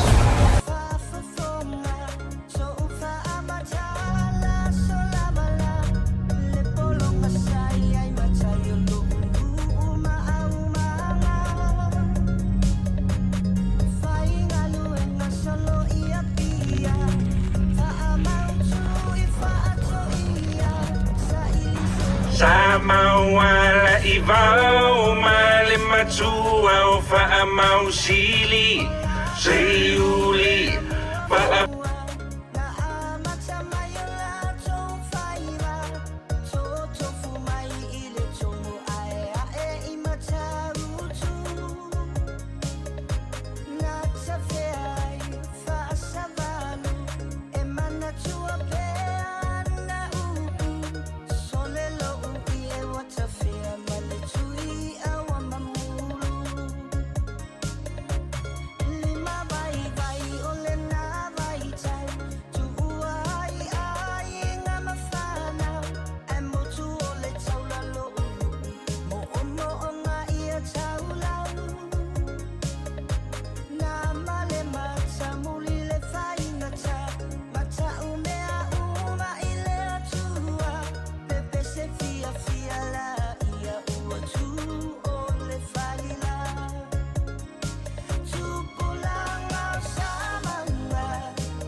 E toi whatalofa atu o le whaopoponga o talafou mo le nei au auli. E lua se fuluafe tickets po o pepa urufale. E mawhai aiona mai moa I taalonga e whao le taamilosanga I a ai ese I New Zealand o lo o tali malo I taalonga. E a matafa alawi loa tickets I le awa uli o le aso. E mawhai ona talosanga I le tangata I pepa urufale e wha. Mo le taalonga e tasi. Ma e tatala le awanoa mo talosanga I le awa uli. Inungo le upenga tawhailangi o le fifa.com/tickets. Ma tuuina I ai le code o le 23XERO. O loo whaalia I se pepa o whaamatalanga o le paketi, e le langolangoina e le matanga luenga o tupe le porkalame a le malo mo nisi o a onga, le free lunch, po o le ka ora ka ako, le a mawhai ai ona mawafua e tamaiti I a onga tau mafa, I se ripoti mai le minista o tupe Grant Robertson. E le o iai se fisosoani o le porkalame e si iti ai le numera o tamaiti e a wai I a onga, e le o iai fo I se fisosoani tele mo tamaiti Maori. O loo fautua ina e taitai on matanga luenga o tupe, ia whaalau tele ina le whaatupe ina o le porkalame mona o le lua tausanga, e whaalangolango I whaamao ninga e tuuina mai, pe o iai se au ngā mo tamaiti maa inga Maori, e siliama le 3 miliona tala ua whaanganga a wale porkalame e o atu I le whaaiunga o le lua whelua whaa. E siliama le fase lau pasene ua siiti ai le numera o mata upu po o claims e wha o atu I kamupani inisiua. Mai tangata e a fia fale mata avale I RAM rates po oso wha inga e whaonga ai ta avale e talepe ai fale o loa ma fale. Na wha ailoa mai e le NZI po le New Zealand Insurance. E tolu afe ono se lau I vavalu mata upu na wha o atu I le lua afe lua. Lua se fulu ono pasene na siiti ai mai le lua afe lua tasi. O le talepe fale malinga oi se tulo, le whaafitau li pito I mawalunga le numera o mafua anga o claims. O Aukilani, Waikato ma Canterbury, a aina pito sili na tele numera o RAM rates na tu lai mai ai. O le ofuina o lavalava toi whaonga whaalua mai I fale second hand, umina te umea ai I pusa aisa mo le fofonga tau mafa, whaapea ma le ave o whanau I nofuanga e le aise tupe e mo o mia le tutongina. O nisi nei o awala ua whaia e nisi o tangatai Aukilani, e tauli mai nai le tau o le soifuanga ua iai nei. Ua whaamau nia le siitia I lunga o le tau o loa I supermarketi, whaapea ma le tau o le penisini. Pe ona whaalia le tina ia Ashley, ua lenga whatia fo'i e lona a inga le tutongina o le mōkesi. Ua lenga whatia ona toi a ai I se whale ainga, pe ave fo'i le whanau I le zoo ma isi no fuanga mō ta whaonga, pe ona masani ai. O mokoare Isaac, ua le toi mawhai ona whaatauina a ano manufasi mafuala au whaisua mō lona a inga, ai ua tele ina tau mafa sai mingi, ona ole uti o le whaasoa. Ua whaalia I le pulisili o le tamaki budgeting, Alison DeMarco, o le whalaputuputonga I fisosoani I a inga 5 vai. E awhe tolu se lau tangata na sulu whai atu mo se fisosoani I tau mafa. Whaase lau ua si itia mai ai aile ia o maile COVID se fuluiva I le atunuu. Ua whautua ina e te mako le atunuu, po le alawa le tūlanga o lo o iailo a inga, ua tatauona iai se fuafuanga ma whaawasenga le leile paketi mo le a inga I le taiminei mo le lumanai. Ona o lo o valo ia pea e le au whaitoa whao le atunuu, le si itia pea I lunga o le tau o le soifuanga I le lumanai. E ono se fulutausanga o se tamai nae na matapongia I luma o se fale oloa I le awala I Oxford ma whai nai lona unu. Peitai, na o sofa ienia li I se tootolu le tama manga o I le valu se fuluta la saila na ato ma lana telefoni e au noa ma se fesosoani I ai. Na maua muli ni tamaita I se tootolu le tama ma nanati atu I le fale mai Hutt Valley mo tonga fitinga I lona fofonga ma lona ulu. O le aso leana tula I mai ai lea whaalave e atoa I ai le ono se fulutausanga o le tama ma e maua I le ngase o le kānesa pei ona ripotia e se tasi o ana wō. Ua ausia pe ua latalata I le numera na valoia e le Stats New Zealand po o le ofiso whaamaumaunga New Zealand le whaitaua o whaai o tangata ua mai au na whaatumu ma whaau o atu pepa o le tusinga ingoa mo le tausanga nei. Na valoia e le Stats New Zealand e I le vao le valu se fuluiva ma le iwa se fulutasi pasene e tali atu I suenga. Na whaailoa le minista o le matanga luenga o whaamaumaunga Deborah Russell o se whaai unga manuia lea mo le palemene e uilava ina le I atoa le iwa se fulu pasene na whaatumuina pepa mai le whaitaua o whae o tangata.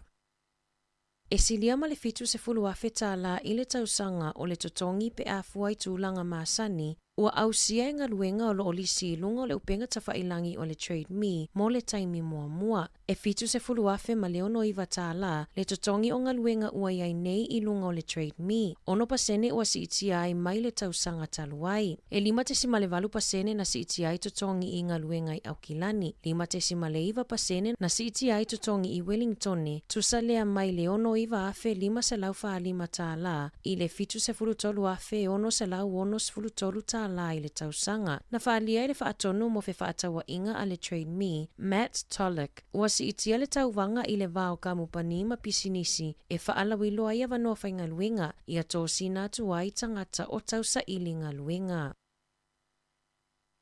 Na lokaina leo I le asona nafi se ali I se fulu tausanga ma se tamaita ai lua se fulu tausanga I le langa o sia ni tupe pepa pepelo I totonu o le lua masina ua tuanai. O tupe pepa ta I 5 se fulu, lua se fulu ma le se fulu tāla, sa langa o sia ma whaonga aina. Ma sa tu la I luma le whaamasinonga whaaitu malo a rotorua na nafi e tali I la molianga. O lo fautua ina I leo le lautele, a maua se tupe e leo se tupe sao, o na tuulea I se teutusi, ma whaafeso o taile ofiso leo I le numera tasi o 5.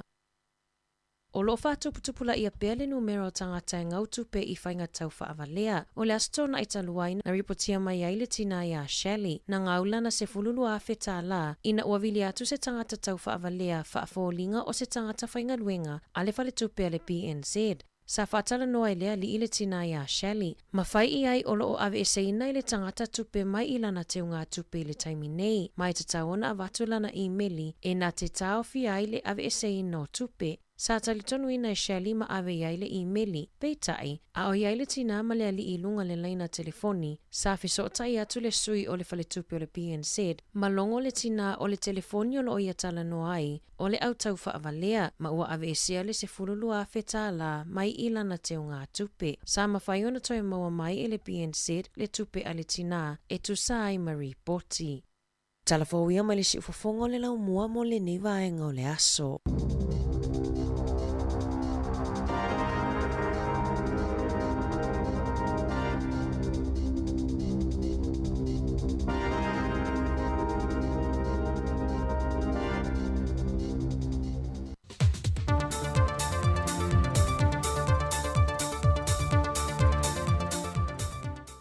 Whatalofa tulu tātua tunu o awhianga I fwoi mwhaiva ma tiutore ne yaso, alu mai e se whaopoponga o tātua telefou mai Samoa. O upu whaloto tele sa whala e awa tuai le whionga le au mamalo le malo Samoa, le whionga tui maleli I whano vale tua soalo vile lua, e le sunga le teitei malanga ma le whaia onga atoa I malipulenga, o le awa le manu Samoa se fulmale 5, a o iai le atunu, e tā pena ai mō lana taalonga mai ia pandi le masina nei. Sa malele le whionga le au mamalo le malo e mamoli le na whaafitai ma le na whaamnuia I tama whanau le atunu. Le ua filifili e tau aveina le tanga vai e Samoa I taalonga whaavao malo. Le olo manei ai maise o le taamil sango lipo le langi le lua whelu se funmal tolu.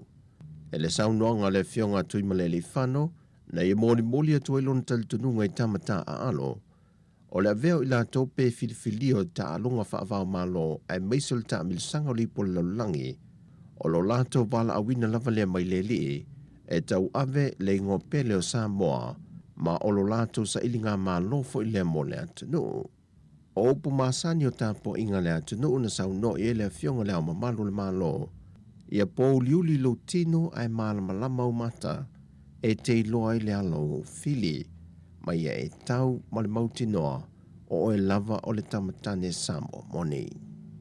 O le solo whatu tei e nisi o kole ninga wha awa o le manu Samoa sa fulma le 5 I le Malaya le Universitea wa o Samoa I papa I ngala ai o le fiafia na nei e whatu nui nai se einga sa ilse lene e le whale ta alo numero tasi tuana I mato. Afa le tulai valu I le aso wharile wha wau nisi o na kole ninga le Malaya o tui le Apia Park au le tu ua le tunu I le fiafi mo New Zealand e malanga atuai whaawau ia pani. O le bai oso nei wa te tala I se tasi o vai ngol polo keti o le tasi le miliona tala a le tu malo palauli numero mua wa o te le ripine te tala lo ia ai se a walo fiso te inga I lunga o peng te wha ilangi le tu malo E mata i tuina e tangata umo le tūmaloa na fuafuanga mo le tasi miliona tā la. E le ngato ana tupe whaasua soa, o poloketi wa maea, o fuafuanga o le a whaatino, e whaatatau i tutongi na uwhi ngā ruenga, ma ngā ruenga whaatino ai la tolo ngā lulue le ofise to se furumale lima. E le saunoanga le fionga le tamai tai minista o tupe, le fionga mulipola ana Rosa Ale Molio o, na whai masui o le malo e moli saunoanga au tū, na ia wha ai loa e wana o le paule o le tūmalo, mai tūmalo e 5 fulmaltasi o le atunu. E iai sana fuafonga whapeo lana tasi le miliona tā la, o le a whawhaingo fii tangato le tūmalo maso o se tasi, e la tau te si le fia i fuafonga whaata atiti o le whaanga solonga, ma le vai ngā o la tau se leni o le miliona tā la. Sau no mulipola o le poloketi ne o le miliona tā la, o le numera tasi le whaatumutumunga o fuafonga le whainga malo fau, e whaasa fua tuai le manuia i tangata lau tele o le atunu, e ala i mea whainga luenga o lo tuftu whātu, e whiso soani a lātu whātu anga. O le tūmalo palauli numera mua o lātu tauli maina nisi o vaenga o lea poloketi, e awhi e wil paelo, ma ta inga wai o ati nae o man papalangi ma mei tua o lo. Wa te tālalo i a nei leo peng te whai langi le tūmalo palauli numera mua le www.palaulitasi.ws. E leo yeisi anga ngai whaatawa na wina le fionga minister o soifua malo loina, le fionga valasi ta fitu sele, e na te tau fio fia i fo mai na lato filfilinga, e fia malanga i ngā lulue i whale mai atuno i fafo e mō te tongi maua lulunga, a wai mauti noe siri atu le te leo i te tongi, nai lo te tongi o lo ngā lulue i Samoa. Paule tūlanga lo i a whaamanatu mai fo mai e valu se furu i te toio le atuno, sa te lele saole malo Samoa i le tūlanga o lātu wa o onga, se ia o ina whaea ina i lātou. A whai ai whina ngalo le fo mai a wā fo o tangata o ina le lei. O tangata o iai le to mai ma. Ia e awane i ngalo o le atunu wa safso swani i lātou whaea ina. Ia le fo ua mai utau tua le ele o whapela o whai atu le ne mau. Mea e le angal me o whina wai lātou. O le tāua fo i ma le o le fisili le ua fisili ai i le tūlanga i pe o nei foi po a lava tongi le lei tu i tangata. Ia, lai foi whafonga mai te le o. Ia isu e tuai steimi a whai ua iai le nganga o se tangata whai ngā loenga o le asuia le mea tauna soifuane ai i New Zealand. Po Australia, po i foi nisi mea ua ofo mai ai i le tele o tangata ngā lulue. Ia ona tuua leo tātua tunu i ngā loenga pe ona whaamalu iai lato. Ia mena ele mwhainta whiasisi. Na momoli le whaaftai le fionga le minister le fō mai mata e tasi le atunu o lo tutoe.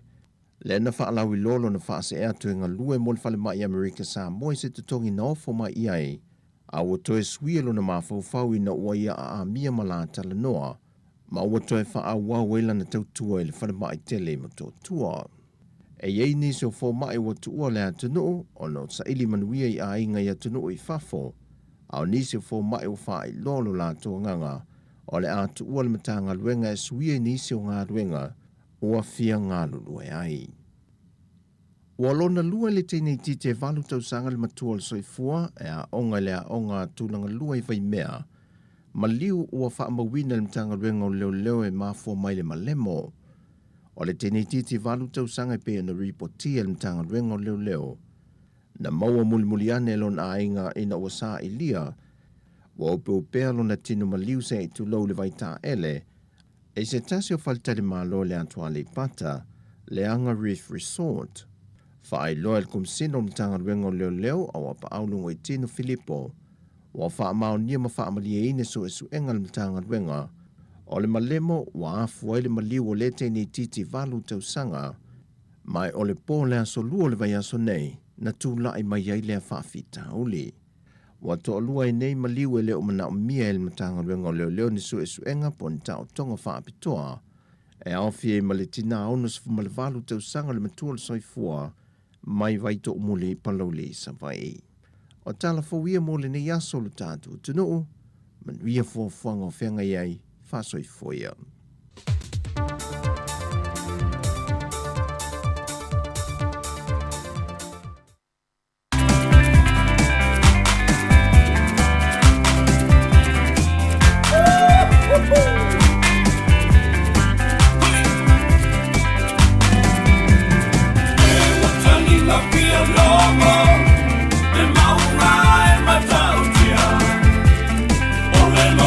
Salafai i papa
fonga matau mafutanga o leo uli si fonga o le laumua. New World's one-day sale on now.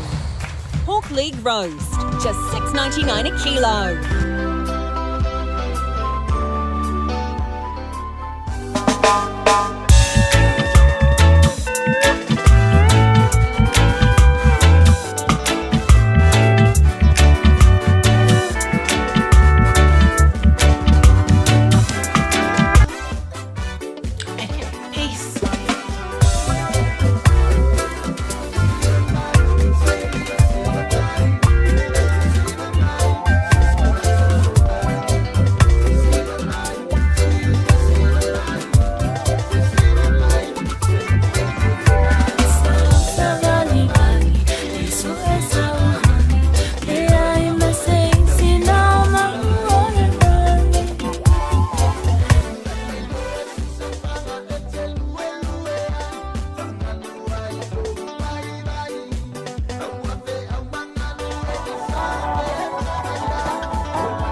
Fianga nei teimio le auri wa lua se fulu fitu minuto te nei le tu lai se fulu mai lua mai atu ai foi mal fa pongo tato telefou le nei foi auli ia pe ona ta pena msaunia le ia ana fa solo ia matala mai sa mo te tu al sunga ta se salam sam ole tato ia i tama ftanga mai engo le uli malo longa ia a o fianga i foi ia fanga solo foi nga luenga nisi le malo lo mai la talo mai ana le la ia manuia la foi nga luenga ia o fianga i pe mo tau ia mo ila tau le o malo lo mai nei teimi mai foi nei matu i tono ainga ya nei matua tono mo to tangata matua ma mo tanga singase ya malo la fo on sai ya tali la ia le suam fa fonga mai pea i fa fia fianga si fonga la mo ya nei taimi o la uli malu lu de la mo le Wellington o le o luas ful fitu minute ua te nei le tu lai se fulu male lua to e fa malo ma to e fa talofa tu ai ia i le mamalu ma le pa ia le tātou atunuu ia le taimi ia malo la foi ia ina tau ia sa tapinaina tau mafutanga ia le ngata i lea ia o le vainga o nai whanau i te tono fale le nei taimi me tono ainga ia lo pena e ala mea na le ilai le malulu ia e o le mea taun fai wa o nai tu ua o ngā whanau ia tau foi o na faise mea ai se i tu lou lava ia awa foi nai whanau ia o le tamana o masane ia tātou o le whaatumo o le ulo le koko leisa i le aso atoa ia po le kōpai ia po se leisa foi le whaamaveve ia e whaila masikiu e le ni foi le e alu le tama i le auli anai tamaiti ia o te leo pe i o te leo tamaiti pe tau le ai e le ni a ia e o le tamana o le kōpai ia marko koko leisa tu ulo ia whaitalia la i o la tau le ni aso atoa ia e eva pea oe ia na sa haisau malo longa mai fo i talo mai lau pisi mai ana leila ia i le ngata i tau mafutanga le iptia le toi ino malo matua i o la tau mafutanga o le auli ia ta pena foi la i o se mea ai o le fiafia na nei ia o i la tau fo i o o whaata fafa nau ia i mata anga ma whaata ele i vai i swimming pools ia whaamanatu lava ia tau tua nal sao ngane mua nei whanau ia o le misi la fo i toi tile misi se aso ma se vai aso ta o mai lea ta mai titi ia o se o malemo se i tulou ia ono ta e lenga foi ia ai le o ia inisi o iai ia ta ua le o ia o onga fule le o le awal tama mal tene wa e faipol kalame fa pena ia onga ia e awa fule la tau sa onga le mupe au e ta ele ia i vai masami ma swimming pools ia o le o la afars fulu le o afars fulu ia fa o tu fa fia nga o pese Charles Charles tasi ona mai alo le o le tātou tau tua o le nei aso i lunga le ala le o le tasi ono te si ma le tasi wha mo fa talo fatu ia li o ainga pero amo lio fa le tangawai ia manisi ia o lo mai mo mai ia i lunga o tātou wala ata li teimi o le auli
Morning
Tasile tino, tasile loto Paula valo fa amoe moe oe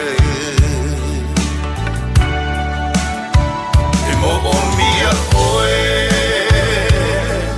O lo utaia o manino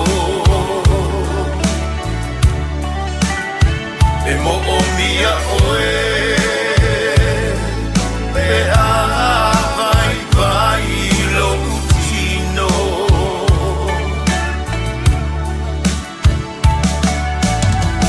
O oe o lo umano si anga A o mai o asoleanga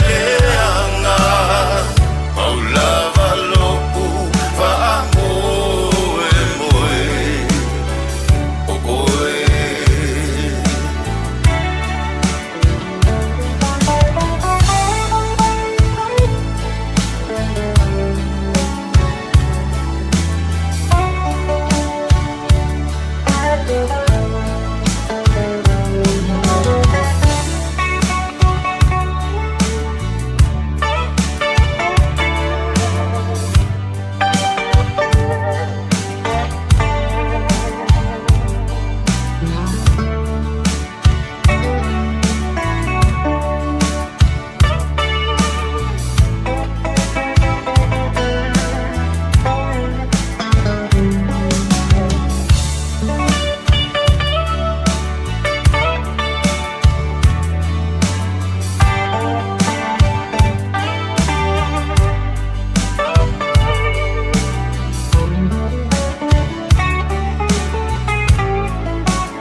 E mo o mia oe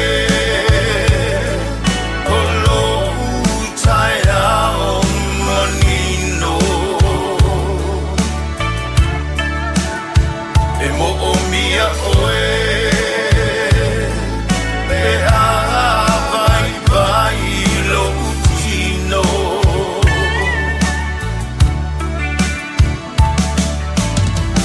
O oe o lo umano si anga A o mai o asoleanga Paula valo fa amoe moe O oe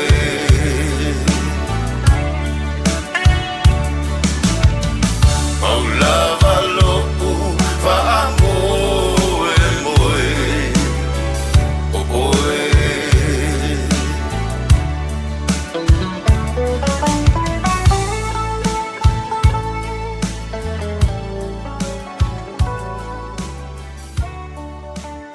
Musika o malo longa matau mafutanga o leo au si fofo. Matariki is a time for families and communities to come together and reflect on the past, celebrate the present, and plan for the future. My whānau and I always come home to Raglan to connect with our whenua, our whānau, and friends. So what do I do now? Just knead it, then squish it, that's it. To share knowledge, to learn new skills, and nurture important relationships. I think that's enough. We want to cook it sometime today, right? Regardless of where you come from, food is a powerful thread.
I said, jump, get down, jump, back to get down.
O vivinga na fianga o sale aula mai le lava band ina ua toes fulwan minuti na tale o le tūlai tasi ia ona mai alo leo le tātou unanga ma le tātou tautua i lungo le tātou ala leo whaalongolongo le tasi o na tesi ma le tasi whaamo na yo tātou tua a mātua ia e meise fo i la tau o ki mai la tau le tio i tono ta vale ma tono whale whai ngā luenga o lo wha ngā mai nisi ia tāro le tasi ia o na tātou wha maa vai lo lea ai ma tau mafuta pēr ma le vaenga lea i lungo le Facebook mo le YouTube se pa ia le tula e lua i le o ni nei ia ai e manatu le la fa so tu la fo i tātou fa fianga nei ia fa la titi tel noa e fa tele tātou musika ia o se tu le na o malulua le aso a o malulua o ia o ngā pese musika ia a tele fo tel noa i wati le na malidi ia melea ia le la so tu tātou fa fianga ai malo anta po i mai malo fo le ngā lue malo fo i tau atai ia malo foi le feo ai lungo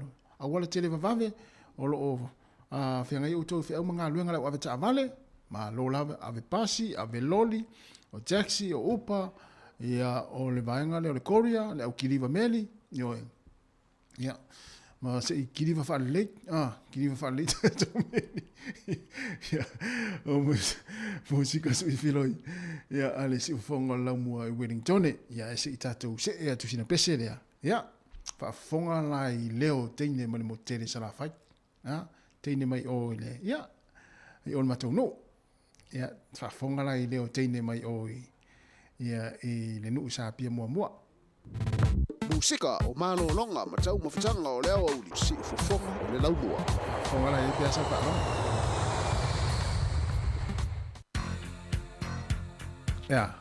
ia teine mai o para uri mua leo whain lato app.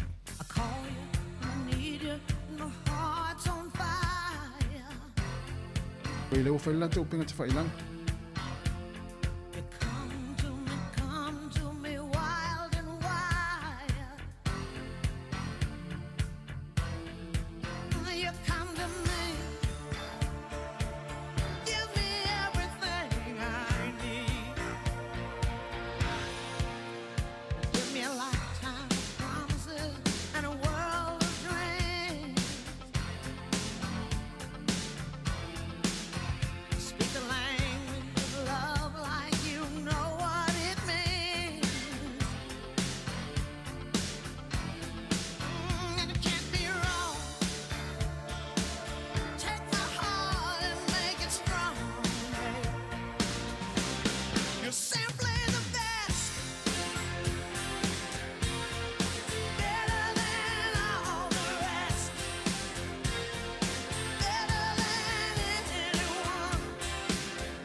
Musika o malo longa matau mafutanga o leo au li si fofonga o le laumua.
Ya, Samuela tinu pele o mai al tatu tau tua lunga le ala leo. Ya, e mole atu le ngā whaftai tele, i lau tāpua inga le nei aso.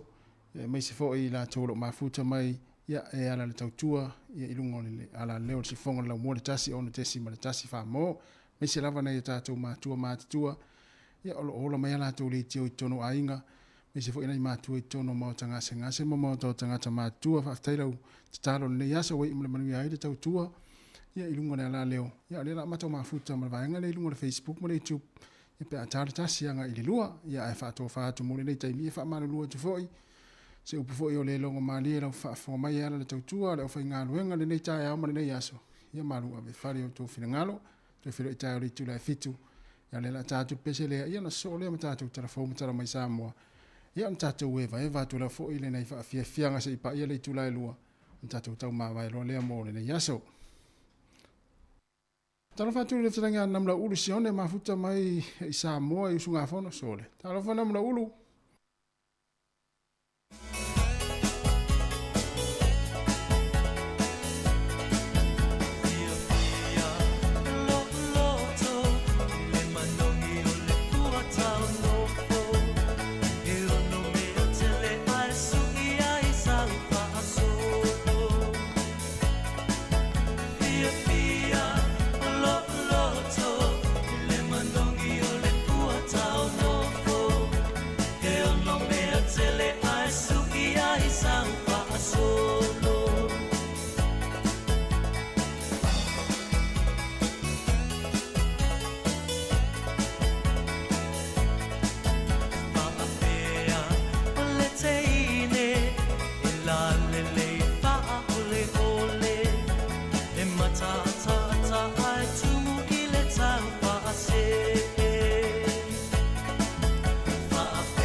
E toi whatalofa atua le whaopoponga o talafou mo le nei au auli. E lua se fulu afe tickets po o pepa urufale. E mawhai aiona mai moa i taalonga e whao le taamilo sanga i a ai ese i New Zealand. Olo o tali malo i taalonga. E a matafa lawi loa tickets i le au auli o le aso. E mawhai ona talo sanga i le tangata i pepa urufale e wha. Mo le taalonga e tasi. Ma e tatala le awanoa mo talo sanga i le au auli. I nunga le upenga tawhailangi o le fifa.com/tickets. Ma tuuina i ai le code o le 23XERO. O loo whaalia i se pepa o whaamatalanga o le paketi, e le langolangoina e le matanga luenga o tupe le porkalame a le malo mo nisi o a onga, le free lunch, po o le ka ora ka ako, le a e mawhai ai ona mawafua e tamaiti i a onga tau mafa, i se ripoti mai le minista o tupe Grant Robertson. E le o iai se fisosoani o le porkalame e si iti ai le numera o tamaiti e a wai i a onga, e le o iai fo i se fisosoani tele mo tamaiti Maori. O loo fautua ina e taʻitaʻi o na matanga luenga o tupe, ia whaalau tele ina le whaatupe ina o le porkalame mo na o le lua tausanga, e whaalangolango i whaamao ninga e tuuina mai, pe o iai se au ngā mo tamaiti maa inga Maori, e siliama le tolu se lau miliona tāla ua whaanganga a wale porkalame e o atu i le whaaiunga o le lua afe lua whaa. E siliama le fase lau pasene ua si iti ai le numera o mata upu po o claims, e wha o atu i kamupani inisiua. Ma i tangata e a fia fale mata avale i RAM rates, po oso wha inga e wha o ngai ta avale e talepe ai fale o loa ma fale. Na wha ai loa mai e le NZI po le New Zealand Insurance, e tolu afe ono se lau i wavalu mata upu na wha o atu i le lua afe lua lua, lua se fulu ono pasene na si iti ai mai le lua afe lua tasi. O le talepe fale malinga oi se tulou, le whaafitau li pito i mawalunga le numera o mafua anga o claims. O Aukilani, Waikato ma Canterbury, a aina pito sili na tele numera o RAM rates na tu la i mai ai. O le ofuina o lavalava toi whaonga whaalua mai i fale second hand, umina te umea ai i pusa aisa mo le fofonga tau mafa, whaapea ma le aveo whanau i nofuanga e le aise tupe e mo o mia le tutongina. O nisi nei o awala ua whaia e nisi o tangatai Aukilani, e tau li mai nai le tau o le soifuanga ua iai nei. Ua whaamau ni ale si itia i lunga o le tau o loa i supermarketi, whaapea ma le tau o le penisini. Pe ona whaalia e le tinai a Ashley, ua lenga whatia fo'i e lona a inga le tutongina o le mōkesi. Ua lenga whatia ona toi a ai i se whale ainga, pe ave fo'i le whanau i le zoo ma isi no fuanga mō ta whaonga, pe ona masani ai. O mokoare Isaac, Ua le toi mawhai ona whaatauina a ano manufasi mafuala au whaisua molo na ainga. Ai ua tele ina tau mafa sai mingi ona ole uti o le whaasoa. Ua whaalia le pulisili o le tamaki budgeting. Alison DeMarco o le whalaputoputonga e fisosoani i ainga 5 vai. E awhe tolu se lau tangata na suluwhai atu mo se fisosoani i tau mafa.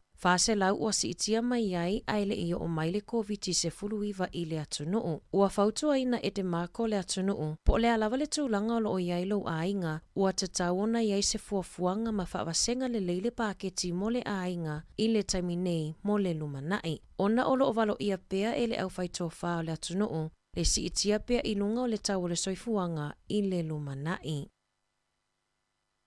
E ono se fulutausanga o se tamai nae na matapongi ai luma o se fali oloa i le awala i Oxford ma whai na ilo na ulu. Peitai, na usafa ienia li i se tootolu le tama manga o i le valu se fuluta la saila na ato ma lana telefoni e au noa ma se fesosoani i ai na maua muli e ni tamaitai se tootolu le tama ma nanati atu i le fale mai Hutt Valley mo tonga fitinga ilo na fufonga ma lo na ulu. O le aso leana tula i mai ai lea whaalave e atoa i ai le ono se fulutausanga o le tama ma e maua i le ngase o le kānesa pei ona ripotia e se tasi o ana wō.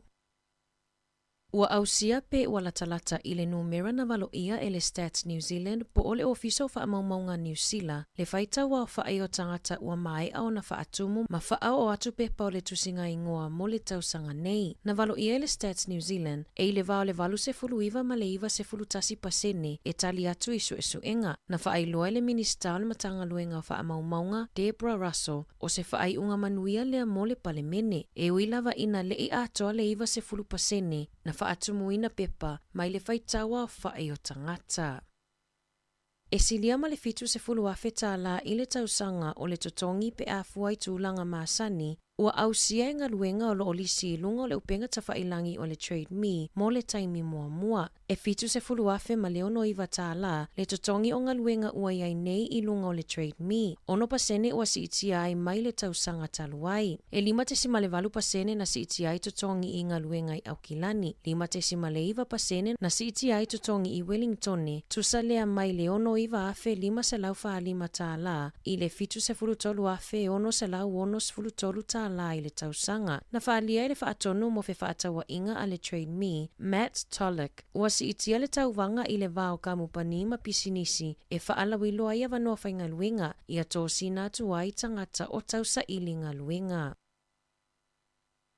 Na lokaina i leo i le aso na nafi se ali i se fulu valu tausanga ma se tamaita ai lua se fulu lua tausanga i le langa o sia ni tupe pepa pepelo i totonu o le lua masina ua tuanai. O tupe pepa ta ilima se fulu, lua se fulu ma le se fulu ta la, sa langa o sia ma wha nga aina. Ma sa tu la i luma le wha masinonga wha aitu ma lo a rotorua na nafi e tali i la molianga. O lo o fautua ina i leo le lautele, a maua se tupe e leo se tupe sao, o na tuulea i se teutusi, ma whaafeso o taile ofiso leo i le numera tasi o 5.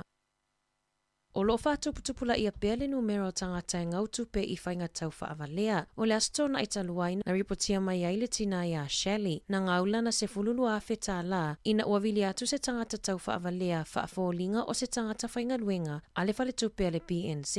Sa whaatala noa i lea li i le tina ia Shelley. Ma whai i ai o loo ave e seina i le tangata tupe mai i lana teo ngā tupe i le taimi nei. Mai te tauona a vatulana i meli e na te tau fi ai le ave e seina o tupe. Sa talitonu ina e Shelley ma ave i ai le i meli. Peitai, a o i ai le tina ma le ali i lunga le laina telefoni. Sa fisotai atu le sui o le fale tupe o le PNZ. Ma longo le tina o le telefoni o lo ia tala no ai. O le au tau whaavalea, ma ua ave e sea le se fululu a wheta la mai i lana teo ngā tupe. Sa mawhaiona toi maua mai e le PNZ le tupe a le tina e tu sa ai ma ripoti. Talafouia mai le si ufofongo le lau mua mo le niva e ngau le aso.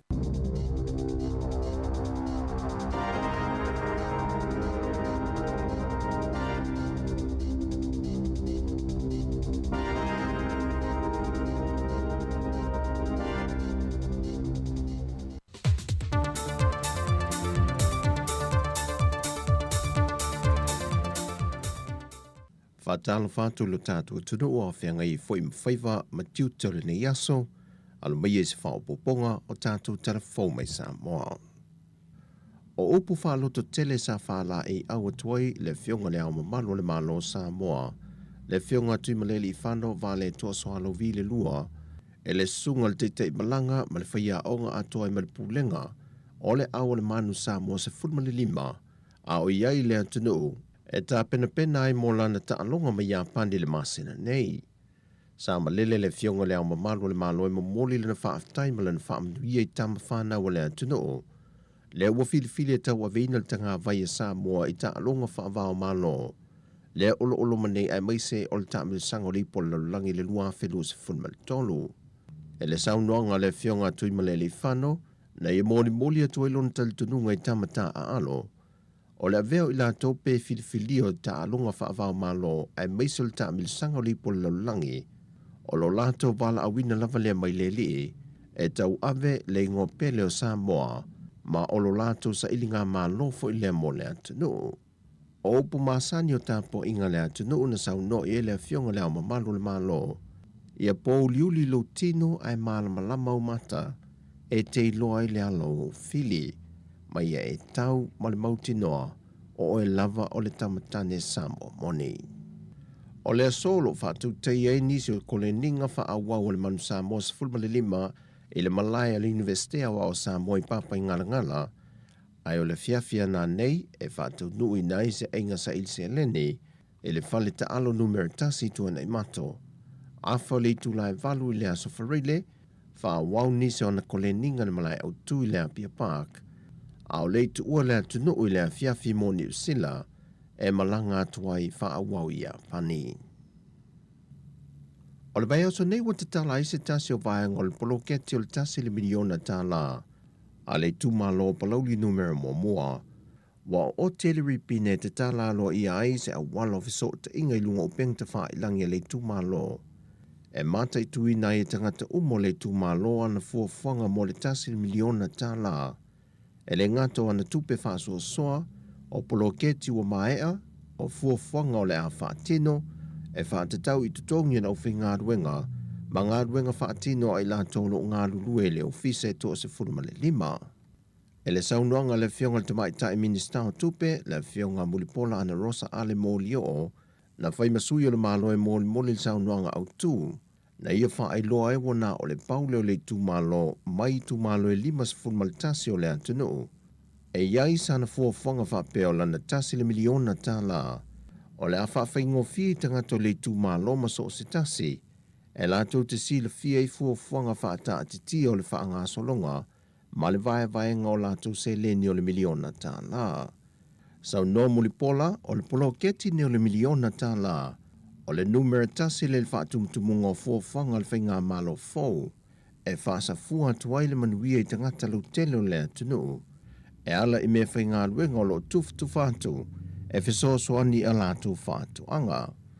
O le tūmalo palauli numero mua o lato tauli maina nisi o vaenga o lea poloketi, e awhi e wil paelo, ma ta inga waio ati nae o man papalangi ma mei tua o lo.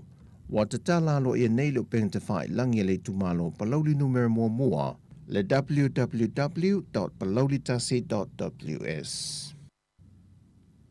E leo yeisi anga ngai whaatawa na wina le fionga le minista o soifua malo loina, le fionga valasi ta fitu sele, e na te tau fia i fo mai na lato filfilinga, e fia malanga i ngā lulue i whale mai atuno i whafo e mō tutongi maua lulunga, a wai mauti noi siri atu le te leo i tutongi, nai lo tutongi o lo ngā lulue i Samoa.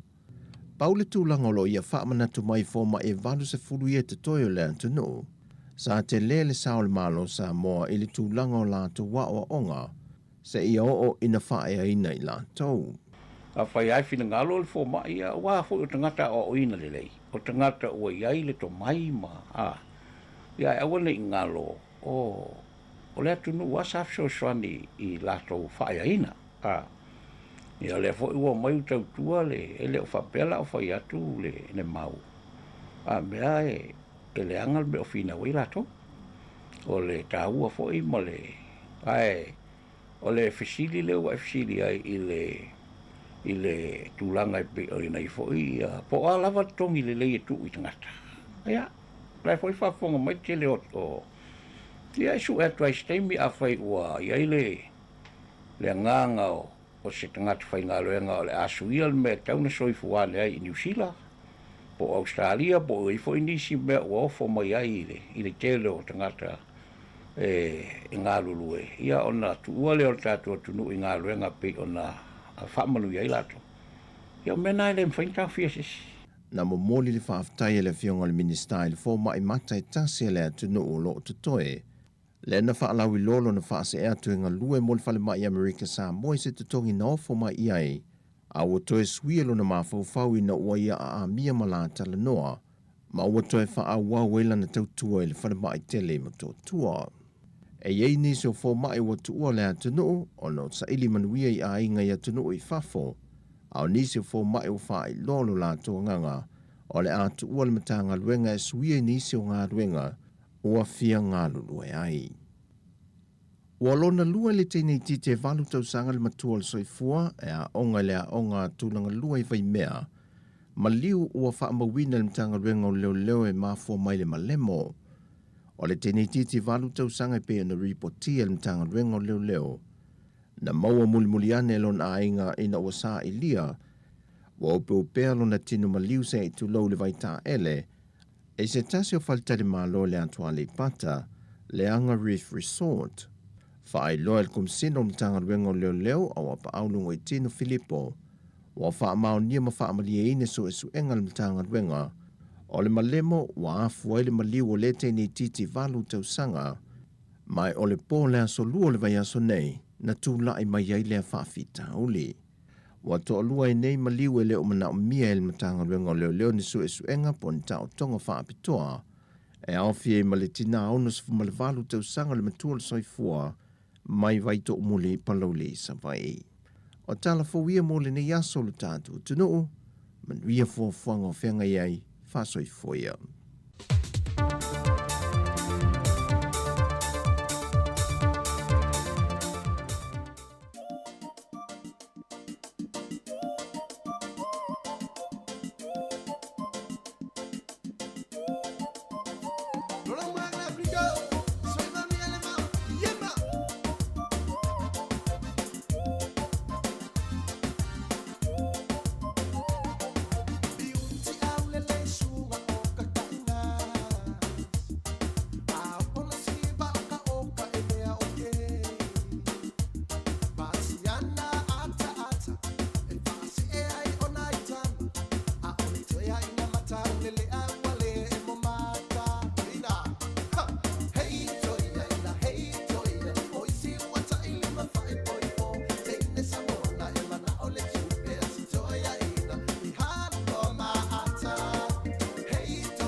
se fulu fa ai poi ponga.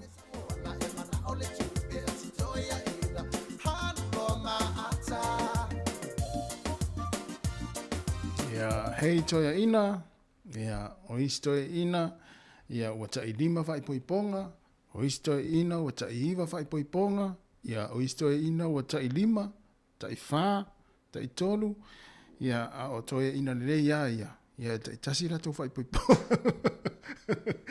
Lena nai brothers malipese, ia hei toia ina, ia o le wha amanatu fo ina i toia ina lene ia uli, toia ina, ia tio moe o tolu fia, ia mise lava nai toia ina fo ina i ta mama tutua, ia ua motsia le maftanga, ia ua leva o na malanga le tina, ia po lo matua, ia i le langi, ia ai nofo ia na ustoia ina, ia fai malo ta fao, toia ina ia whaafonga mai ua le ni tina, po ni pa anga fo i ua fai langi le fo langa, ia hale ta fao, hale e whelua i train, i te pasi, ma te train, ia te le ilo ale me tupu, i tono le train, te i ale uolo lima e stasi fo i whaani i ni. Ia ele na o toe ina fo i, nei lo mātua, nei tina mātua ua fo i le wanofu to atasi, ia, hale whai maro e alu e te pasi, alu e te le train i ta fao, ia, malo e fia lo ma fau ma lo loto wa a umi fo ina no fo le fale ma u tiro le ata o le to ina ia wa hati le fo le fa le fo le fa oso la ngona fo le wa emisia le to ina le lu ma tanga le nei la lo langi ia po le to ina fo i wa fo le wa aru le tina ia po lo matua ia wa tu na o ia a umi la no fo le fale ma ia u tiro pe le ata lo matua la lunga o le afo lunga o le wolo le fale. Ia e te mana tua ia le lo matua. Ia ma tire rava foi ona e whaao so foi le whaatele ma ia te oe se i tulou. Ia ma foi le ma fia i foi malau so i fua malolo. Ina ai alu te whao wha fia lau loto malau ma fau. Ia e umi foi na maua e oe le manosi. Ia e nofo le fale ma e ma fau pea i le misia o le lo matua. Ia po le lo matua fo ia le misia o le toa ina. Ia e maua i fo i le loto fo i le whanua noa ia te oe. Ia ai alu te whao. Se te le loa ale me tupu. Te i fo ia le ua le toa ina o toa ina fo i le naratu fo ia te whao ia i le pasi po le train. Te i fo ia le lua tala noa ia ma fo le ma whana e fo ale maftanga ma fia ai na fo. Ia te i ai le whapena. Talofa peti ia lo fatu fo ia ina i matua na o i ngā luenga o lo to ngā lue hei malo fo i ngā lue malo fo i whamaoni ia i tausinga o nei matua o i rātou fo i o lo vaia ia nei fo i to ngā luenga ia malo le ngā lue whamaoni ia wā fo i le vainga o i rātou ia i tūlanga pe o nei fo i lo rātou so i fua malolo ina. Wa luas fo tonu minuto te ane le tasi le tātou tau tua ilungo le Facebook, ma le YouTube po le sifonga le mua i Wellington o ka malulua le nea uli. Ia ai mawhana la foi, ia pe a fia la foi i tātou wha fianga o lo tu ina atu nei taimi. Ia awa foi lau wha fonga, ma lau mai, ia i nei taimi o le uli. I le tau tua le sifonga lau mua.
se funga la au.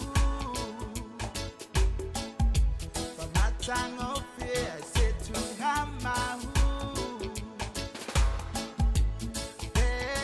Te wailo mahota. I only allow the sunga lo sola. They all say I'm sunga lelo pa. Uwa asa ilo uola. Ma pe ana elangona. Sunga etalipia hola. They all say I'm sunga lelo pa. Uwa asa ilo uola. Ma pe ana elangona. Sunga etalipia hola. They all say I'm sunga lelo pa. Uwa asa ilo uola. Toi titi a ngalo si vaenga le tātou telefone na mai Samoa. O te ilo whalongo atua ri ua whaile le upenga te whailangi a le tūmalo palauri tasi ali. Palauri numero mo. O le mātou tūmalo tonu a le so le whainga mātou ali. Le lei te le so le ia le vaenga le o lo whanga yo ina ia le mātou tūmalo. Mālo a mo ngā luenga le lei. Ia e. Ia e au ngā ia i mātou ia no fo i whafo mai o Samoa. Ia wa a mātou fie iloni mea fo i e mātou te i mātou i tūmalo e mise ia fio anga wapi o tanga, si utu, sala ilua, o sātu ia tua, fo i lalom, fo i lunga pe, o nuuna o i tūmalo le o palauri numero mua. Ia, o le maa nei o le maenga le ia tea ua ia tātia ia porokiki ia o le au porokiki o la toa whaiwaro filima na ia o maenga wapena. Ia ai o le ngā fuelele ia tea ua ia e leu te nofo i whafo mai o Samoa. Ai ni mai fui tate fia i loa ni mea o lo tupu ni i fuelele le mātou ai tūmalo. I ona po le mātou fo inu.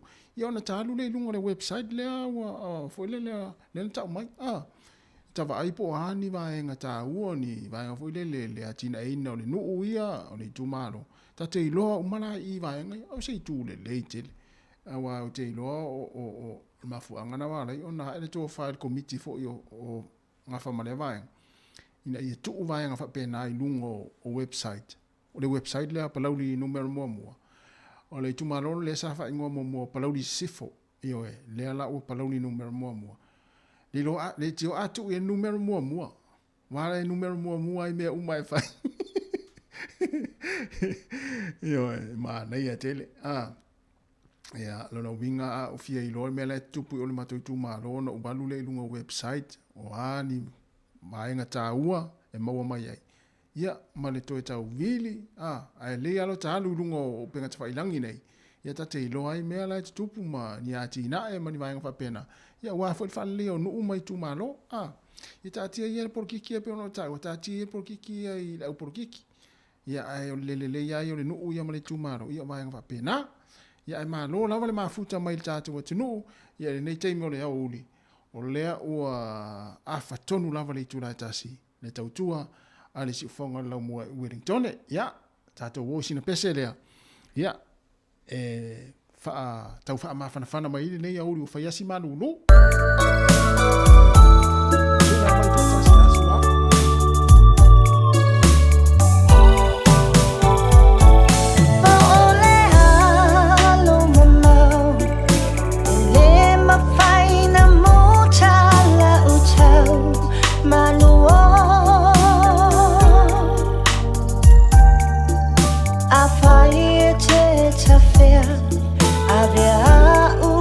Se pone te fa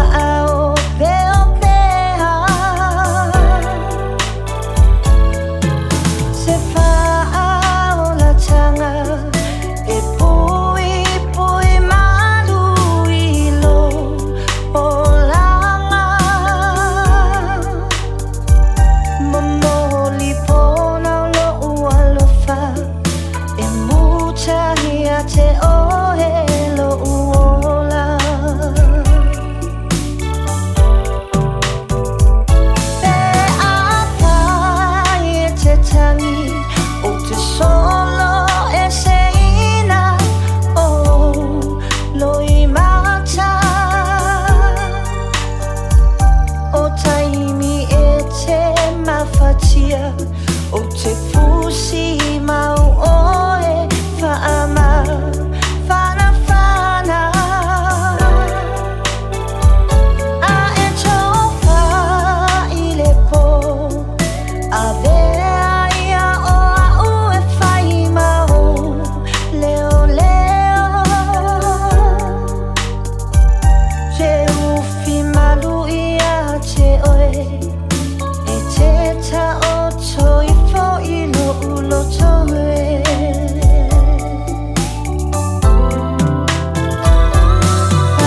a nau nau ta inga na o mana o na upelele tama futanga ia aua le ifano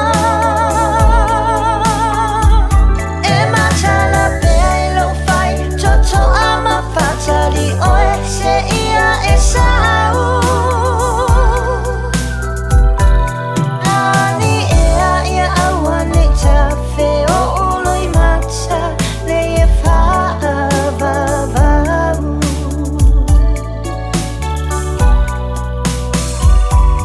ani ea ia aua ne ta feo uloi mata le e faa vavau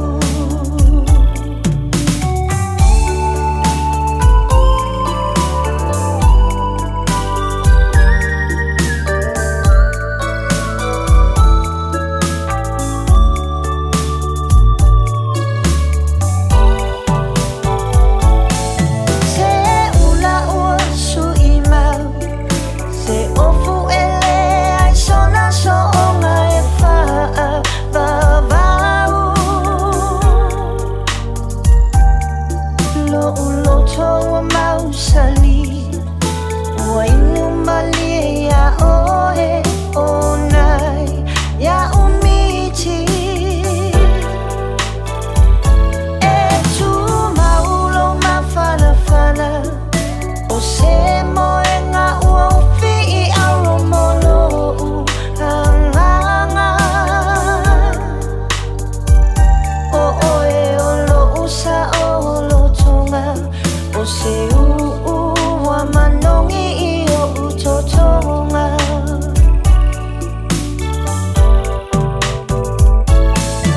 a e sautia i le sau e tatala tulo fatu e whai mau i e afu pe a upu ia le lo famoni e le manulu ai lo ufa a maoni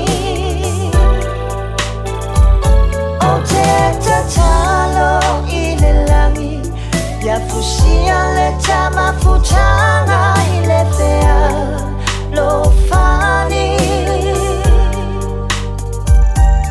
o te oti i lo fata fata pe a uma o lo une o langa fata waa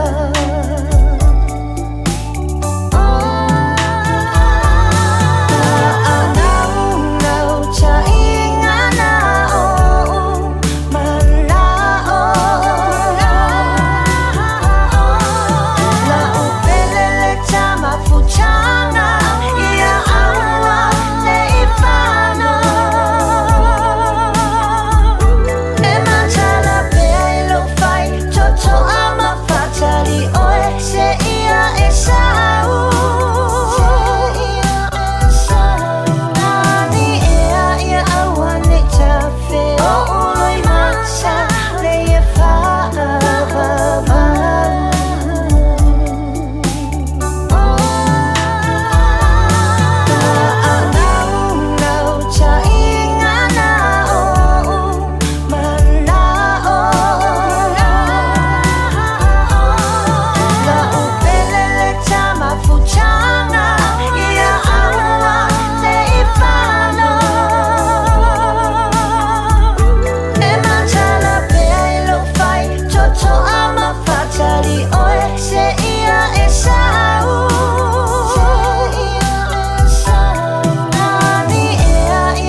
Fiang ni taimi o le uli ina ua toe se fulu ma le 5 minuti na tā leo le tasi ya toe wha talofa ma toe wha maloa. Onion rings, yum. Onion rings inside a burger, yummer. You were gonna do it anyway, right? But the barbecue bandit beat you to it. We've got microplastics in our water, plastics in our oceans. We're seeing a huge shift in the climate, increased prevalence of storms, droughts, firestorms. It's always these 1 in 100 year events, which tend to be more than 1 in 100 years. Society's faced with a number of major global challenges. Multidisciplinary and interdisciplinary approaches are what we need for the 21st century, especially out of our scientists. The Bachelor of Environmental Science was developed in response to both student and employer demand for deeper specialisation in environmental science. The environmental science degree will equip graduates with the skills, the knowledge and the networks that they need for being a big part of the solution for some of these global challenges. It provides a career path to support the passions of those that want to go into environmental sciences. It's an opportunity for them to contribute and give effect to positive change.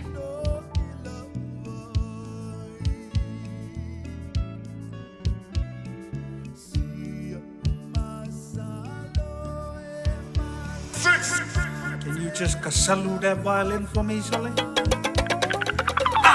Oh man, the center have to use this afu, man. His fire extinguisher has run out. As you can see, his violin is makwai burn right now, man. Radio, you want it! Sully, I'm about to fail these bars. Mr. T, Benjamin, Sound of Samoa, King of Raccoon, Shotgun, get one digital. your boy coming through. Tell me what you really wanna do. Now, can you just film on someone? You wanna tell me your langai lembo ku se go kwanga na mai lalo awa yalo say fuwa pull up ba pull up ba make him do the side go like mai kuwa so mai say go la gonga ko puli mai lo ba pu lo ulu mai ya gonga Sale 6 5 1 Te atua te langi, te atua te tamana.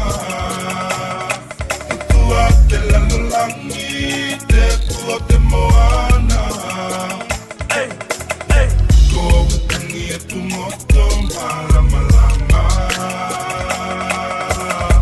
Aloha ko taki mai taku tupulanga. Ekele kau alu le papu, e wa ai pikele lo papu. E kau si i lunga lo leo, e a e fia pa ari se mangaku. Ia e fia fia, e kau si le file mu, se ia polo waso. A o vau kau ngā pango e ko kongi, au le whaia le maso. Le kula kongo, le kula kongo, e le ai se si e o vai tua. O le koa maki pule alonga loko, o ia maki wha amanga lo mua mua. A laka ia sa fia fia, wha akumulau kanga sa mani ka o e wha akali le pole ni sia. Koe fo i le mo koe tiki a me akau sala e kane sia. Kele le pepe pai solo mai ka pungi o whangu mangi sia. E awa i ke i ai o sia. Ole whamao ni mea iti, na te pule a mea e tele. Ole whamao ni mea iti, na te pule a mea e tele. Na tolangu na toleo, te ko. Ko au kua noho mai, te ria o tolono. Ni mai koko e te tamana. Kai ma mai ko taku awala. Ole vai kai milingei, a ele pipi I lo a inga se e si I lunga o lima I lo kai oe mole fia masinga ole lalo langi lingei. E kumu I mea masei, liu mai lo loko malo, alofa I maka o ngai au kei. Ia e loa le ba, ka alo alo, awa I o makua, awa ole upo le kusi, e wha a fuolo I ngai lo soi fua, ukele lei lau panga, ai awa ki ka alo leanga, se o ki hopo awa I mei, awa ai I leo o lima o kama, o wa o kalange I whai a tangaka pe aka ape le whai, ka mai o le fesi le la, se pingi roa o o pale fia o le whai, e le koe fia ki e se mea, sai ki ai o I le whale, sea e ewa, sai ki ai o I le whale. Te atua te langi, te atua te tamana. Te lalolangi, te atua te moana. Ko watangi e tu moto malama lama. Aloha ko taki mai taku tupulanga. Te atua te langi, te atua te tamana. Te atua te lalolangi.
Le si fong maner sunga ya taulanga tanga loa ma le la ngoto sau se I fai mai ioe ia saula ia se I fai mai ai se o fai atu o le o mal tatu tau tu o le yaso ioe ia fai mai la ia sau tala ia po le al tala na la fai mai ia al matu tala o le o mal tatu tau tu o le yaso ia fai mai la o ia le foi matu fai atu o le ala o matu fai atu Samoa le atu no upele o mai al tatu tau tu o le yaso fa fetai tele lava I la o mai mo mai I lungo tātou wala ata o le Facebook mo le YouTube mai lava le tai ona le la se ia pa ia mali taim ia mātou te wha malulua tu foi a ua le tautamari I foi sau whafonga le mātou tautua le yaso ia mātou te matua atu ia I le lautou whaaloalo ma lautou tō whawhatamari ia mangalo ise ale wala fai ngā luenga ia manuia lava ngā luenga o te toe le tātou tenu o le yaso tātou toe whero I tai au te masani e umil tātou aso a tai au manatua o tai au le aso malolo New Zealand nei ia ai le malolo ai le si ufonga lau mua sau lava tātou le fitu le tai au a tai au tau lava le lima le afiafi ona winga e wha au pel tātou tautua masani ia au le asui foi pol klame ai tātou mafuta tai au tātou toe whero I tai au ia manuia lava ngā luenga o le awhenga iele atinu nisi o le anga ia tu ngā luenga le fiafia nā nei, mai se foi ia, manuia foi le anga ia tu whai unga a i le fiafia nā nei, mai la tau foi o le amanawa ngā luenga le tolu, ia tātou toi whero I tai au. Ia mai le si fonga la mua, ia le whionga le pule, ia mai le tātou o whai ngā luenga nei, mai le tautua, I le limas funmatasi man Kevin Avenue I Porirua, ia mātou te whātou whawha so I fua, le mamalo le tātou o tenu.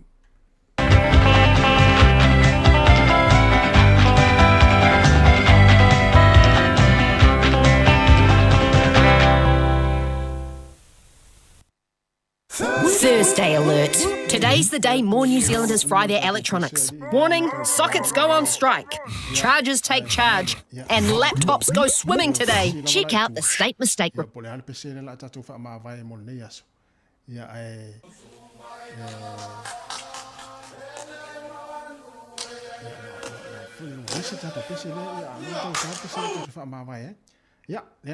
to fa ma vai pese le a so